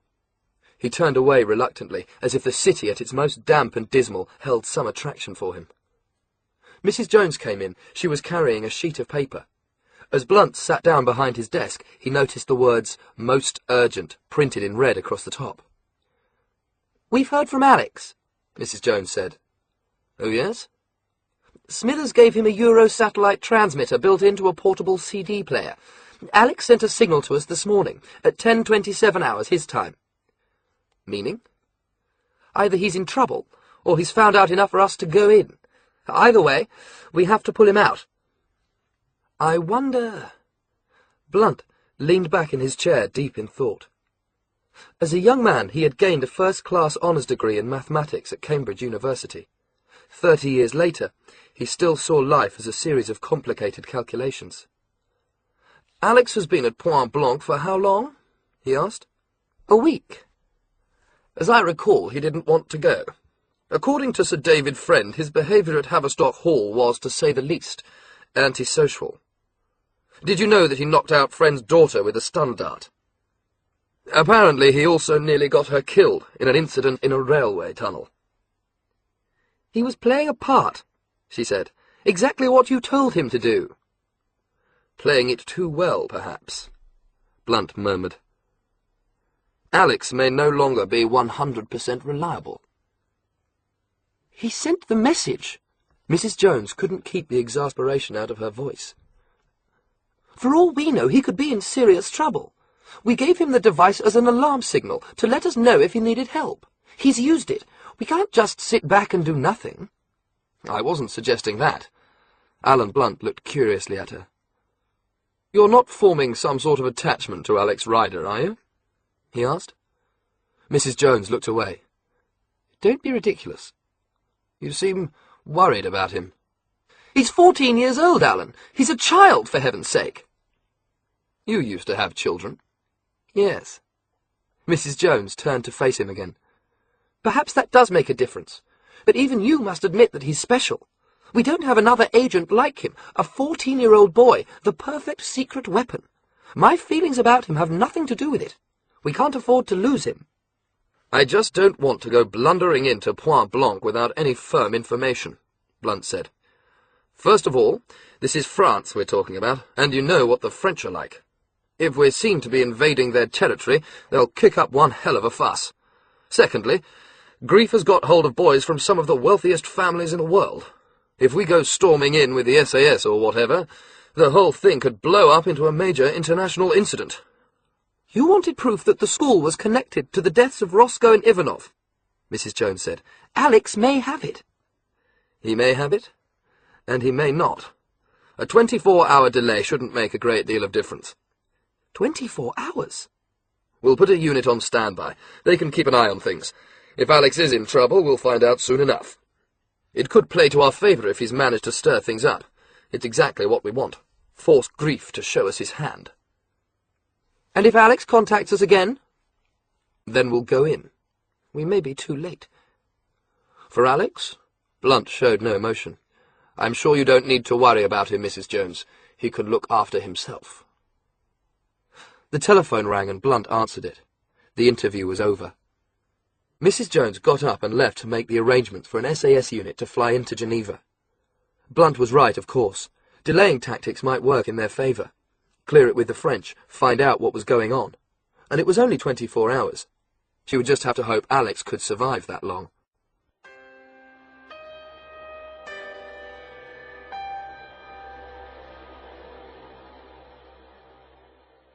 Alex found himself eating his breakfast on his own. For the first time, James Sprints had decided to join the other boys. There they were, the 6 of them, suddenly the best of friends. Alex looked carefully at the boy who had once been his friend, trying to see what it was that had changed about him. He knew the answer. It was everything and nothing. James was exactly the same, and completely different at the same time. Alex finished his food and got up. James called out to him. Why don't you come to class this morning, Alex? It's Latin. Alex shook his head. Latin's a waste of time. Is that what you think? James couldn't keep the sneer out of his voice, and for a moment Alex was startled. For just 1 second it hadn't been James talking at all. It had been James who had moved his mouth, but it had been Dr. Grief speaking the words. You enjoy it, Alex said, and hurried out of the room. Almost 24 hours had passed since he had pressed the fast-forward on the discman. Alex wasn't sure what he had been expecting. A fleet of helicopters flying the Union Jack would have been reassuring. But so far, nothing had happened. He even wondered if the alarm signal had worked. At the same time, he was annoyed with himself. He had seen Grief shoot the man called Baxter in the operating theatre, and he had panicked. He knew that Grief was a killer. He knew that the academy was far more than the finishing school it pretended to be. But he still didn't have all the answers. What exactly was Dr. Grief doing? Was he responsible for the deaths of Michael J. Rosco and Victor Ivanov? And if so, why? The fact was, he didn't know enough, and by the time MI6 arrived, Baxter's body would be buried somewhere in the mountains, and there would be nothing to prove that there was anything wrong. Alex would look like a fool. He could almost imagine Dr. Grief telling his side of the story. Yes, there is an operating theatre here. It was built years ago. We never used the 2nd and 3rd floors. There's a lift? Yes, it was built before we came. We explained to Alex about the armed guards. They're here for his protection. But as you can see, gentlemen, there is nothing unpleasant happening here. The other boys are fine. Baxter? No, I don't know anyone by that name. Obviously, Alex has been having bad dreams. I'm amazed that he was sent here to spy on us. I would ask you to take him with you when you leave. He had to find out more, and that meant going back up to the 2nd floor. Or perhaps down. Alex remembered the letters in the secret lift. R for rez-de-chaussée, S had to stand for sous-sol, the French for basement. He went over to the Latin classroom and looked in through the half-open door. Dr. Grief was out of sight, but Alex could hear his voice. Felix qui potuit, rerum cognoscere causas. There was the sound of scratching, chalk on a blackboard, and there were the 6 boys sitting at the desks, listening intently. James was sitting between Hugo and Tom, taking notes. Alex looked at his watch. They would be there for another hour. He was on his own. He walked back down the corridor and slipped into the library. He had woken up still smelling faintly of soot and had no intention of making his way back up the chimney. Instead, he crossed over to the suit of armour. He knew now that the alcove disguised a pair of elevator doors. They could be opened from the inside. Presumably there was some sort of control on the outside too. It took him just a few minutes to find it. There were 3 buttons built into the breastplate of the armour. Even close to, the buttons looked like part of the suit, something the medieval knight would have used to strap the thing on. But when Alex pressed the middle button, the armour moved. A moment later, it split in half again, and he found himself looking into the waiting lift. This time, he pressed the bottom button. The lift seemed to travel a long way, as if the basement of the building had been built far underground. Finally, the doors slid open again. Alex looked out into a curving passageway with tiled walls that reminded him a little of a London tube station. The air was cold down here. The passage was lit by naked bulbs screwed into the ceiling at intervals. He looked out, then ducked back. There was a guard at the end of the corridor, sitting at a table reading a newspaper. Would he have heard the lift doors open? Alex leaned forward again. The guard was absorbed in the sports pages. He hadn't moved. Alex slipped out of the lift and crept down the passage, moving away from him. He reached the corner and turned into a second passageway, lined with steel doors. There was nobody else in sight. Where was he?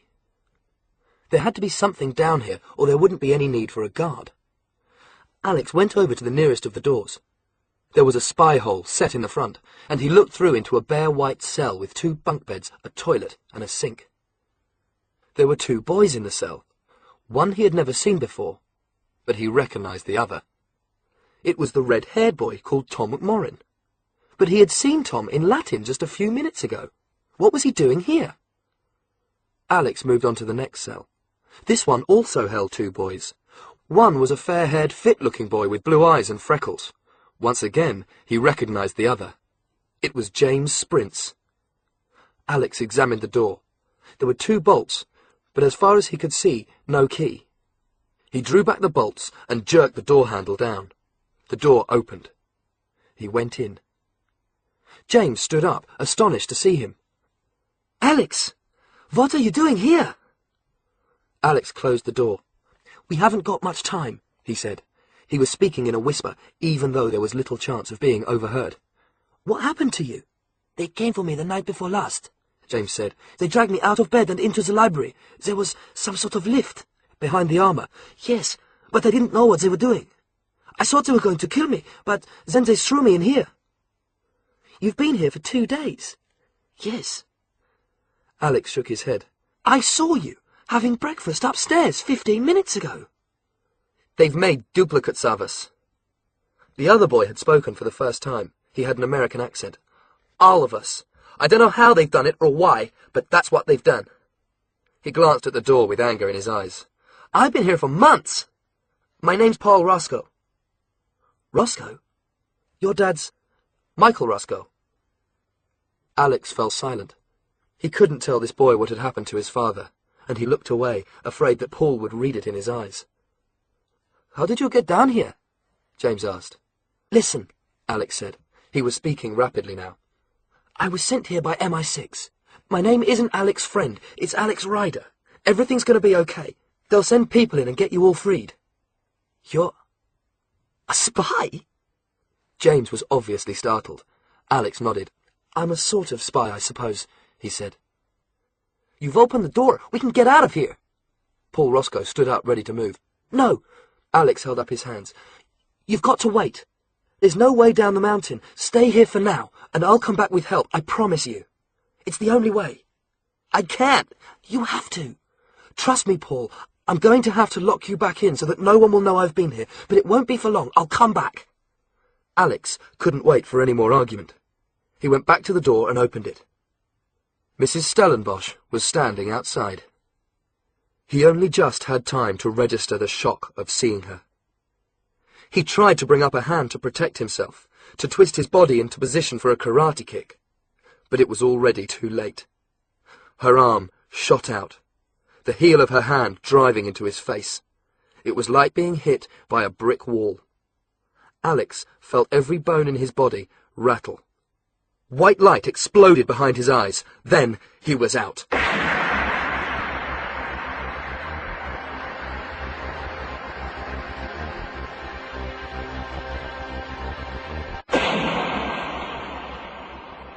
Chapter 13.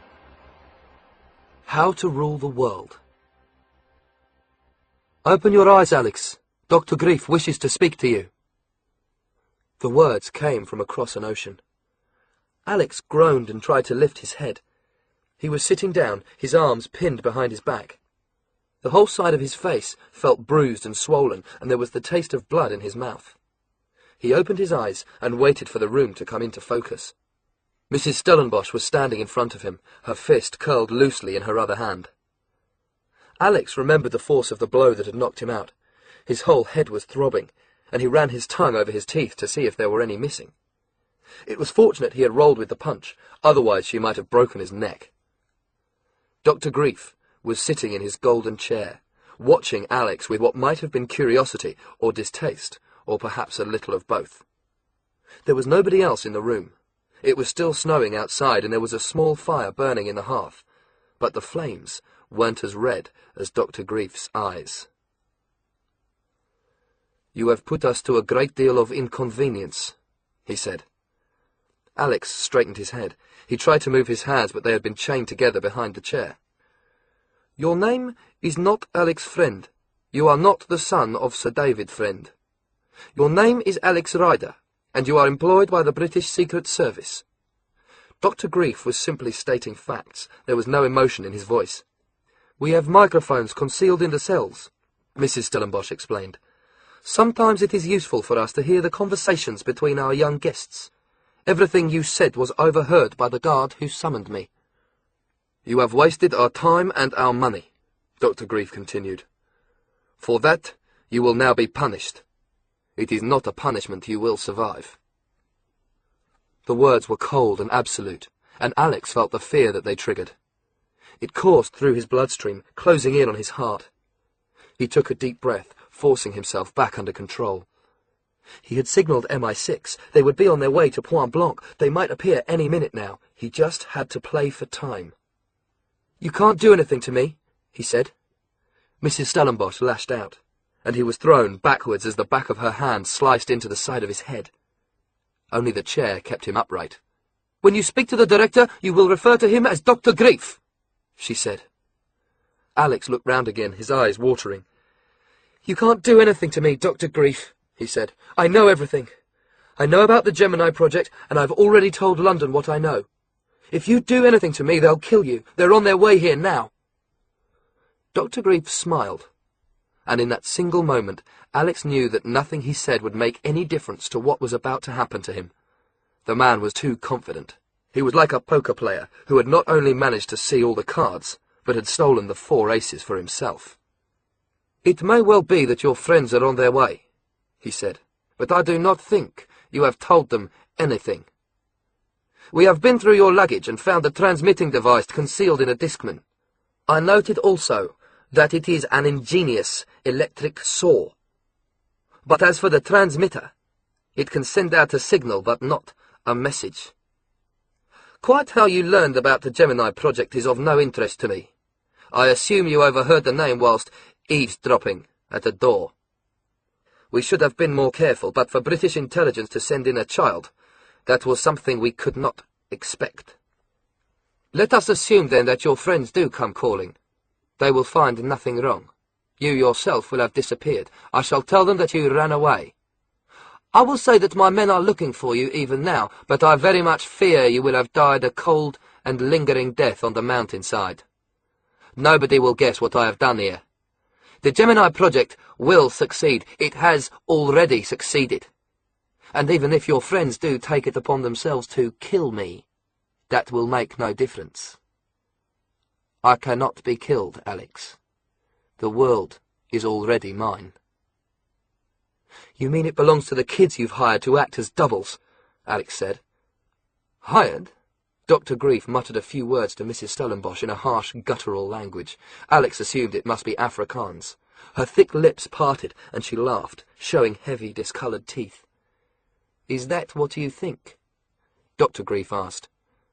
Is that what you believe? I've seen them. You don't know what you've seen. You have no understanding of my genius. Your little mind couldn't begin to encompass what I have achieved. Dr. Grief was breathing heavily. He seemed to come to a decision. It is rare enough for me to come face to face with the enemy, he said. It has always been my frustration that I will never be able to communicate to the world the brilliance of what I have done. Well, since I have you here, a captive audience, so to speak, I shall allow myself the luxury of describing the Gemini project. And when you go screaming to your death, you will understand that there was never any hope for you, that you could not hope to come up against a man like me and win. Perhaps that will make it easier for you. I will smoke if you don't mind, Doctor, Mrs. Stellenbos said. She took out her cigars and lit one. Smoke danced in front of her eyes. I am, as I am sure you are aware, South African, Dr. Grief began. The animals in the hall and this room are all souvenirs of my time there, shot on safari. I still miss my country. It is the most beautiful place on this planet. What you may not know, however, is that for many years I was one of South Africa's foremost biochemists. I was head of the biology department at the University of Johannesburg. I later ran the Cyclops Institute for Genetic Research in Pretoria, but the height of my career came in the 1960s, when, although I was still in my 20s, John Vorster, the Prime Minister of South Africa, appointed me Minister for Science. You've already said you were going to kill me, Alex said, but I didn't think that meant you were going to bore me to death. Mrs. Stellenbosch coughed on her cigar and advanced on Alex, her fist clenched. But Dr. Grief stopped her. Let the boy have his little joke, he said. There will be pain enough for him later. The assistant director glowered at Alex. Dr. Grief went on. I am telling you this, Alex, only because it will help you to understand. You perhaps know nothing about South Africa. English school children are, I have found, the laziest and most ignorant in the world. All that will soon change. But let me tell you a little bit about my country as it was when I was young. The white people of South Africa ruled everything. Under the laws that came to be known to the world as apartheid, black people were not allowed to live near white people. They could not marry white people. They could not share white toilets, restaurants, sports halls, or bars. They had to carry passes. They were treated like animals. It was disgusting, Alex said. It was wonderful, Mrs. Stellenbosch murmured. It was, indeed, perfect, Dr. Grief agreed. But as the years passed, I became aware that it would also be short-lived. The uprising at Soweto, the growing resistance, and the way the entire world, including your own stinking country, ganged up on us. I knew that white South Africa was doomed. And I even foresaw the day when power would be handed over to a man like Nelson Mandela. A criminal, Mrs. Stellenbosch added. Smoke was dribbling out of her nostrils. Alex said nothing. It was clear enough that both Dr. Grief and his assistant were mad. Just how mad they were was becoming clearer with every word they spoke. I looked at the world, Dr. Grief said, and I began to see just how weak and pathetic it was becoming. How could it happen that a country like mine could be given away to people who would have no idea how to run it? And why was the rest of the world so determined for it to be so? I looked around me, and I saw that the people of America and Europe had become stupid and weak. The fall of the Berlin Wall only made things worse. I had always admired the Russians, but they had quickly become infected with the same disease. And I thought to myself, if I ruled the world, how much stronger it would be. How much better. For you, perhaps, Dr. Grief, Alex said, but not for anyone else. Grief ignored him. His eyes, behind the red glasses, were brilliant. It has been the dream of very few men to rule the entire world, he said. Hitler was one. Napoleon another. Stalin perhaps a third. Great men. Remarkable men. But to rule the world in the 21st century requires something more than military strength. The world is a more complicated place now. Where does real power lie? In politics, prime ministers and presidents. But you will also find power in industry, in science, in the media, in oil, in the internet. Modern life is a great tapestry, and if you wish to take control of it all, you must seize hold of every strand. This is what I decided to do, Alex. And it was because of my unique position and the unique place that was South Africa that I was able to attempt it. Grief took a deep breath. What do you know about nuclear transplantation? He asked. I don't know anything, Alex said. But as you said, I'm an English schoolboy, lazy and ignorant. There is another word for it. Have you heard of cloning? Alex almost burst out laughing. You mean like Dolly the sheep? To you, it may be a joke, Alex, something out of science fiction. But scientists have been searching for a way to create exact replicas of themselves for more than 100 years. The word itself is Greek for twig. Think how a twig starts as one branch but then splits into two. This is exactly what has been achieved with lizards, with sea urchins, with tadpoles and frogs, with mice, and yes, on the 5th of July 1996, with a sheep. The theory is simple enough. Nuclear transplantation. To take the nucleus out of an egg and replace it with a cell taken from an adult. I won't tire you with the details, Alex, but it is not a joke. Dolly was a perfect copy of a sheep that died 6 years before Dolly was born. She was the end result of no less than 100 years of experimentation, and in all that time, the scientists shared a single dream, to clone an adult human. I have achieved that dream. He paused. If you want a round of applause, you'll have to take off the handcuffs, Alex said. I don't want applause, Grief snarled. Not from you. What I want from you is your life, and that I will take. So who did you clone? Alex asked. Not Mrs. Stellenbos, I hope. I'd have thought one of her was more than enough. Who do you think? I cloned myself. Dr. Grief grabbed hold of the arms of his chair, a king on the throne of his own imagination. 20 years ago, I began my work, he explained. I told you, I was Minister for Science. I had all the equipment and money that I needed. Also, this was South Africa. The rules that hampered other scientists around the world did not apply to me. I was able to use human beings, political prisoners, for my experiments. Everything was done in secret. I worked without stopping for 20 years, and then, when I was ready, I stole a very large amount of money from the South African government and moved here. This was in 1981, and 6 years later, almost a whole decade before an English scientist astonished the world by cloning a sheep, I did something far, far more extraordinary. Here, at Point Blanc, I cloned myself. Not just once, 16 times, 16 exact copies of me, with my looks and my brains, my ambition and my determination. Were they all as mad as you, too?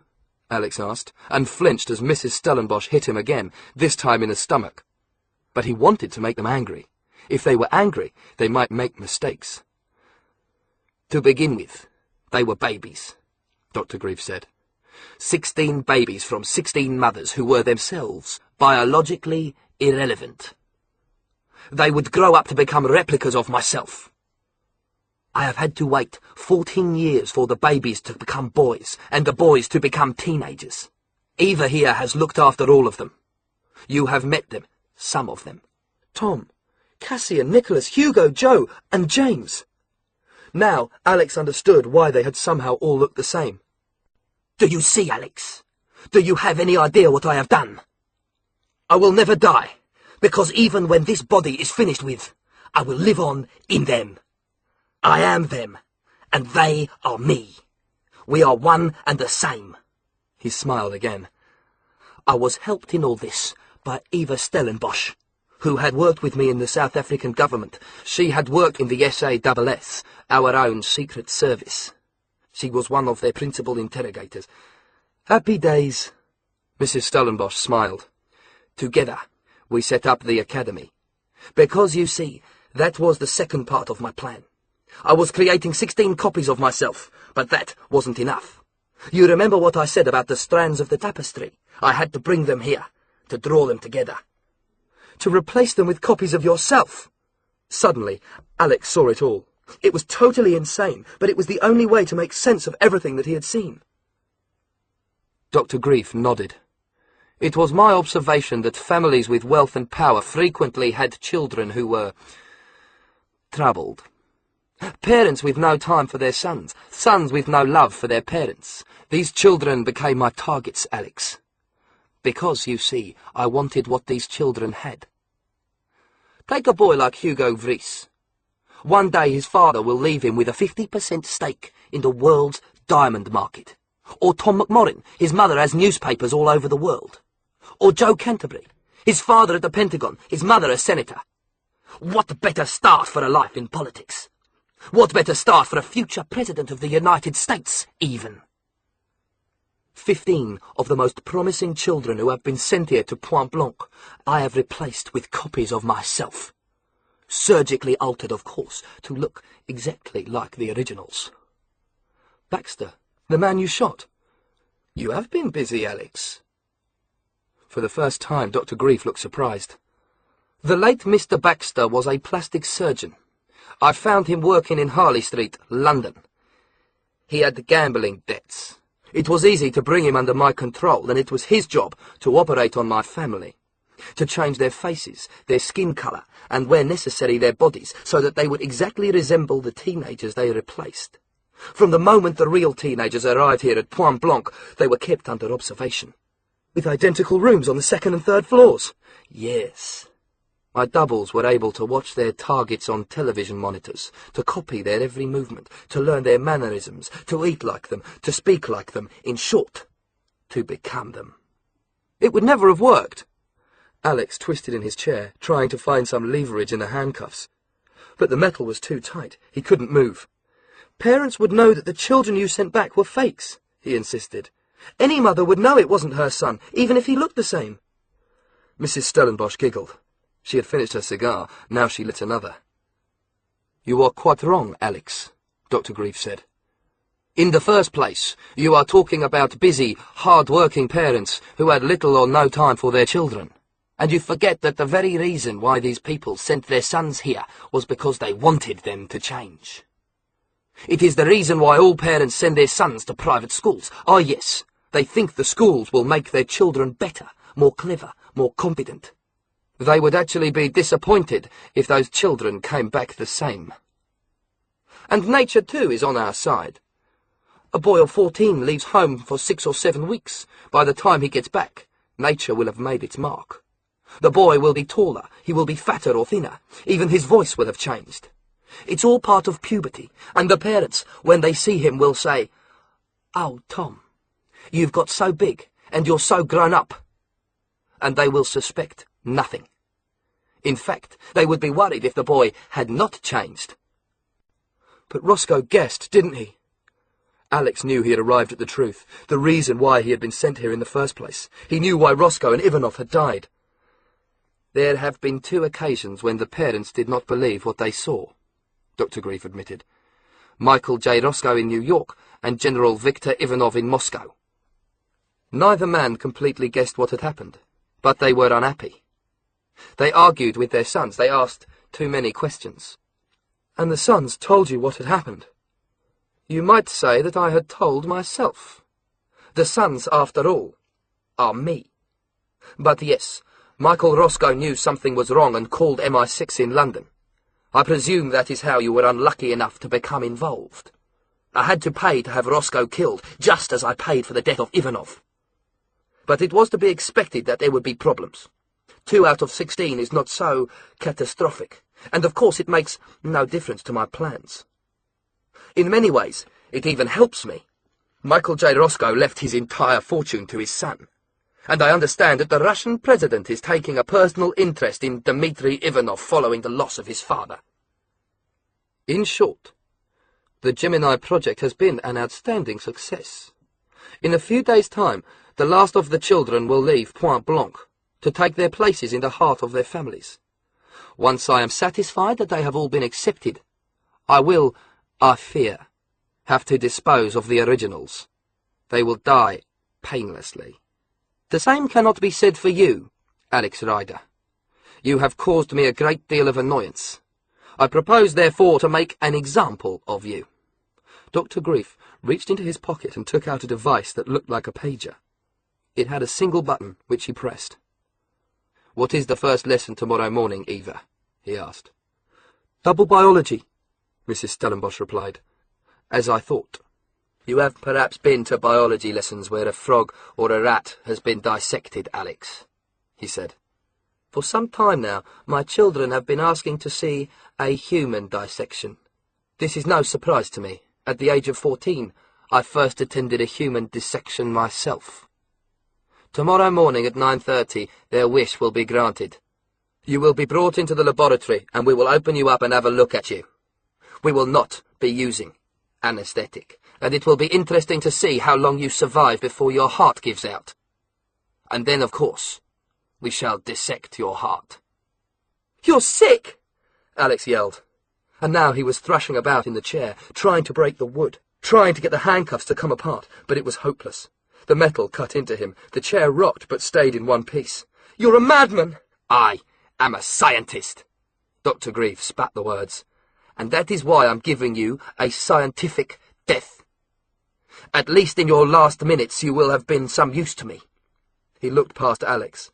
"Take him away and search him thoroughly, then lock him up for the night. I'll see him again first thing tomorrow morning." Alex had seen Dr. Grief summon the guards, but he hadn't heard them come in. He was seized from behind. The handcuffs were unlocked, and he was jerked backwards out of the room. His last sight of Dr. Grief was of the man stretching out his hands to warm them at the fire, the twisting flames reflected in his glasses. Mrs. Stellenbos smiled and blew out smoke. Then the door slammed shut, and Alex was dragged down the corridor, knowing that Blunt and the Secret Service had to be on their way, but wondering if they would arrive before it was too late.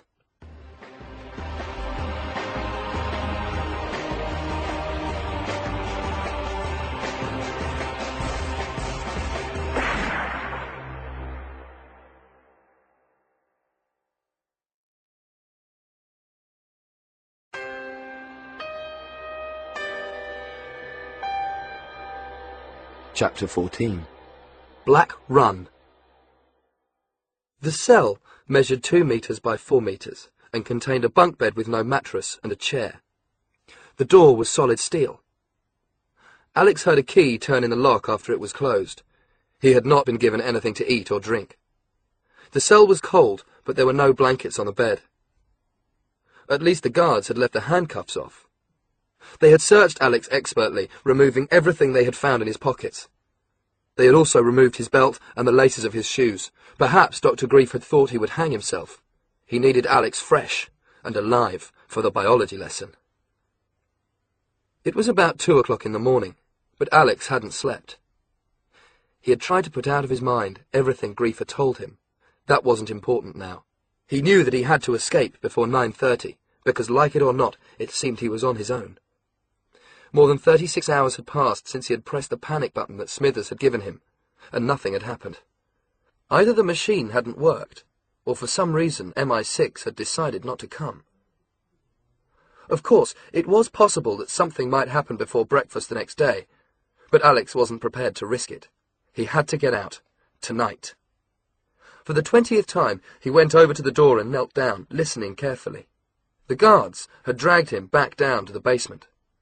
He was in a corridor, separate from the other prisoners. Although everything had happened very quickly, Alex had tried to remember where he was being taken. Out of the lift, and turn left.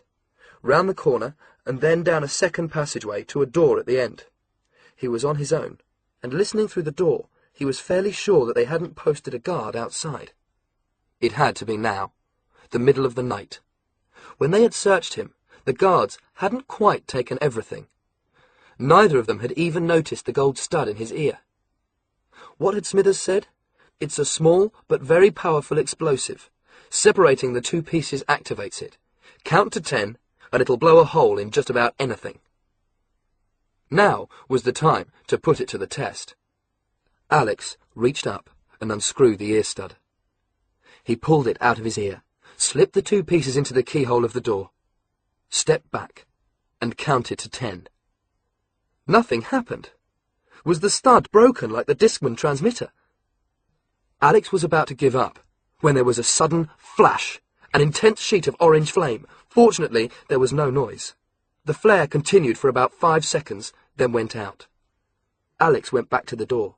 The stud had burned a hole in it the size of a 2-pound coin. The melted metal was still glowing. Alex reached out and pushed. The door swung open. Alex felt a momentary surge of excitement, but he forced himself to remain calm. He might be out of the cell, but he was still in the basement of the academy. There were guards everywhere. He was on top of a mountain, with no skis and no obvious way down. He wasn't safe yet, not by a long way. He slipped out of the room and followed the corridor back round to the lift. He was tempted to find the other boys and release them, but he knew that they couldn't help. Taking them out of their cells would only put them in danger. Somehow, he found his way back to the lift. He noticed that the guard post he had seen that morning was empty. Either the man had gone to make himself a coffee, or Grief had relaxed security in the academy. With Alex and all the other boys locked up, there was nobody left to guard. Or so they thought. Alex hurried forward. It seemed that luck was on his side. He took the lift back to the first floor. He knew that his only way off the mountain lay in his bedroom. Grief would certainly have examined everything he had brought with him. But what would he have done with it? Alex crept down the dimly lit corridor and into his room. And there it all was, lying in a heap on his bed. The ski suit, the goggles, even the Discman with the Beethoven CD. Alex heaved a sigh of relief. He was going to need all of it. He had already worked out what he was going to do. He couldn't ski off the mountain. He still had no idea where the skis were kept. But there was more than one way to take to the snow. Alex froze as a guard walked along the corridor outside the room. So, not everyone in the academy was asleep. He would have to move fast. As soon as the broken cell door was discovered, the alarm would be raised. He waited until the guard had gone, then stole into the laundry room a few doors down. When he came out, he was carrying a long, flat object made of lightweight aluminium. He carried it into his bedroom, closed the door, and turned on one small lamp. He was afraid the guard would see the light if he returned, but he couldn't work in the dark. It was a risk he had to take. He had stolen an ironing board. Alex had only been snowboarding 3 times in his life. The first time, he had spent most of the day falling or sitting on his bottom. Snowboarding is a lot harder to learn than skiing. But as soon as you get the hang of it, you can advance fast. By the 3rd day, Alex had learned how to ride, edging and cutting his way down the beginner slopes. He needed a snowboard now. The ironing board would have to do. He picked up the Discman and turned it on. The Beethoven CD spun, then slid forward, its diamond edge jutting out. Alex made a mental calculation and began to cut. The ironing board was wider than he would have liked. He knew that the longer the board, the faster he could go. But if he left it too long, he would have no control. The ironing board was flat. Without any curve at the front, or the nose, as it was called, he would be at the mercy of every bump or upturned root. But there was nothing he could do about that. He pressed down and watched as the spinning disc sliced through the metal. Carefully, Alex drew it round, forming a curve. About half the ironing board fell away. He picked up the other half, It almost reached his chest, with a point at one end and a curve at the back. Perfect. Now he sliced off the supports, leaving about 6 centimetres sticking up. He knew that the rider and board can only work together if the bindings are right, and he had nothing. No boots, no straps, no high back to support his heel. He was just going to have to improvise. He tore 2 strips of sheet from the bed, then slipped into his ski suit. He would have to tie one of his trainers to what was left of the ironing board supports. It was horribly dangerous. If he fell, he would dislocate his foot. But he was almost ready. Quickly, Alex zipped up the ski suit. Smithers had said it was bulletproof, and it occurred to him that he was probably going to need it. He put the goggles round his neck. The window still hadn't been repaired. He dropped the ironing board out, then climbed out after it. There was no moon now. Alex found the switch concealed in the goggles and turned it. He heard a soft hum as the hidden battery activated, and suddenly the side of the mountain glowed an eerie green, and Alex was able to see the trees and the deserted ski run falling away. He carried the ironing board over to the edge of the snow, and used the sheets to tie it to his foot. Carefully, he took up his position. His right foot at 40 degrees, his left foot at 20. He was goofy-footed. That was what his instructor had told him. His feet should have been the other way round, but this was no time to worry about technique. Alex stood where he was, contemplating what he was about to do. He had only ever done green and blue runs, the colours given to the beginner and intermediate slopes. He knew from James that this mountain was an expert black all the way down. His breath rose up in green clouds in front of his eyes. Could he do it? Could he trust himself? An alarm bell exploded behind him. Lights came on throughout the academy. Alex pushed forward and set off, picking up speed with every second. The decision had been made for him. Now, whatever happened, there could be no going back.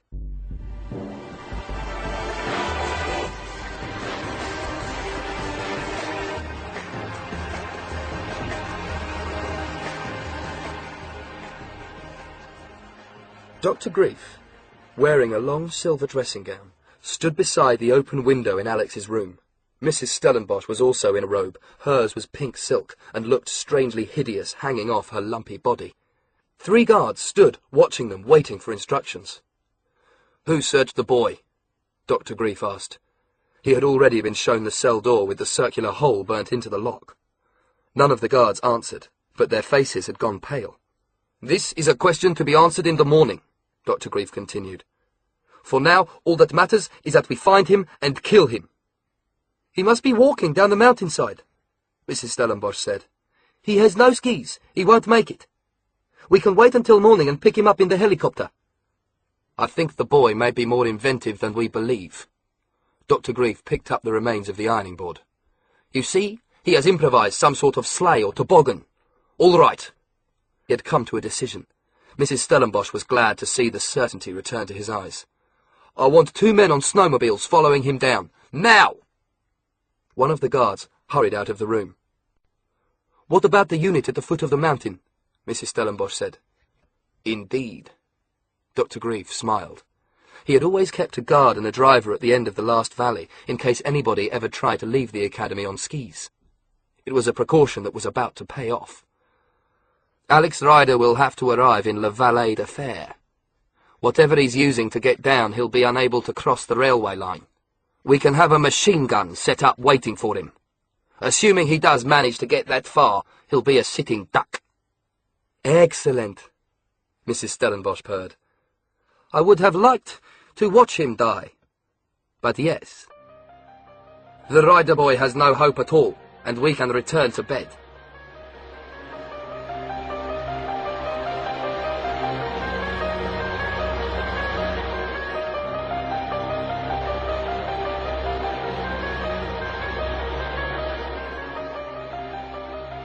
Alex was on the edge of space, seemingly falling to certain death. In snowboarding language, he was catching air, meaning that he had shot away from the ground.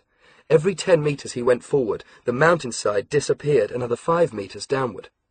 He felt the world spin around him. The wind whipped into his face. Then somehow He brought himself in line with the next section of the slope and shot down, steering the ironing board ever further from Point Blanc. He was moving at a terrifying speed, trees and rock formations passing in a luminous green blur across his night vision goggles. In some ways, the steeper slopes made it easier. At one point, he had tried to make a landing on a flat part of the mountain, a tabletop, to slow himself down.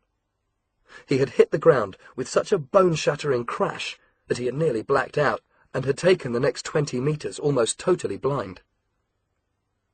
The ironing board was shuddering and shaking crazily, and it took all his strength to make the turns. He was trying to follow the natural fall line of the mountain, but there were too many obstacles in the way. What he most dreaded was melted snow. If the board landed on a patch of mud at this speed, he would be thrown and killed. And he knew that the further down he went, the greater the danger would become. But he had been travelling for 5 minutes, and so far he had only fallen twice, both times into thick banks of snow that had protected him. How far down could it be? He tried to remember what James Sprints had told him, but thinking was impossible at this speed. He was having to use every ounce of his conscious thought simply to stay upright. He reached a small lip where the surface was level and drove the edge of the board into the snow, bringing himself to a skidding halt. Ahead of him, the ground fell away alarmingly. He hardly dared look down. There were thick clumps of trees to the left and to the right. In the distance, there was just a green blur. The goggles could only see so far. And then he heard the noise coming up behind him. The scream of at least 2, maybe more engines. Alex looked back over his shoulder. For a moment, there was nothing. But then he saw them, black flies swimming into his field of vision. There were 2 of them heading his way. Grief's men were riding specially adapted Yamaha Mountain Max snowmobiles, equipped with 700cc triple-cylinder engines. The bikes were flying over the snow on their 141-inch tracks, effortlessly moving 5 times faster than Alex. The 300-watt headlights had already picked him out. Now the men sped towards him, cutting the distance between them with every second that passed. Alex leapt forward, diving into the next slope. At the same moment, there was a sudden chatter, a series of distant cracks, and the snow leapt up all around him.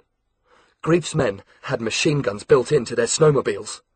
Alex yelled as he swooped down the mountainside, barely able to control the sheet of metal under his feet. The makeshift binding was tearing at his ankle. The whole thing was vibrating crazily. He couldn't see. He could only keep going, trying to keep his balance, hoping that the way ahead was clear. The headlights of the nearest Yamaha shot out, and Alex saw his own shadow stretching ahead of him on the snow. There was another chatter from the machine gun, and Alex ducked down, almost feeling the fan of bullets spray over his head. The second bike screamed up, coming parallel with him. He had to get off the mountainside. Otherwise, he would be shot, or run over, or both. He forced the board onto its edge, making a turn. He had seen a gap in the trees, and he made for it. Now he was racing through the forest, with branches and trunks whipping past like crazy animations in a computer game. Could the snowmobiles follow him through here? The question was answered by another burst from the machine guns, ripping through the leaves and branches. Alex searched for a narrower path. The board shuddered, and he was almost thrown forward head first. The snow was getting thinner. He edged and turned, heading for 2 of the thickest trees. He passed between them with millimetres to spare. Now, follow that. The Yamaha snowmobile had no choice. The rider had run out of paths. He was travelling too fast to stop. He tried to follow Alex between the trees, but the snowmobile was too wide. Alex heard the collision. There was a terrible crunch, then a scream, then an explosion. A ball of orange flame leapt over the trees, sending black shadows in a crazy dance. Ahead of him, Alex saw another hillock, and beyond it, a gap in the trees. It was time to leave the forest. He swooped up the hillock and out, once again catching air. As he left the trees behind him, 2 metres above the ground, he saw the second snowmobile. It had caught up with him. For a moment, the 2 of them were side by side. Alex doubled forward and grabbed the nose of his board. Still in mid-air, he twisted the tip of the board, bringing the tail swinging round. He had timed it perfectly. The tail slammed into the second rider's head, almost throwing him out of his seat. The rider yelled and lost control. His snowmobile jerked sideways as if trying to make an impossibly tight turn. Then it left the ground, cartwheeling over and over again. The rider was thrown off, then screamed as the snowmobile completed its final turn and landed on top of him. Man and machine were bounced across the surface of the snow, and then lay still. Alex slammed into the snow and skidded to a halt, his breath clouding green in front of his eyes. A second later, he pushed off again. Ahead of him, he could see that all the pistes were leading to a single valley. This must be the bottleneck called the Vallée de Fer. So he'd actually done it. He'd reached the bottom of the mountain. But now he was trapped. There was no other way round. He could see the lights in the distance, a city, safety. But he could also see the railway line stretching right across the valley from left to right, protected on both sides by an embankment and a barbed wire fence. The glow from the city illuminated everything. On one side, the track came out of the mouth of a tunnel. It ran for about 100 metres in a straight line before a sharp bend carried it round the other side of the valley and it disappeared from sight. The two men in the grey van saw Alex snowboarding towards them. They were parked on a road on the other side of the railway line and had been waiting for only a few minutes. They hadn't seen the explosion and wondered what had happened to the two guards on their snowmobiles. But that wasn't their concern. Their orders were to kill the boy. And there he was, right out in the open, expertly managing the last black run through the valley. Every second brought him closer to them. There was nowhere for him to hide. The machine gun was a Belgian FN mag and would cut him in half. Alex saw the van. He saw the machine gun aiming at him. He couldn't stop. It was too late to change direction. He had come this far, but now he was finished. He felt the strength draining out of him. Where were MI6? Why did he have to die out here on his own? And then there was a sudden blast as a train thundered out of the tunnel. It was a goods train, travelling at about 20 miles an hour. It had at least 30 carriages, pulled by a diesel engine, and it formed a moving wall between Alex and the gun, protecting him. But it would only be there for a few seconds. He had to move fast. Barely knowing what he was doing, Alex found a last mound of snow, and using it as a launch pad, swept up into the air. Now he was level with the train, now above it. He shifted his weight and came down onto the roof of one of the carriages. The surface was covered in ice, and for a moment he thought he would fall off the other side. But he managed to swing round so that he was snowboarding along the carriage tops, jumping from one to another, and at the same time being swept along the track, away from the gun, in a blast of freezing air. He had done it. He had got away. He was still sliding forward, the train adding its speed to his own. No snowboarder had ever moved so fast. But then the train reached the bend in the track. The board had no purchase on the icy surface. As the train sped round to the left, the centrifugal force threw Alex to the right. Once again he soared into the air, but he had finally run out of snow. Alex hit the ground like a rag doll. The snowboard was torn off his feet. He bounced twice, then hit a wire fence and came to rest with blood spreading around a deep gash in his head. His eyes were closed. The train ploughed on through the night. Alex lay still.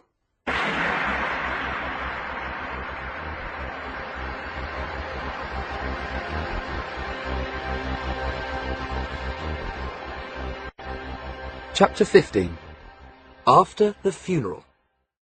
The ambulance raced down the Avenue Marquis de Grésivaudan in the north of Grenoble, heading towards the river.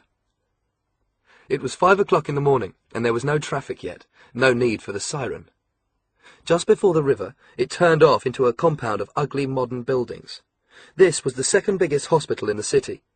The ambulance pulled up outside the Service des Urgences. Paramedics ran towards it as the back doors flew open. Mrs. Jones got out of her hired car and watched as the limp, unmoving body was lowered onto a stretcher, transferred to a trolley, and rushed in through the double doors. There was already a saline drip attached to his arm. An oxygen mask covered his face. It had been snowing up in the mountains, but down here there was only a dull drizzle, sweeping across the pavements. A doctor in a white coat was bending over the stretcher. He sighed and shook his head. Mrs. Jones saw this. She crossed the road and followed the stretcher in.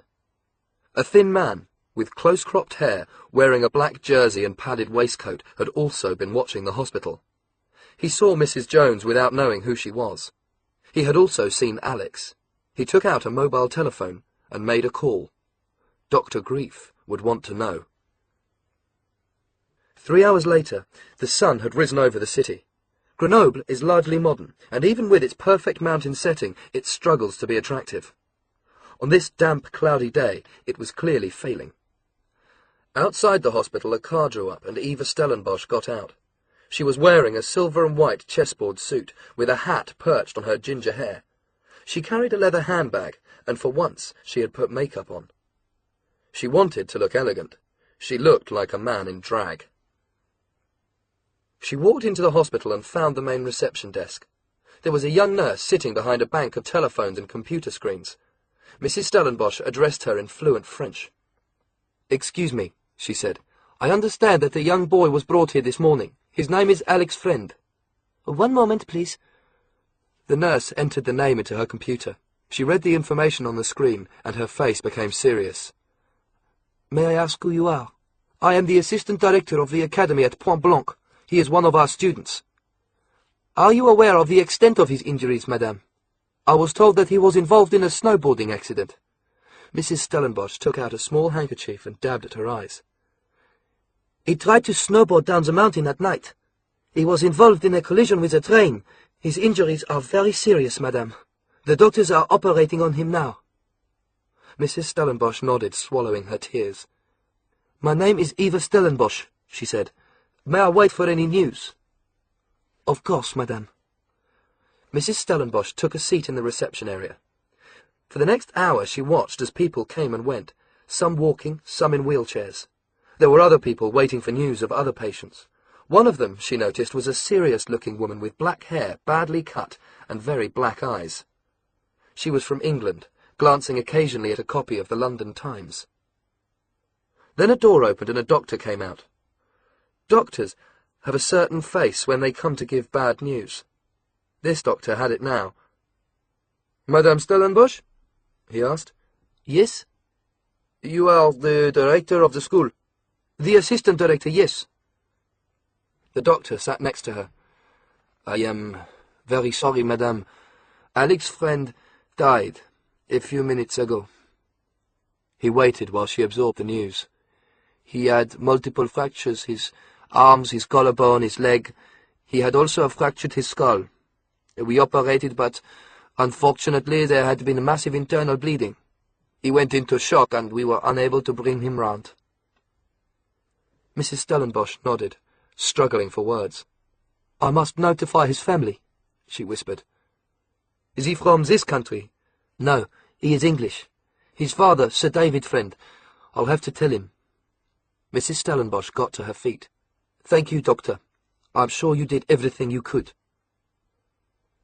Out of the corner of her eye, Mrs. Stellenbos noticed that the woman with the black hair had also stood up, letting her newspaper fall to the floor. She had overheard the conversation. She was looking shocked. Both women left the hospital at the same time. Neither of them spoke. The aircraft, waiting on the runway, was a Lockheed Martin C-130 Hercules. It had landed just after midday. Now it waited beneath the clouds while 3 vehicles drove towards it. One was a police car, one a jeep, and one an ambulance. The Saint-Géor airport at Grenoble does not see many international flights, but the plane had flown out from England that morning. From the other side of the perimeter fence, Mrs. Stellenbos watched through a pair of high-powered binoculars. A small military escort had been formed, 4 men in French uniforms. They had lifted up a coffin which seemed pathetically small when balanced on their broad shoulders. The coffin was simple, pinewood with silver handles. A Union Jack was folded in a square in the middle.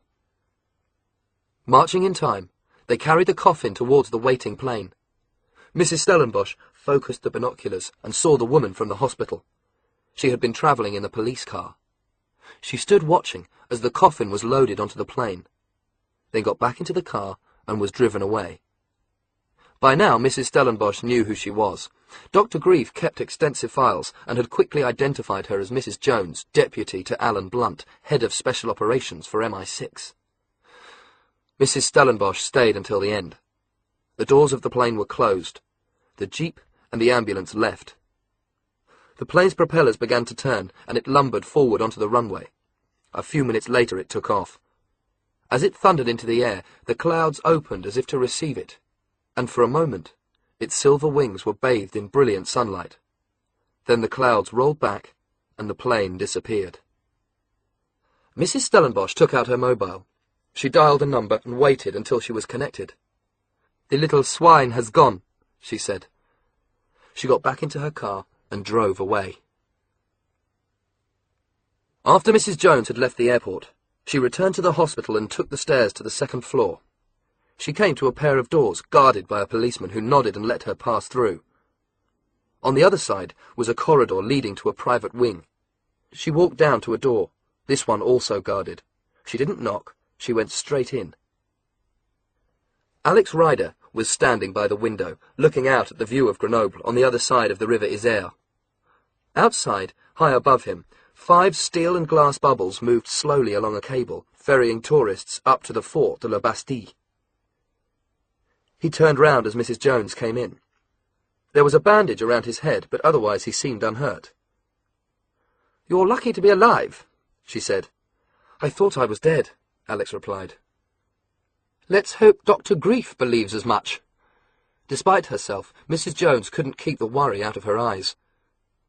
"It really was a miracle," she said. "You should have at least broken something." "The ski suit protected me," Alex said. He tried to think back to the whirling, desperate moment when he had been thrown off the train. "There was undergrowth, and the fence sort of caught me." He rubbed his leg and winced. "Even if it was barbed wire." He walked back to the bed and sat down. After they had finished examining him, the French doctors had brought him fresh clothes. Military clothes, he noticed. Combat jacket and trousers. He hoped they weren't trying to tell him something. "I've got 3 questions," he said, "but let's start with the big one. I called for help 2 days ago. Where were you?" "I'm very sorry, Alex," Mrs. Jones said. "There were logistical problems." "Yes? Well, while you were having your logistical problems, Dr. Grief was getting ready to cut me up. He couldn't just storm the academy. That could have got you killed. It could have got you all killed. We had to move in slowly, try to work out what was going on. How do you think we found you so quickly?" "That was my second question."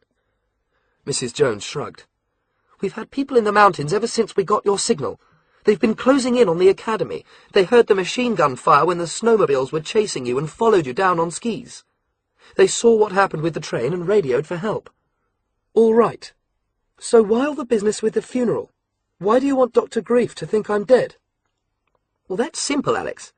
From what you've told us, he's keeping 15 boys prisoner in the academy. These are the boys that he plans to replace." She shook her head. "I have to say it's the most incredible thing I've ever heard, and I wouldn't have believed it if I'd heard it from anyone else except you." "You're too kind," Alex muttered. "If Dr. Grief thought you'd survived last night, the first thing he would do is kill every one of those boys, or perhaps he'd use them as hostages. We only had one hope if we were going to take him by surprise. He had to believe you were dead." "You're going to take him by surprise?" "We're going in tonight.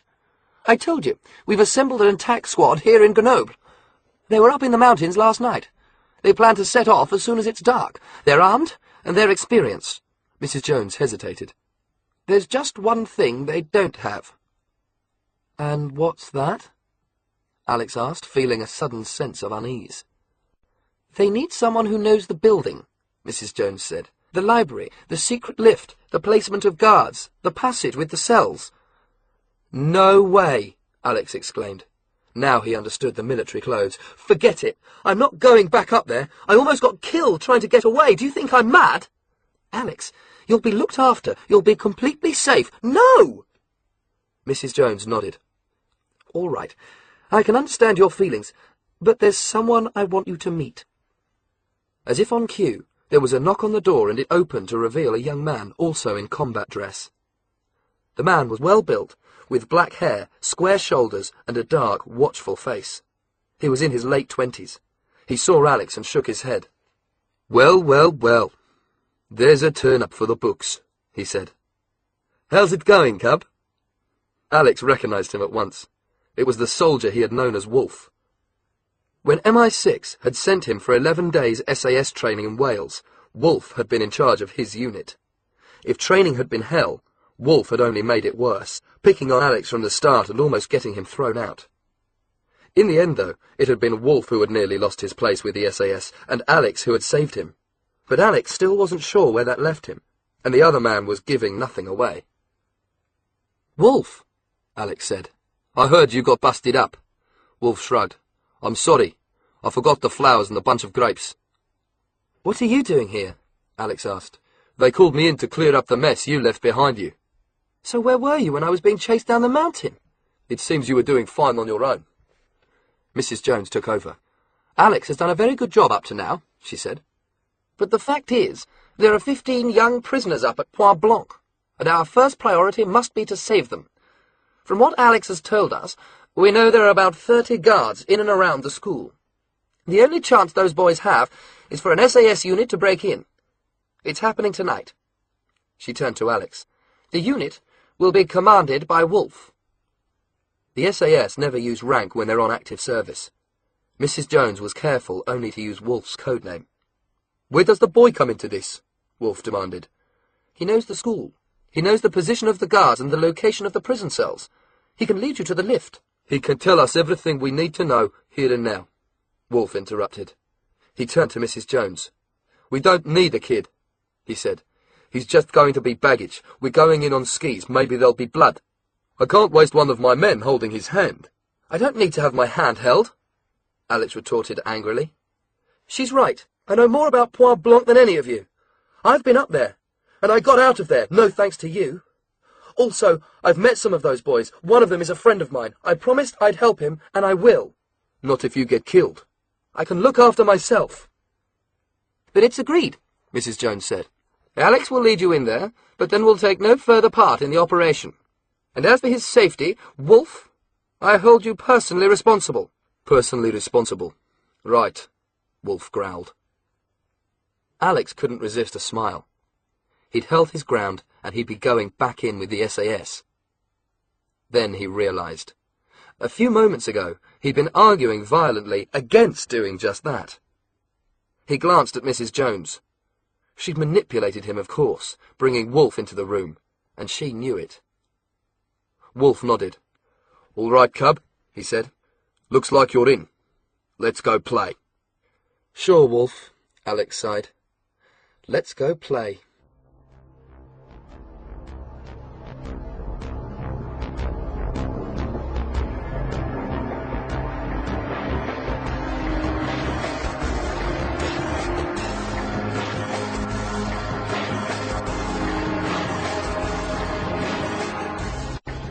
Chapter 16. Night Raid. They came skiing down from the mountain. There were 7 of them. Wolf was the leader, Alex was at his side, the other 5 men followed. They had changed into white trousers, jackets and hoods, camouflage that would help them blend into the snow. A helicopter had dropped them 2 kilometres north of and 200 metres above Point Blanc, and equipped with night vision goggles, they had quickly made their way down. The weather had settled again. The moon was out. Despite himself, Alex enjoyed the journey, the whisper of the skis cutting through the ice, the empty mountainside bathed in white light. And he was part of a crack SAS unit. He felt safe. But then the academy loomed up below them, and once again he shivered. Before they had left, he had asked for a gun, but Wolf had shaken his head. "I'm sorry, cub, but it's orders. You get us in, then you get out of sight." There were no lights showing in the building. The helicopter crouched on the helipad like a glittering insect. The ski jump stood to one side, dark and forgotten. There was nobody in sight. Wolf held up a hand, and they slid to a halt. "Guards?" he whispered. "2 patrolling, 1 on the roof." "Let's take him out first."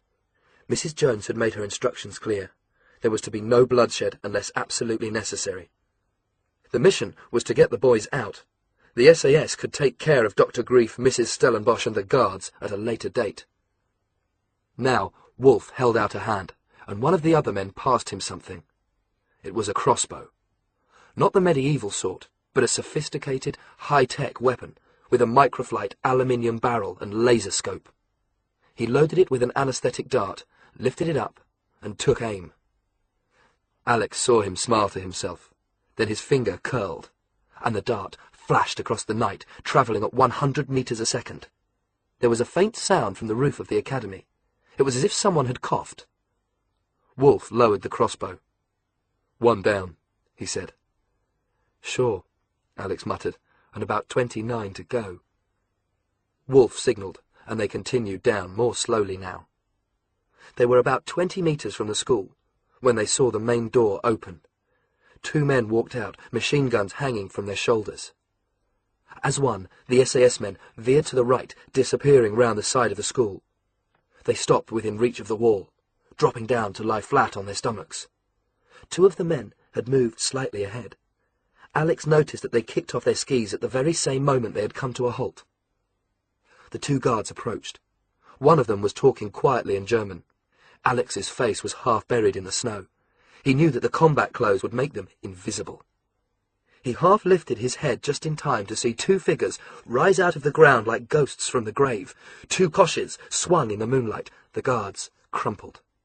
In seconds they were tied up and gagged. They wouldn't be going anywhere that night. Wolf signalled again. The men got up and ran forward, making for the main door. Alex hastily pulled his own skis off and followed. They reached the door in a line, their backs against the wall. Wolf looked inside to check that it was safe. He nodded. They went in. They were in the hall with the stone dragons and the animal heads. Alex found himself next to Wolf and quickly gave him his bearings, pointing out the different rooms. "The library," Wolf whispered. He was totally serious now. Alex could see the tension in his eyes. "Through here." Wolf took a step forward, then crouched down, his hand whipping into one of the pouches in his jacket. Another guard had appeared, patrolling the lower corridor. Dr. Grief was taking no more chances. Wolf waited until the man had gone past, then nodded.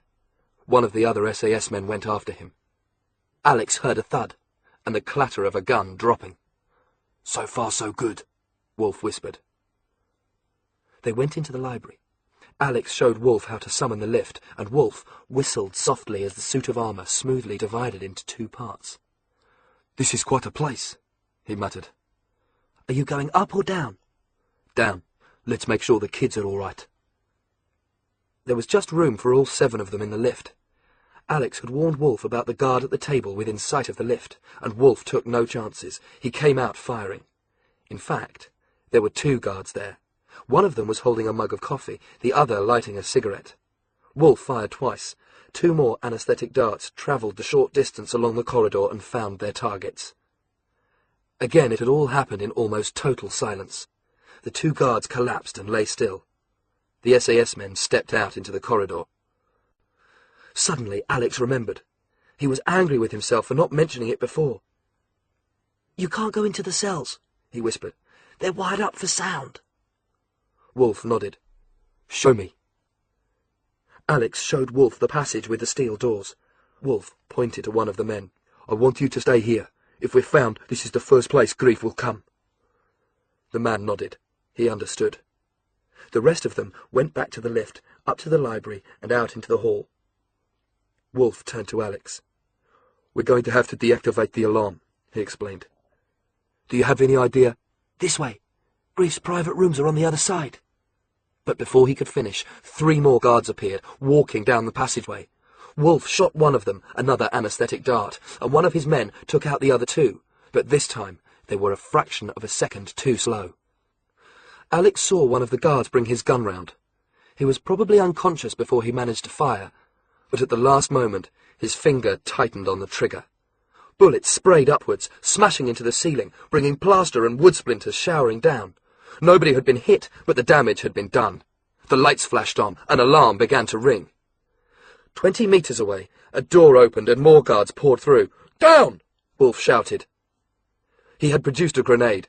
He tugged the pin out and threw it.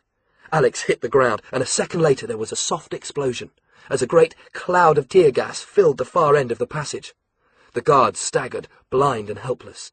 The SAS men quickly took them out. Wolf grabbed hold of Alex and dragged him close. "Find somewhere to hide," he shouted. "You got us in. We'll do the rest now." "Give me a gun!" Alex shouted back. Some of the gas had reached him and he could feel his eyes burning. "No, I've got orders. At the first sign of trouble, you're to get out of the way. Find somewhere safe. We'll come for you later." "Wolf!" But Wolf was already up and running. Alex heard machine gun fire coming from somewhere below, so Wolf had been right. One of the guards had been sent to take care of the prisoners. But there had been an SAS man waiting for him, and now the rules had changed.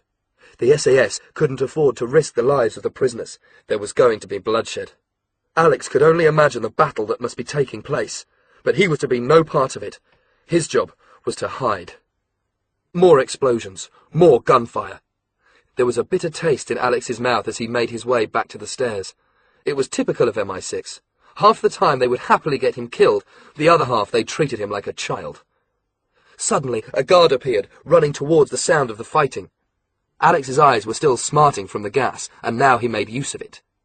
He brought up his hand to his face, pretending to cry. The guard saw a 14-year-old boy in tears. He stopped. At that moment, Alex twisted round on his left foot, driving the upper part of his right foot sideways into the man's stomach. The roundhouse kick, or mawashi geri, he had learned in karate. The guard didn't even have time to cry out. His eyes rolled, and he went limp. Alex felt a little better after that. But there was still nothing more for him to do. There was another round of gunfire, then the quiet blast of a second gas grenade. Alex went into the dining room. From here, he could look out through the windows at the side of the building and the helipad above. He noticed that the blades of the helicopter were turning. Somebody was inside it. He moved closer to the window. It was Dr. Grief. He had to let Wolf know. He turned round. Mrs. Stellenbos was standing in front of him. He had never seen her look less human. Her entire face was contorted with anger, her lips rolled outwards, her eyes ablaze. "You didn't die!" she exclaimed. "You're still alive!" Her voice was almost a whine, as if somehow none of it had been fair.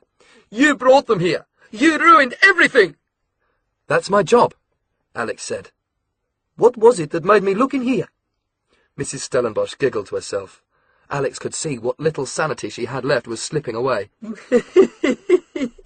"Well, at least this is one bit of business I'm finally going to be able to finish." Alex tensed himself, feet apart, centre of gravity low, just like he had been taught. But it was useless.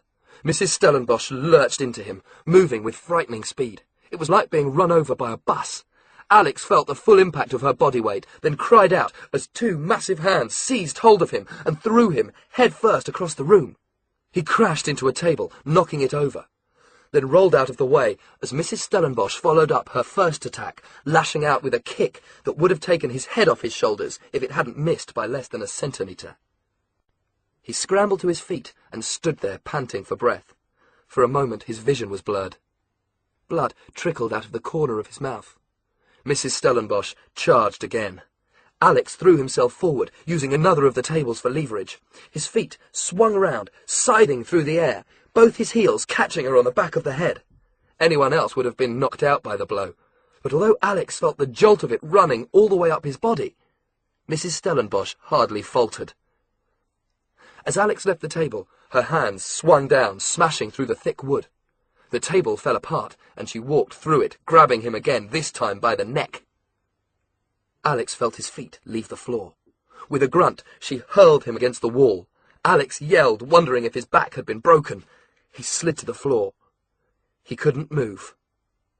Mrs. Stellenbosch stopped, breathing heavily. She glanced out of the window. The helicopter's blades were at full speed now. The helicopter rocked forward, then rose into the air. It was time to go. She reached down and picked up her handbag. She took out a gun and aimed it at Alex. Alex stared at her. There was nothing he could do. Mrs. Stellenbosch smiled. "And this is my job," she said. The dining room door swung open. "Alex!" It was Wolf. He was holding a machine gun. Mrs. Stellenbos lifted the gun up and fired 3 shots. Each one of them found its target. Wolf was hit in the shoulder, the arm, and the chest. But even as he fell back, he opened fire himself. The heavy bullets slammed into Mrs. Stellenbos. She was hurled backwards into the window, which smashed behind her. With a scream, she disappeared, out into the night in the snow, head first, her heavy, stockinged legs trailing behind her. The shock of what had happened gave Alex new strength. He got to his feet and ran over to Wolf. The SAS man wasn't dead, but he was badly hurt, his breath rattling. "I'm okay," he managed to say. "Came looking for you. Glad I found you." "Wolf? Okay." He tapped at his chest, and Alex saw that he was wearing body armour under his jacket. There was blood coming from his arm, but the other 2 bullets hadn't reached him. "Grief," he said. Wolf gestured, and Alex looked round. The helicopter had left its launch pad. It was flying low outside the academy. Alex saw Dr. Grief in the pilot's seat. He had a gun. He fired. There was a yell, and a body fell from somewhere above. One of the SAS men. Suddenly, Alex was angry. Grief was a freak, a monster. He was responsible for all this, and he was going to get away. Not knowing what he was doing, he snatched up Wolf's gun and ran through the broken window, past the dead body of Mrs. Stellenbos and into the night. He tried to aim. The blades of the helicopter were whipping up the surface snow, blinding him, but he pointed the gun up and fired. Nothing happened. He pulled the trigger again. Still nothing. Either Wolf had used all his ammunition, or the gun had jammed. Dr. Grief pulled at the controls, and the helicopter banked away, following the slope of the mountain. It was too late. Nothing could stop him. Unless... Alex threw down the gun and ran forward. There was a snowmobile lying idle a few meters away, its engine still running. The man who had been riding it was lying face down in the snow. Alex leapt onto the seat and turned the throttle full on. The snowmobile roared away, skimming over the ice, following the path of the helicopter. Dr. Grief saw him. The helicopter slowed and turned. Grief raised a hand, waving goodbye. Alex caught sight of the red spectacles, the slender fingers raised in one last gesture of defiance. With his hands gripping the handlebars, Alex stood up on the foot grips, tensing himself for what he knew he had to do. The helicopter moved away again, gaining altitude. In front of Alex, the ski jump loomed up. He was travelling at 70, 80 kilometres an hour, snow and wind rushing past him. Ahead of him there was a wooden barrier shaped like a cross. Alex smashed through it, then threw himself off. The snowmobile plunged down, its engine screaming. Alex rolled over and over in the snow, ice and wood splinters in his eyes and mouth. He managed to get to his knees. The snowmobile reached the end of the ski jump. Alex watched it rocket into the air, propelled by the huge metal slide. In the helicopter, Dr. Grief just had time to see 225 kilograms of solid steel come hurtling towards him out of the night, its headlights blazing, its engine still screaming. His eyes, bright red, opened wide in shock. The explosion lit up the entire mountain. The snowmobile had become a torpedo and had hit its target with perfect accuracy. The helicopter disappeared in a huge fireball, then plunged down. It was still burning when it hit the ground. Behind him, Alex became aware that the shooting had stopped. The battle was over. He walked slowly back to the academy, shivering suddenly in the cold night air. As he approached, a man appeared at the broken window and waved. It was Wolf, propping himself against the wall, but still very much alive. Alex went over to him. "What happened to Grief?" he asked. "It looks like I slayed him," Alex replied. On the slopes, the wreckage of the helicopter flickered and burned as the morning sun began to rise.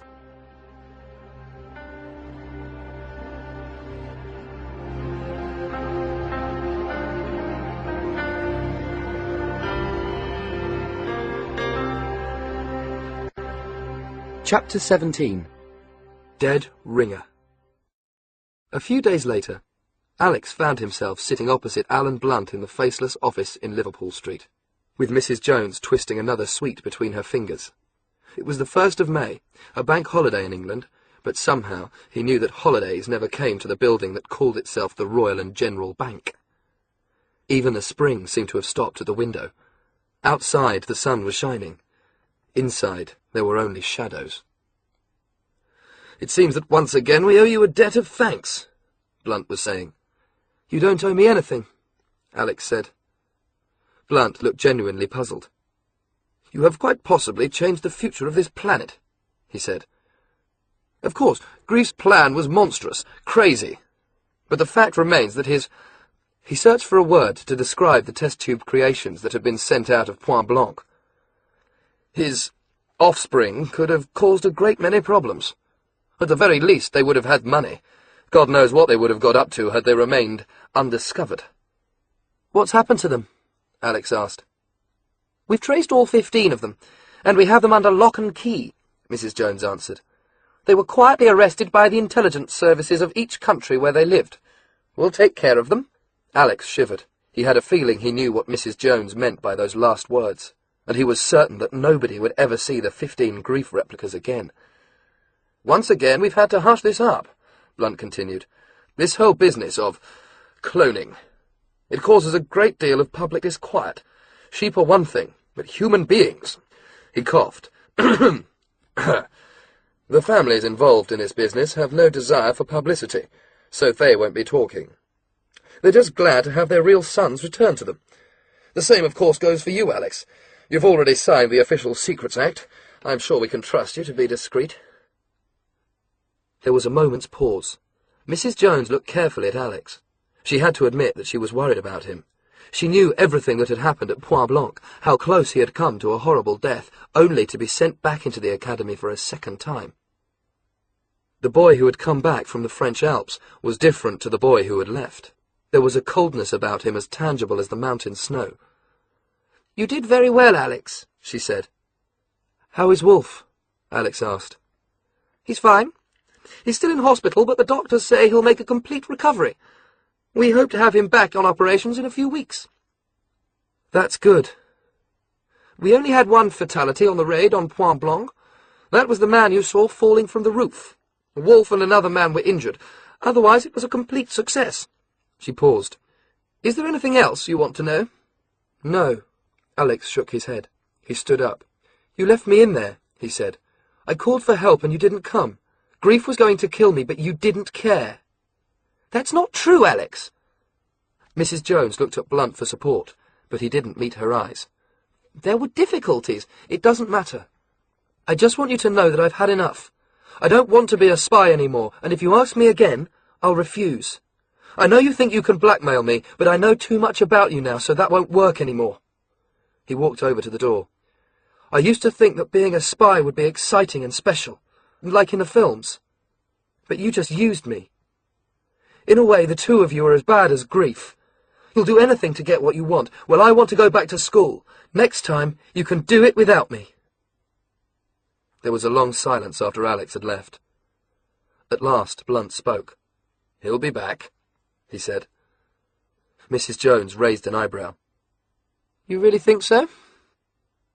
"He's too good at what he does, too good at the job, and it's in his blood." He stood up. "It's rather odd," he said.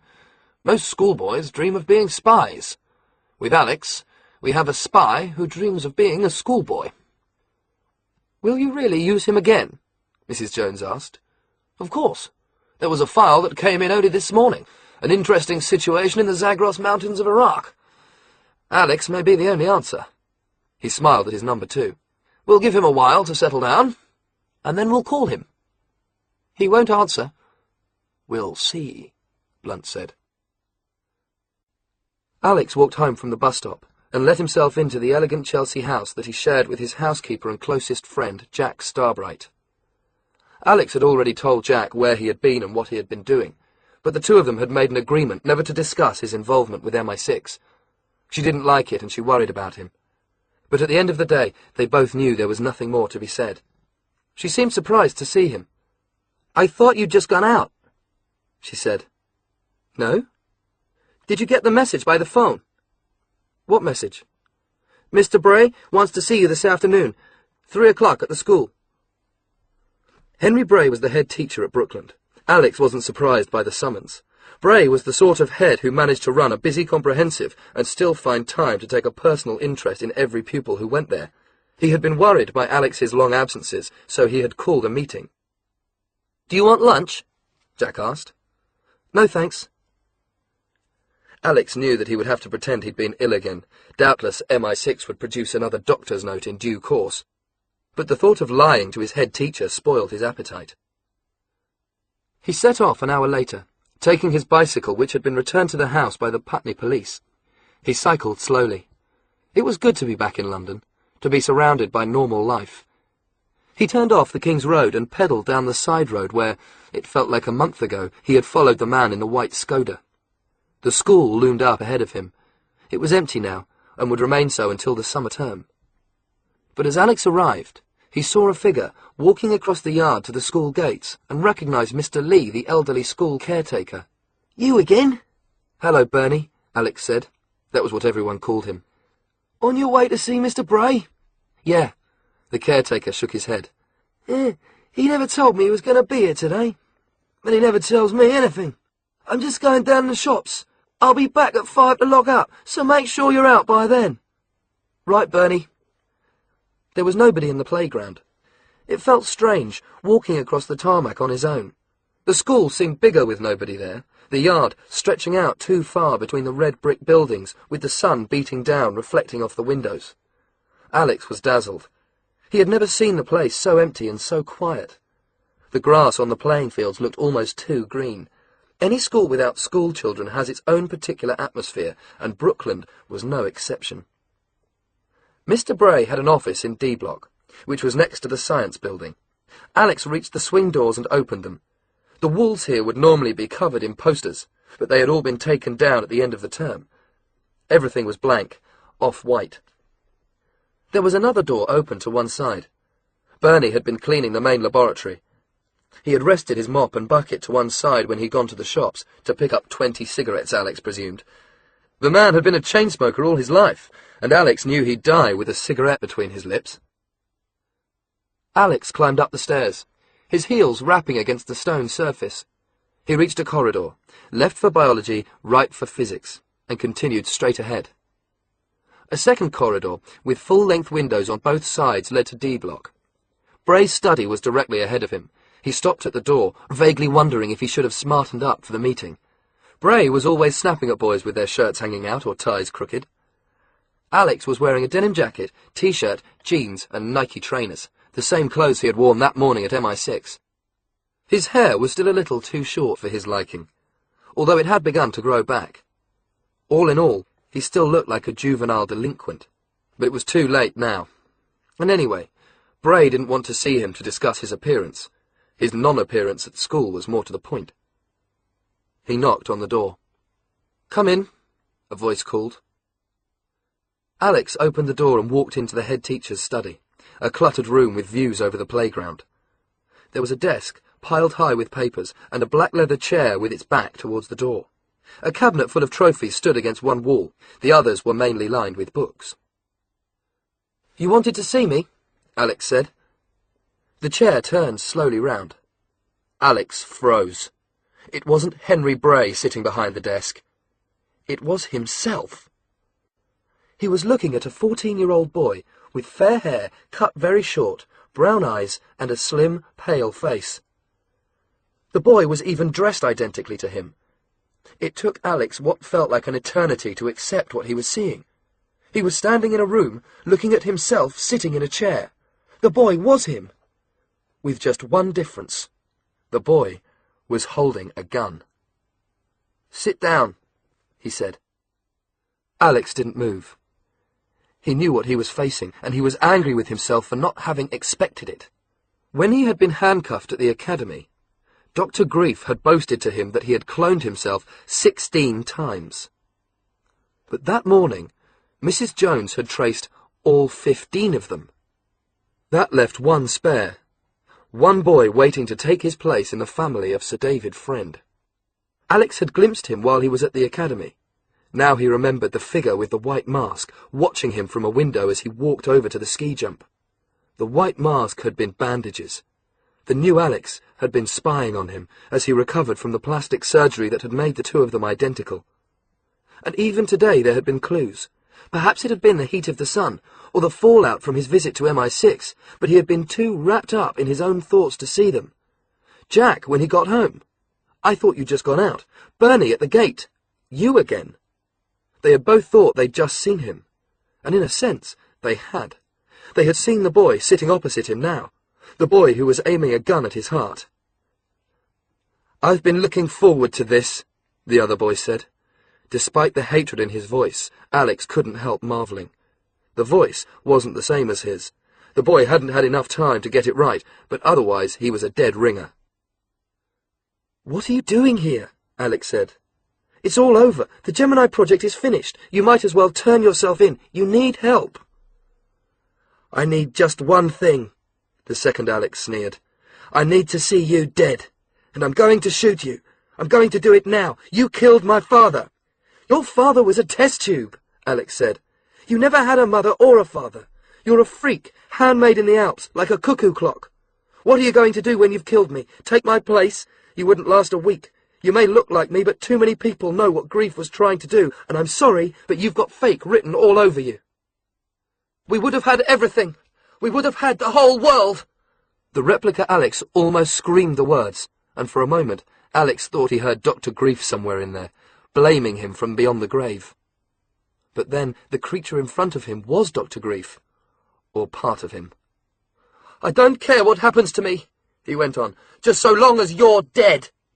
The hand with the gun stretched out. The barrel was pointing at him. Alex looked the boy straight in the eye, and he saw the hesitation. The fake Alex couldn't quite bring himself to do it. They were too similar, the same height, the same build, the same face. For the other boy, it would be like shooting himself. Alex still hadn't closed the door. He threw himself backwards out into the corridor. At the same time the gun went off, the bullet exploding millimeters above his head and crashing into the far wall. Alex hit the ground on his back and rolled out of the doorway as a second bullet slammed into the floor. And then he was running, putting as much space between himself and his double as he could. There was a third shot as he sprinted down the corridor, and the window next to him shattered, glass showering down. Alex reached the stairs and took them 3 at a time, afraid that he would trip and break an ankle. But then he was at the bottom, heading for the main door, swerving only when he realized that he would make too easy a target as he crossed the playground. Instead, he dived into the laboratory, almost falling headfirst over Bernie's bucket and mop. The laboratory was long and rectangular, divided into workstations with Bunsen burners, flasks, and dozens of bottles of chemicals spread out on shelves that stretched the full length of the room.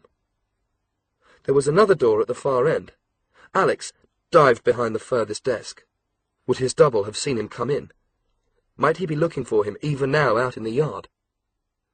Cautiously, Alex poked his head over the surface, then ducked down as 4 bullets ricocheted around him, splintering the wood and smashing one of the gas pipes. Alex heard the hiss of escaping gas. Then there was another gunshot and an explosion that hurled him backwards, sprawling onto the floor. The last bullet had ignited the gas. Flames leapt up, licking at the ceiling. Then the sprinkler system went off, spraying the entire room. Alex tracked back on his hands and feet, searching for shelter behind fire and water, hoping that the other Alex would be blinded.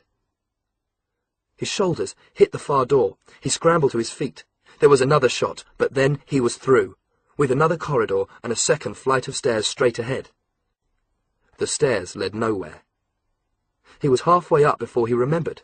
There was a single classroom at the top, used for biology. It had a spiral staircase leading to the roof. The school had so little land that they'd planned to build a roof garden. Then they'd run out of money. There were a couple of greenhouses, nothing more. There was no way down. Alex looked over his shoulder and saw the other Alex reloading his gun already on his way up. He had no choice. He had to continue, even though he knew that he was soon going to be trapped. He reached the biology classroom and slammed the door shut behind him. There was no lock, and the tables were all bolted to the floor. Otherwise, he might have been able to make a barricade. The spiral staircase was ahead of him. He ran up it without stopping, through another door, and out onto the roof. Alex stopped to catch his breath and to see what he could do next. He was standing on a wide, flat area with a fence running all the way round. There were half a dozen terracotta pots filled with earth. A few plants sprouted out, looking more dead than alive. Alex sniffed the air.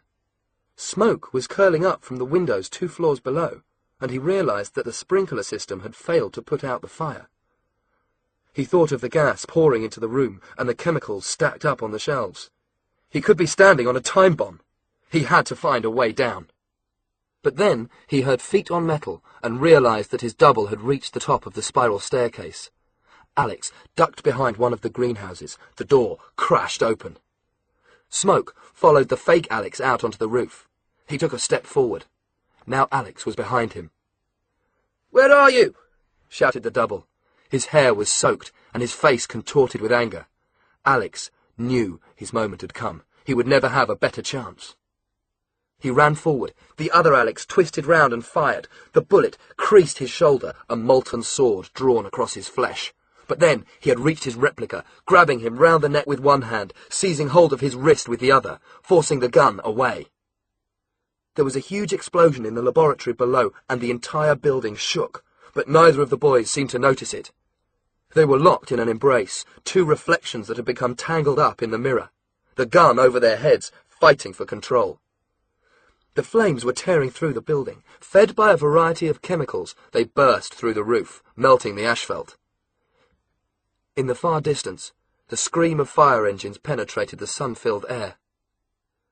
Alex pulled with all his strength, trying to bring the gun down. The other Alex clawed at him, swearing, not in English, but in Afrikaans. The end came very suddenly. The gun twisted and fell to the ground. One Alex lashed out, knocking the other down, then dived for the gun. There was another explosion, and a sheet of chemical flame leapt up. A crater had suddenly appeared in the roof, swallowing up the gun. The boy saw it too late and fell through. With a yell, he disappeared into the smoke and fire. One Alex Rider walked over to the hole and looked down. The other Alex Rider lay on his back 2 floors below. He wasn't moving. The flames were closing in. The first fire engines had arrived at the school. A ladder slanted up towards the roof.